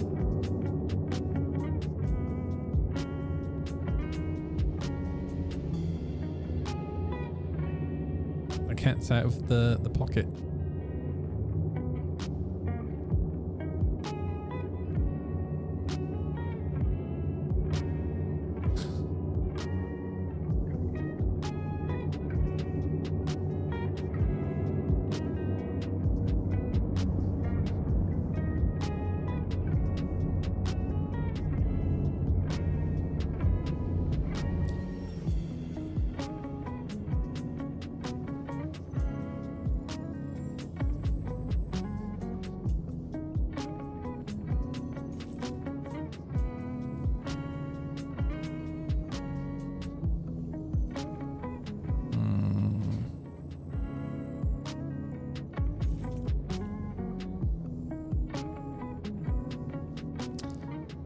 This is also another, like, issue with the map.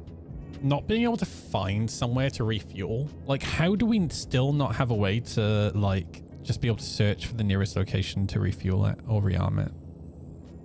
Oh, this place has a few ships. I'll have to get closer to scan them. Oh, this place has a lot of ships. Holy crap.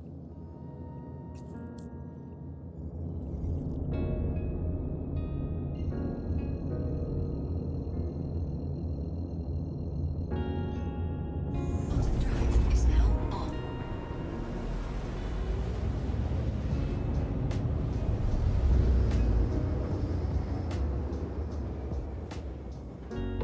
Quantum drive is now up.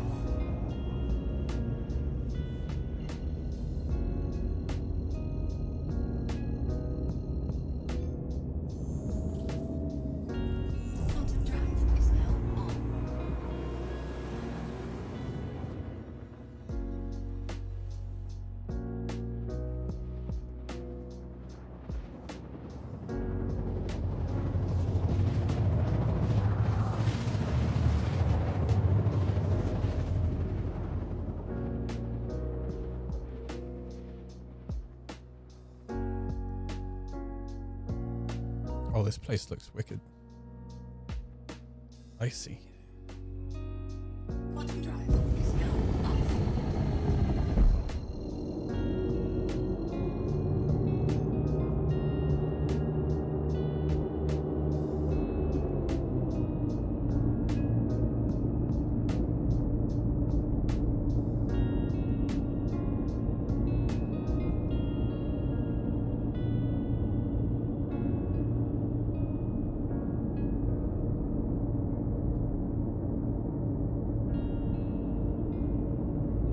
Shields online.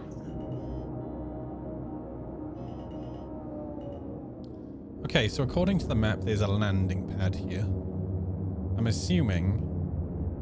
Yeah, of course, it has a fucking ship on it. Yeah.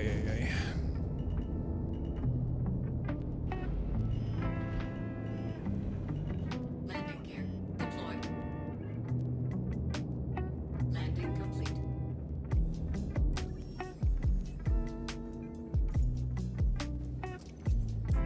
Beautiful. Takeoff complete. Landing gear raised.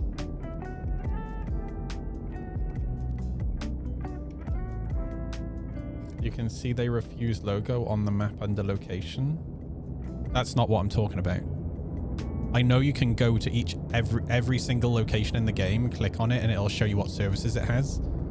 That's not the same thing as just having a drop down that shows you nearby fucking locations to refuel. Like, I shouldn't have to click on every planet and every moon and eventually find a location, right, that has refueling services. Right? Like, you see the problem, right? Like, that's how I knew to come here and there was a pad here. You know, I know how to find somewhere. What I'm saying is it's a terrible system, right?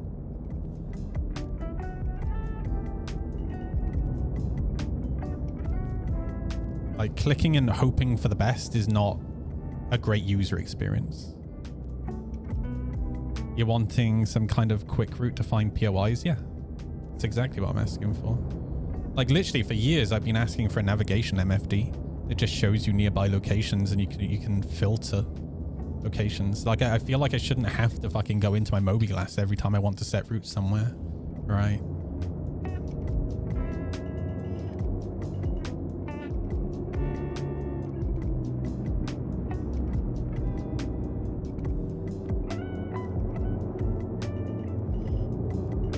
Well. Oh, is this guy nuts? Yeah. I'm probably going to call it here in a minute anyway.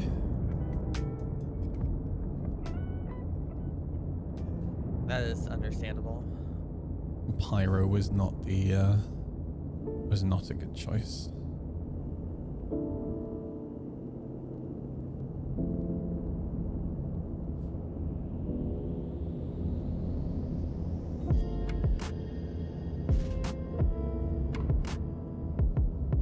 They do have a search feature.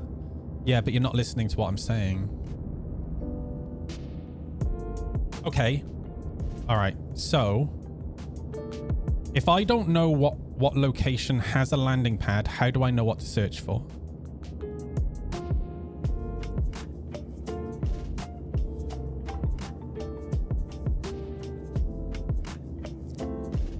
Right. So, for example, this place is... What's this place called?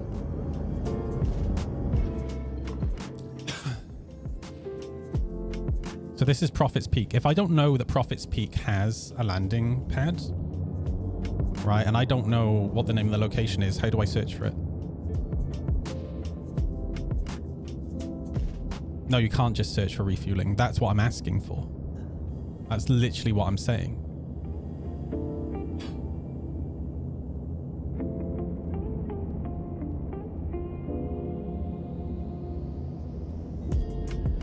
Good to see the turret's doing a good job of defending the location.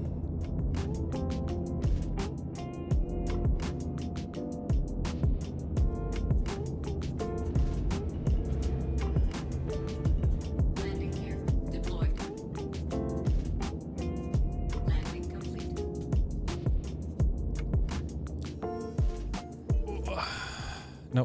still can't refuel. Well, I will die on this moon. Someone was saying that you can't refuel if you have too much money. I mean, I refueled earlier, so... Yeah, okay. Yeah, I'm not sure how true that is. I mean, I'm going to put this down to I can't refuel because of the bug that's been in the game since the beginning of time, because there's another ship on the pad, right? That one's definitely been better. Like, a few times I have managed to refuel with a ship on the pad, but the majority of the time I still can't.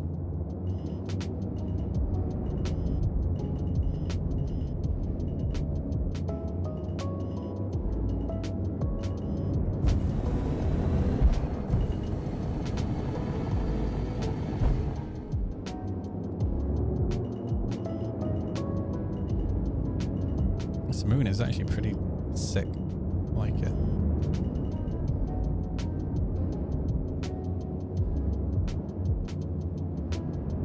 Yeah, I mean, like, the planets out of Pyro are really cool, but it's usually just dead.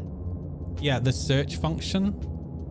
Right. So say I want to go to Stanton Gateway, right? Well, now there's 2 systems with Stanton gateways, right? So sometimes it'll put the Stanton Gateway in the system that I'm currently in at the top of the list. But sometimes it puts the Stanton Gateway in the other system at the top of the list. Great. Thanks for fucking with my muscle memory. And like, this is what I'm talking about with, like, I'm fine with the idea of slow-paced games, right? Like, you know, I've talked a lot about Kingdom Come Deliverance today. Kingdom Come Deliverance is an extremely slow-paced game. And again, also earlier, I was saying I see a lot of similarities with what CIG are doing with Star Citizen and Kingdom Come Deliverance. I actually think they're very similar games in terms of the actual gameplay and the vibe that they're going for. However... Oh, there's a... Oh, it's an NPC. That's weird. But there's a big difference between my gameplay being slowed down by gameplay that's intended and then like poor game design and bugs that's not intended. All right.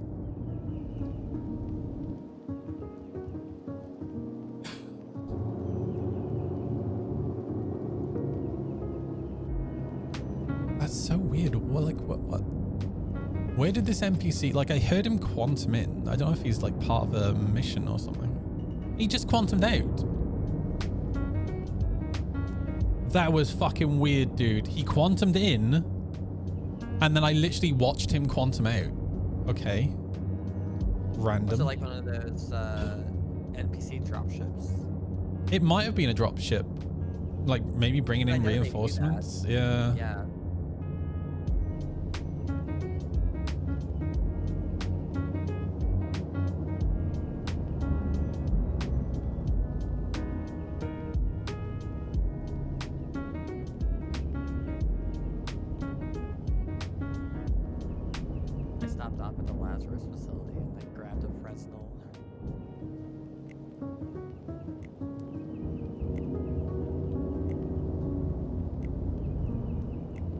I was actually out of Fresno's.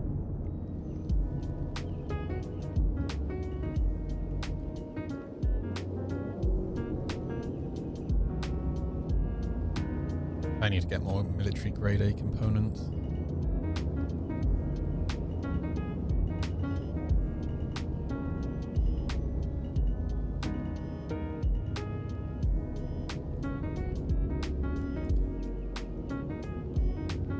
Genesis, what is Genesis is just the new Planet Tech.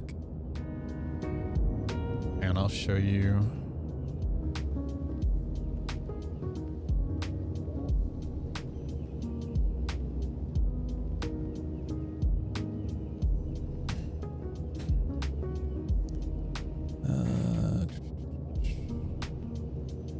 Oh, what a handsome man. I tried killing him in game a couple of weeks ago. And then he DM'd me on Discord. I was like, you shit.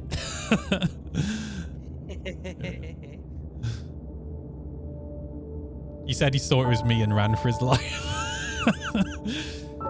That's funny.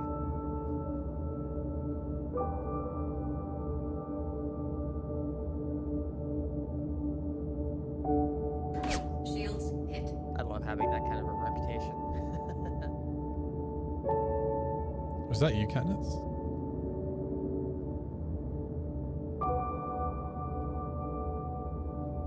Like, look how like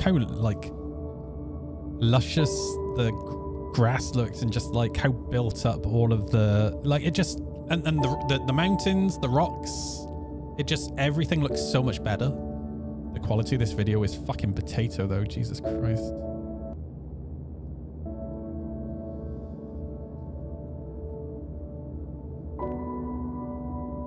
Like, everything looks so much more natural. Look at that, dude. Like, this is just like the grass in Kingdom Come Deliverance.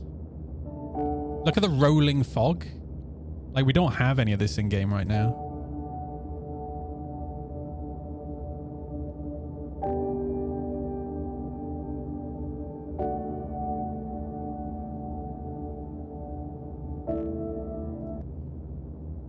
Look at the rocks, dude. And the way that the rocks form, and they naturally fall into the valley and then fall down the valley. So like where the rocks collect seems really natural, right?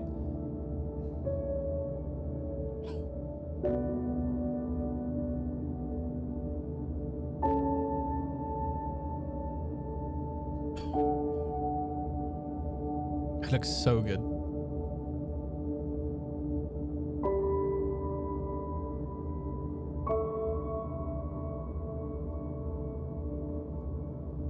I will say though, why do raindrops look shit in every game?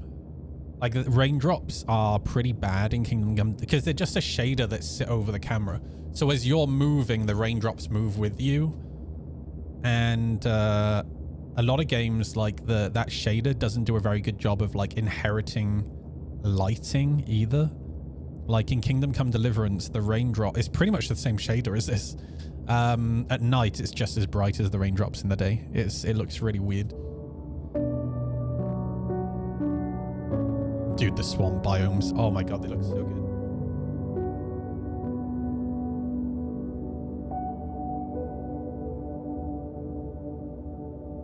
Yeah, Red Dead did actually do rain pretty good. There are a few like Grand Theft Auto 5 mods that do really nice rain.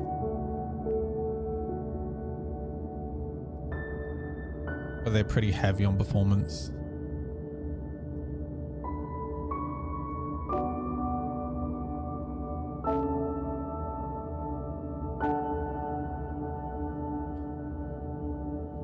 Like the fog and the lighting and the shadow, like shadows is a huge thing in this demo, by the way.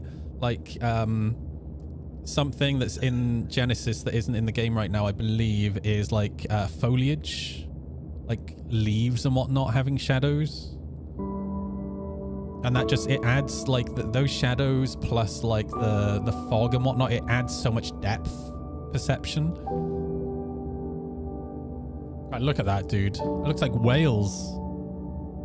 That doesn't look like whales. Actually, it looks like Merthyr. Shields hit. I just got sniped from the ground. There is somebody here. Good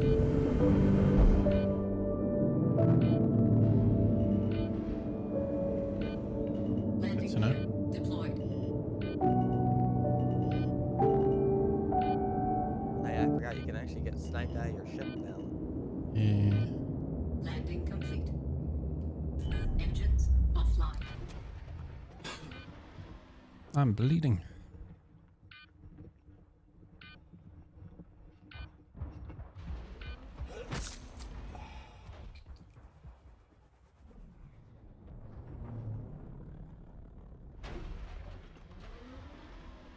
Was that another dropship? NPC dropship? I think it was. Oh no, it's... Wait, was it you that shot me, Catnuts? If so, can you fuck right off? Thanks, dude. It's gonna piss me off otherwise. Engines online. Oh, it wasn't? Okay, my bad.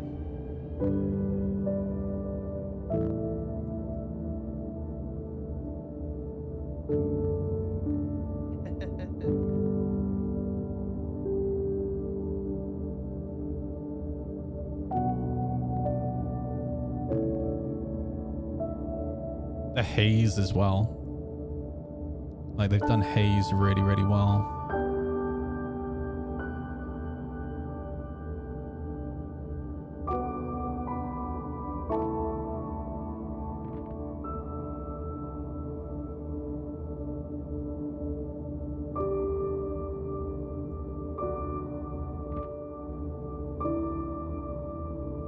Just like you can see this ground fog, right? And it just gives you that really nice depth perception between this ridge and the next ridge.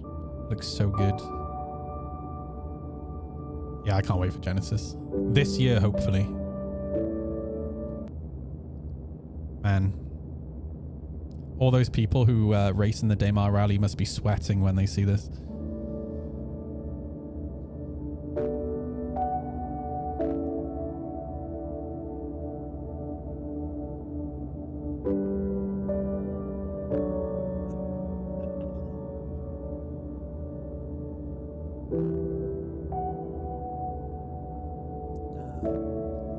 I hate still having this freaking cough.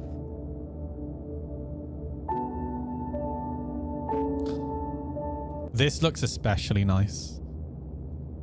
Like the grass on top of the rocks here. Oh, it's super, super nice.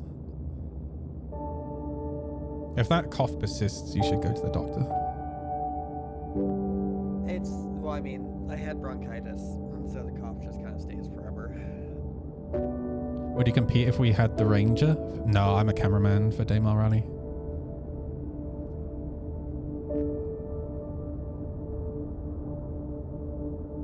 I'm very much I enjoy being behind the scenes kind of guy.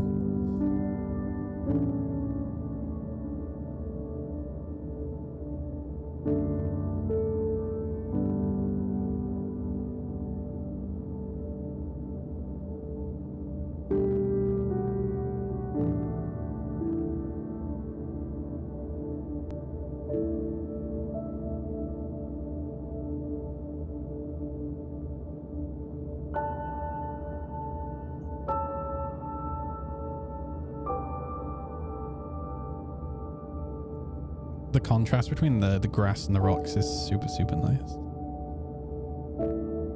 Oh, that looks so gorgeous. This is what it looks like in Wales. Like up in the Brecon Beacons, it's rocky and grassy like this. I love it. I love that. Yeah.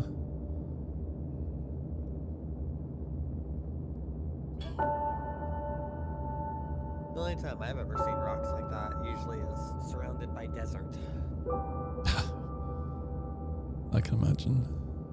Dude, look at the fog, man. Like it really adds a level of depth that you just don't get in the game right now. Like this is after seeing like Genesis, the game, everything just looks flat. The lighting doesn't help as well. Like all the lighting is super flat in Star Citizen. I hope we get rock climbing in Star Citizen. I'll proceed with a post 1.0 thing. Oh, there's just shipping incoming. Takeoff complete. Where is the ship? Oh, that's kind of nuts.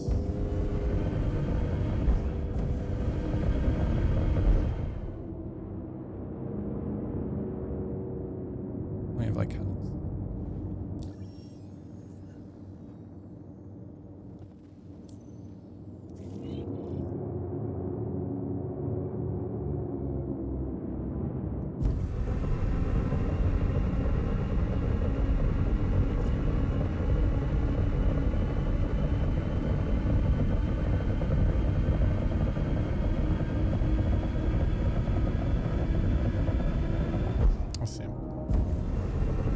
Is that a...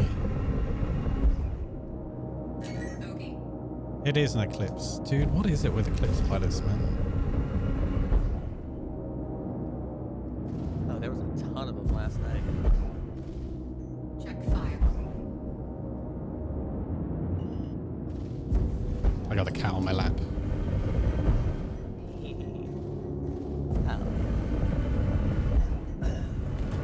It's usually where my cat's at too.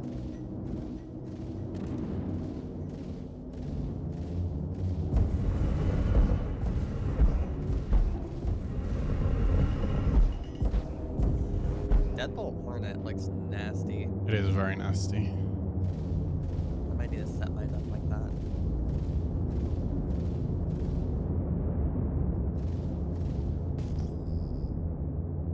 Well, he did. Anyway, back to the video.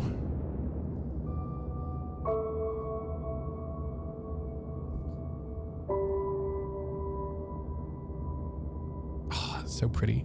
And yeah, like they have in Genesis, they have bigger mountains than before. Like right now we have hills, right? Whereas they have these pretty dramatic like cliff faces now, which they said they would never be able to do, but Chris Roberts gets what Chris Roberts wants, you know? Look at that.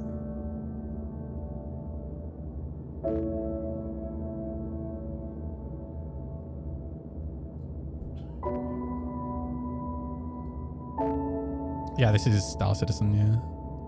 This is Genesis, which is hopefully coming this year, the new Planet Tech.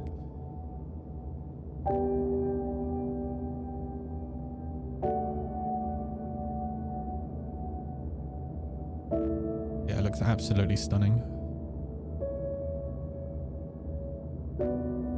And the thing is, this looks a lot like Kingdom Come Deliverance in terms of like the vegetation. And Kingdom Come Deliverance, the performance is actually very good. The first game, not so good, but Kingdom Come Deliverance 2, the performance is very good. Like the grass, man, the grass looks incredible. She's going back in my pocket again. Burrito Cat once again.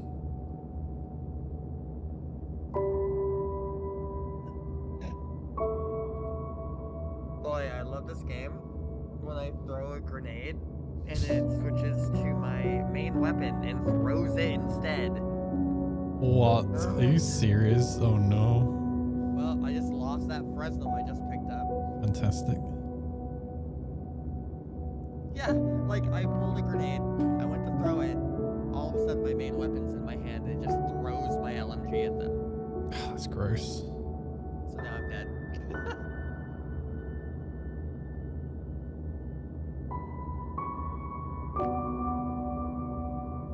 Peasants, I bring news! Hey, now we're lost. Join I'm gonna me in reset these. PC Gaming and ascend to godhood!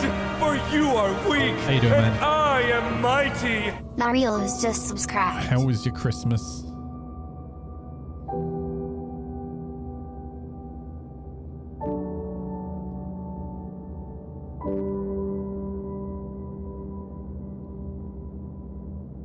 This is the Star Citizen bingo game.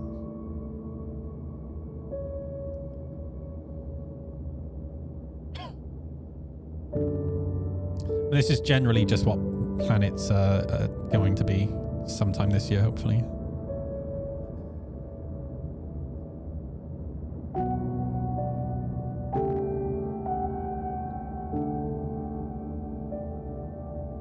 I love this swamp, man. It looks so good.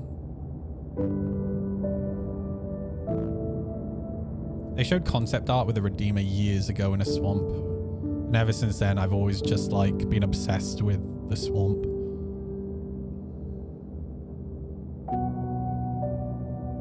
But it was a Redeemer covered in like vines and stuff. It looked so good. I think I saw that, yeah. Yeah.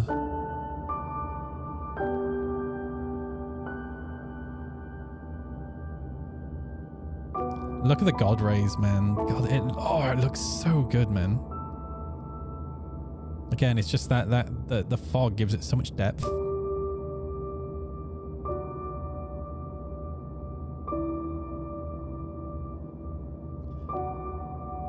For me, I am a gameplay guy. Like, I'm not normally like that into being excited about visuals, but Genesis is just such a huge like step up from what we have right now. Dude, I fought that guy with my fucking landing gear down. What a noob. You can tell I've had a break. But yeah, I actually find it quite exciting.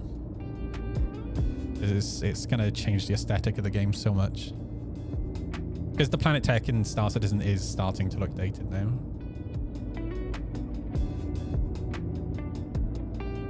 What,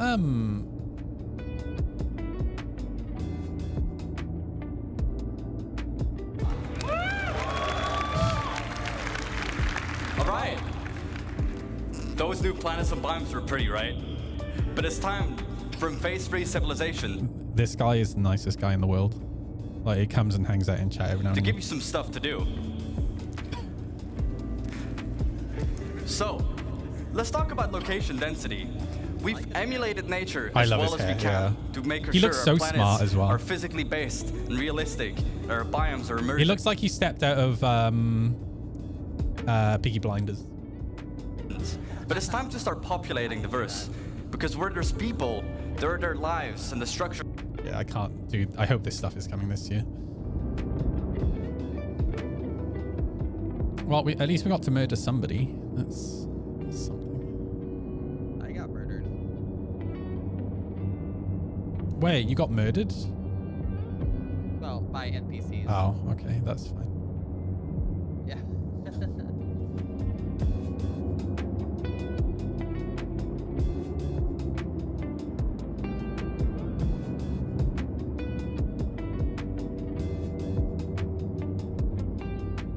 That made me nervous for a second. I saw a missile marker on the edge of my screen. Oh, there's nukes is firing missiles. That's fine. I don't know why it was on the edge of my screen. That was weird. Dude, this cat, look at her. She is once again a little burrito in my pocket.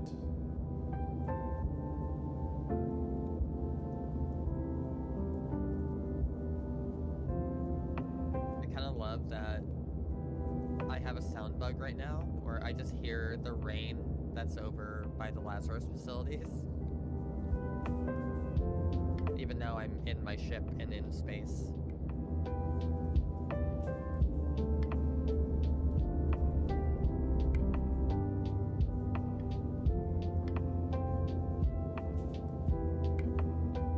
I woke her up.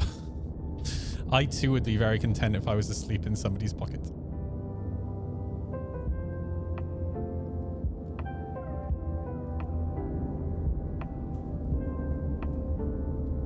The red moon is rising.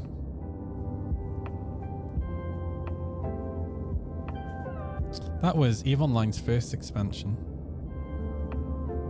Red Moon Rising. God, I'm old. The one expansion I remember is the trailer that had what was it called? Let me look up the song for it. It was I think it was a Junkie XL. Oh, they used a lot of Junkie XL stuff.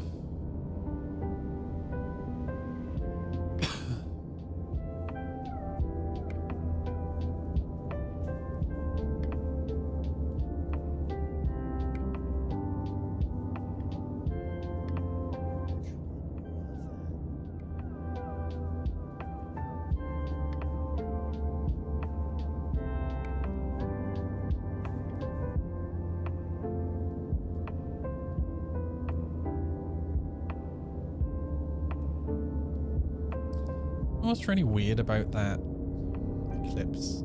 That is such like bounty hunter behavior, but because they weren't even. I mean, they were dogfighting. They were in an eclipse and they were dogfighting a Connie. That's very Space Dad bounty hunter gameplay. But we're in Pyro, so it's not like he was definitely not a bounty hunter.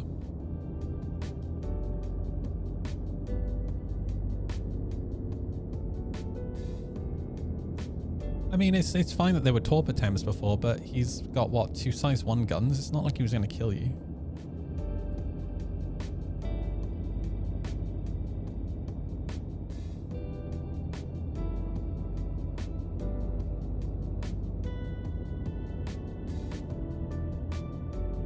Yeah, that, and he didn't know how to maneuver, true.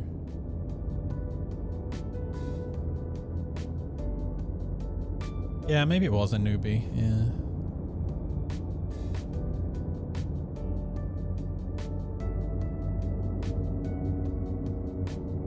They definitely didn't have any situational awareness. Like, they didn't have any clue that me and Newts had turned up.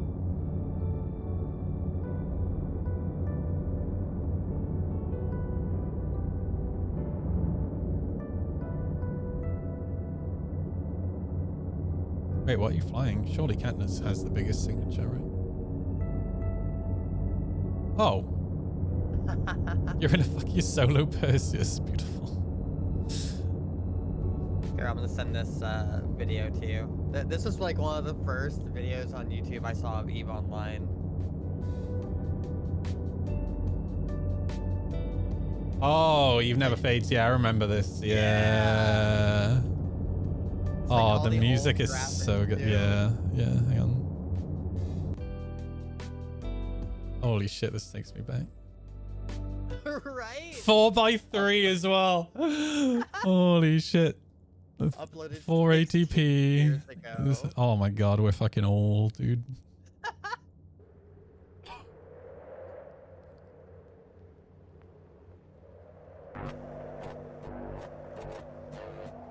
The good old days of YouTube.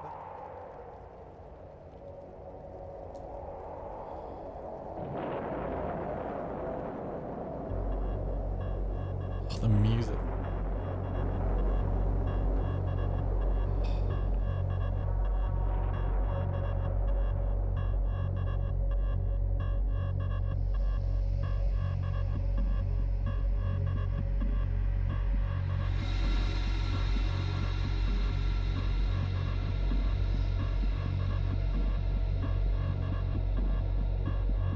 This does actually make me feel really old. The Raven, or is it? I remember there being a Raven. I love the Apocalypse, dude. Yeah. That was one of the first battleships I got. Yeah, I used to run either a smart bombing Armageddon or a sniping Tachyon Apoc. I think my first one was Pulse Laser Armageddon. I got myself into a lot of trouble with smart bombs on an Armageddon once. I went from +10 sex status to -10 in a single button press. I was sat outside a station at Jita and I was like, fuck everyone, and I just went F1 to F8 and turned on all the smart bombs. I got so many DMs from people like, you bastard. I apparently killed and podded people with snake implants, which back then they were worth a lot. Yeah.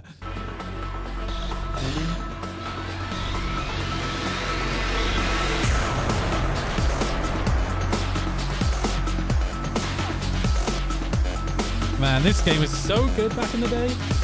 Oh, dude, I always loved the look of the Megathron. I always thought it looked like such a badass looking ship, but I never actually trained up to use one. Oh, the Tempest, yes.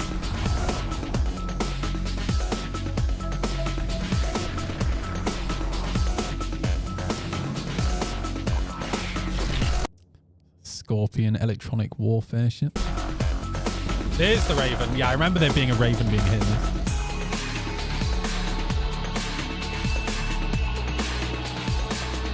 It feels like the fucking intro to Firefly. I can see where the inspiration comes from. Yes. Armageddon, let's go.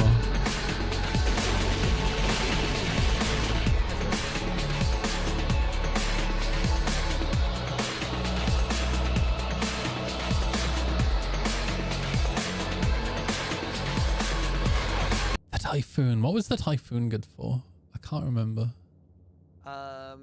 It was really good if you filled it with the nano meshes. Okay. And then you had, super speed autocannon. Oh, that's right. Yes. I remember somebody in our group used to run one. I couldn't remember what they did. And yeah, just watching them fucking micro warp, fucking zoom in front of everyone. Watching a battleship flying at 1,000 meters per second was fucking mental.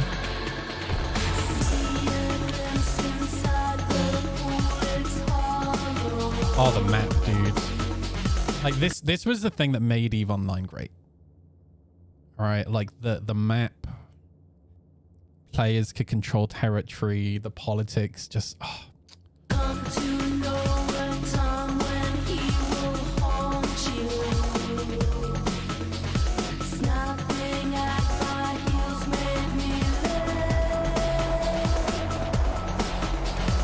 That was a really good edit then.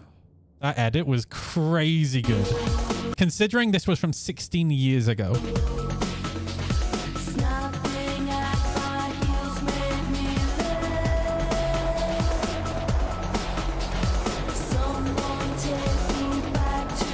Thorax!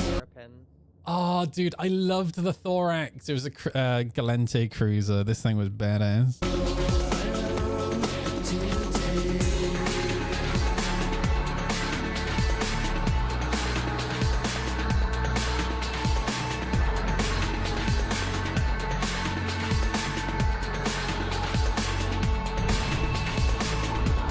Sorry, I just need to show you guys the cat a second.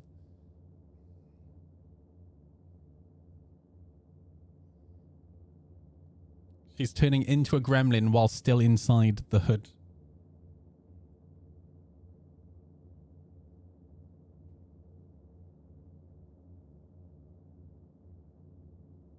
Little shit. So this is what I used to do with the the Balgorn. So the Balgorn was a faction Armageddon, but it had bonuses to Nosferatu and neutralizing, which is basically think about the power plant in your ship and the amount of pips that you have. Basically, I suck all that power out, right? So they don't have any power to power their shields or anything like that. So I used to, and then I would throw a load of drones at them and let the drones kill them. I was so powerful, dude.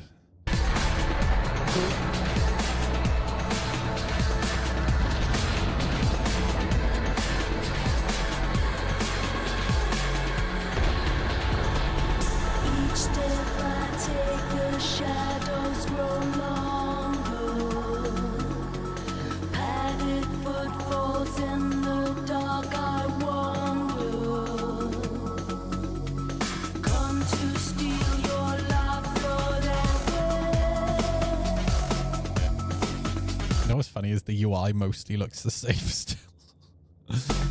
But the thing is, the UI is so functional in this game, right? It's crazy. Night Hollow, thank you for the follow, dude.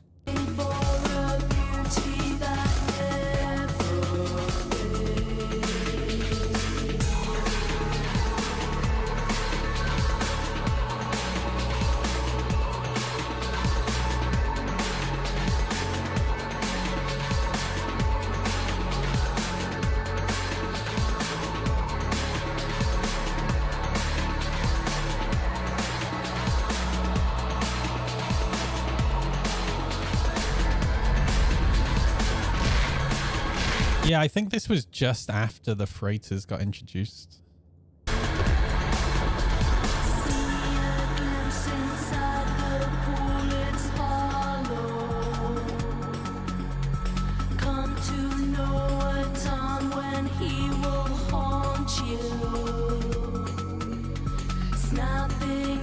You know what's crazy as well? I know, like, we look at these graphics now, it's like, ugh.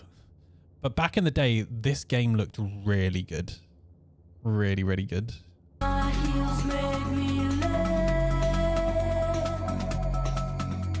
Someone take me back to the angel realm today. I was once the second most wanted criminal in all of EVE Online. And what was really cool back then is that there used to be wanted billboards at all the jump gates. So like flying around and seeing my face everywhere with wanted was so fucking cool. Really cool.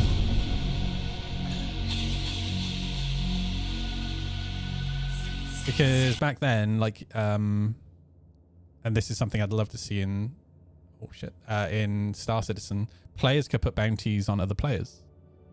Right, so players just kept putting bounties on me, and then my friends also started putting bounties on me because they thought it was fucking hilarious. I just ended up as the second most wanted pirate in the whole game. I love that. They still have the world record for the largest PvP match. Yeah, but I mean, technically chess is PvP, right? So yeah. You know, I'll be honest with you, when it gets to a point where time dilation comes in, that's not really, you're not really playing a game, right? It's a game of chess. And that's not really, I don't think that's overly impressive personally. Like, it's cool, sure. Like, it's just like if they were doing that and the servers were actually keeping up, then it would be impressive, right?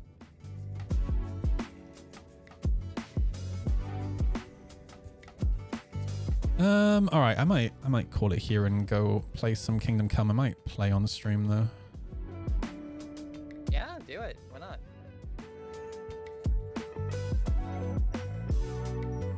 Freedom. This kitten has chosen war. They usually do.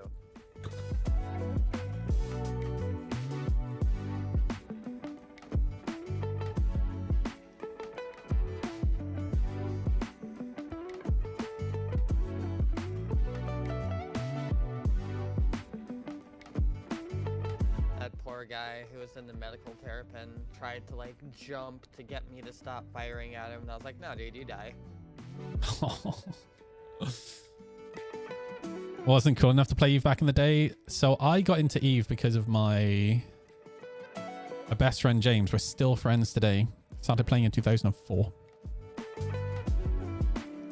We were working at the same restaurant, and I was on my break, and I had a copy of PC Gamer, and I was reading an article about Eve Online. And he came in and he was like, oh wait, do you play Eve? I was like, nah, but I'm reading about it. It sounds really good. And he was like, oh, I play it, you should come and play with me. I was like, oh well, I don't have a graphics card at the moment. He said, oh, I've got a spare graphics card you can have. So he gives me this old Radeon, I chuck it in, and then that night I start playing Eve Online, and we played it for 10 years, dude. And yeah, we're still like 20 years later, still mates, you know.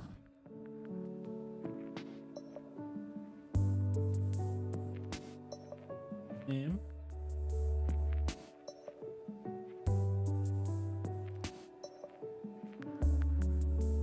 I'm being collected. So glad the breaknecks are a thing.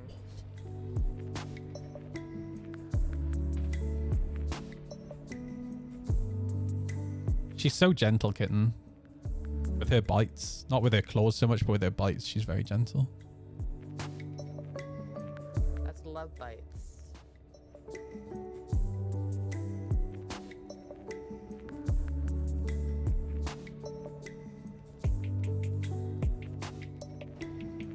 I'm aboard.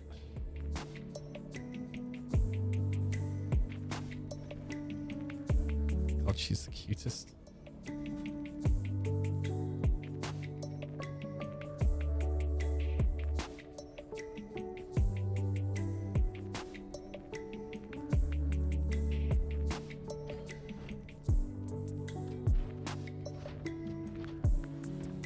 What is this? Is this the mining? What does this do? Oh, this is the... I want to track to the ship. Let me track to the ship.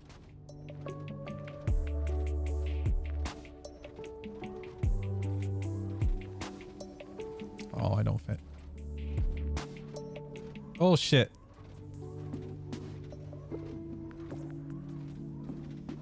Oh. Did you use a label maker to label your Stream Deck with Stream Deck? Yes, I did. Not only that, but I also labeled my lamp as lamp. Oh yeah. It really wound up my ex. So I just started labeling everything.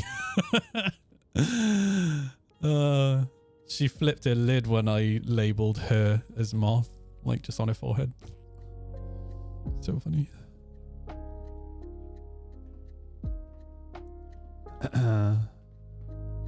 All right, I'm gonna backspace. I'm gonna go play Kingdom Come Deliverance. I'm gonna stay on Twitch, but YouTube and Kick.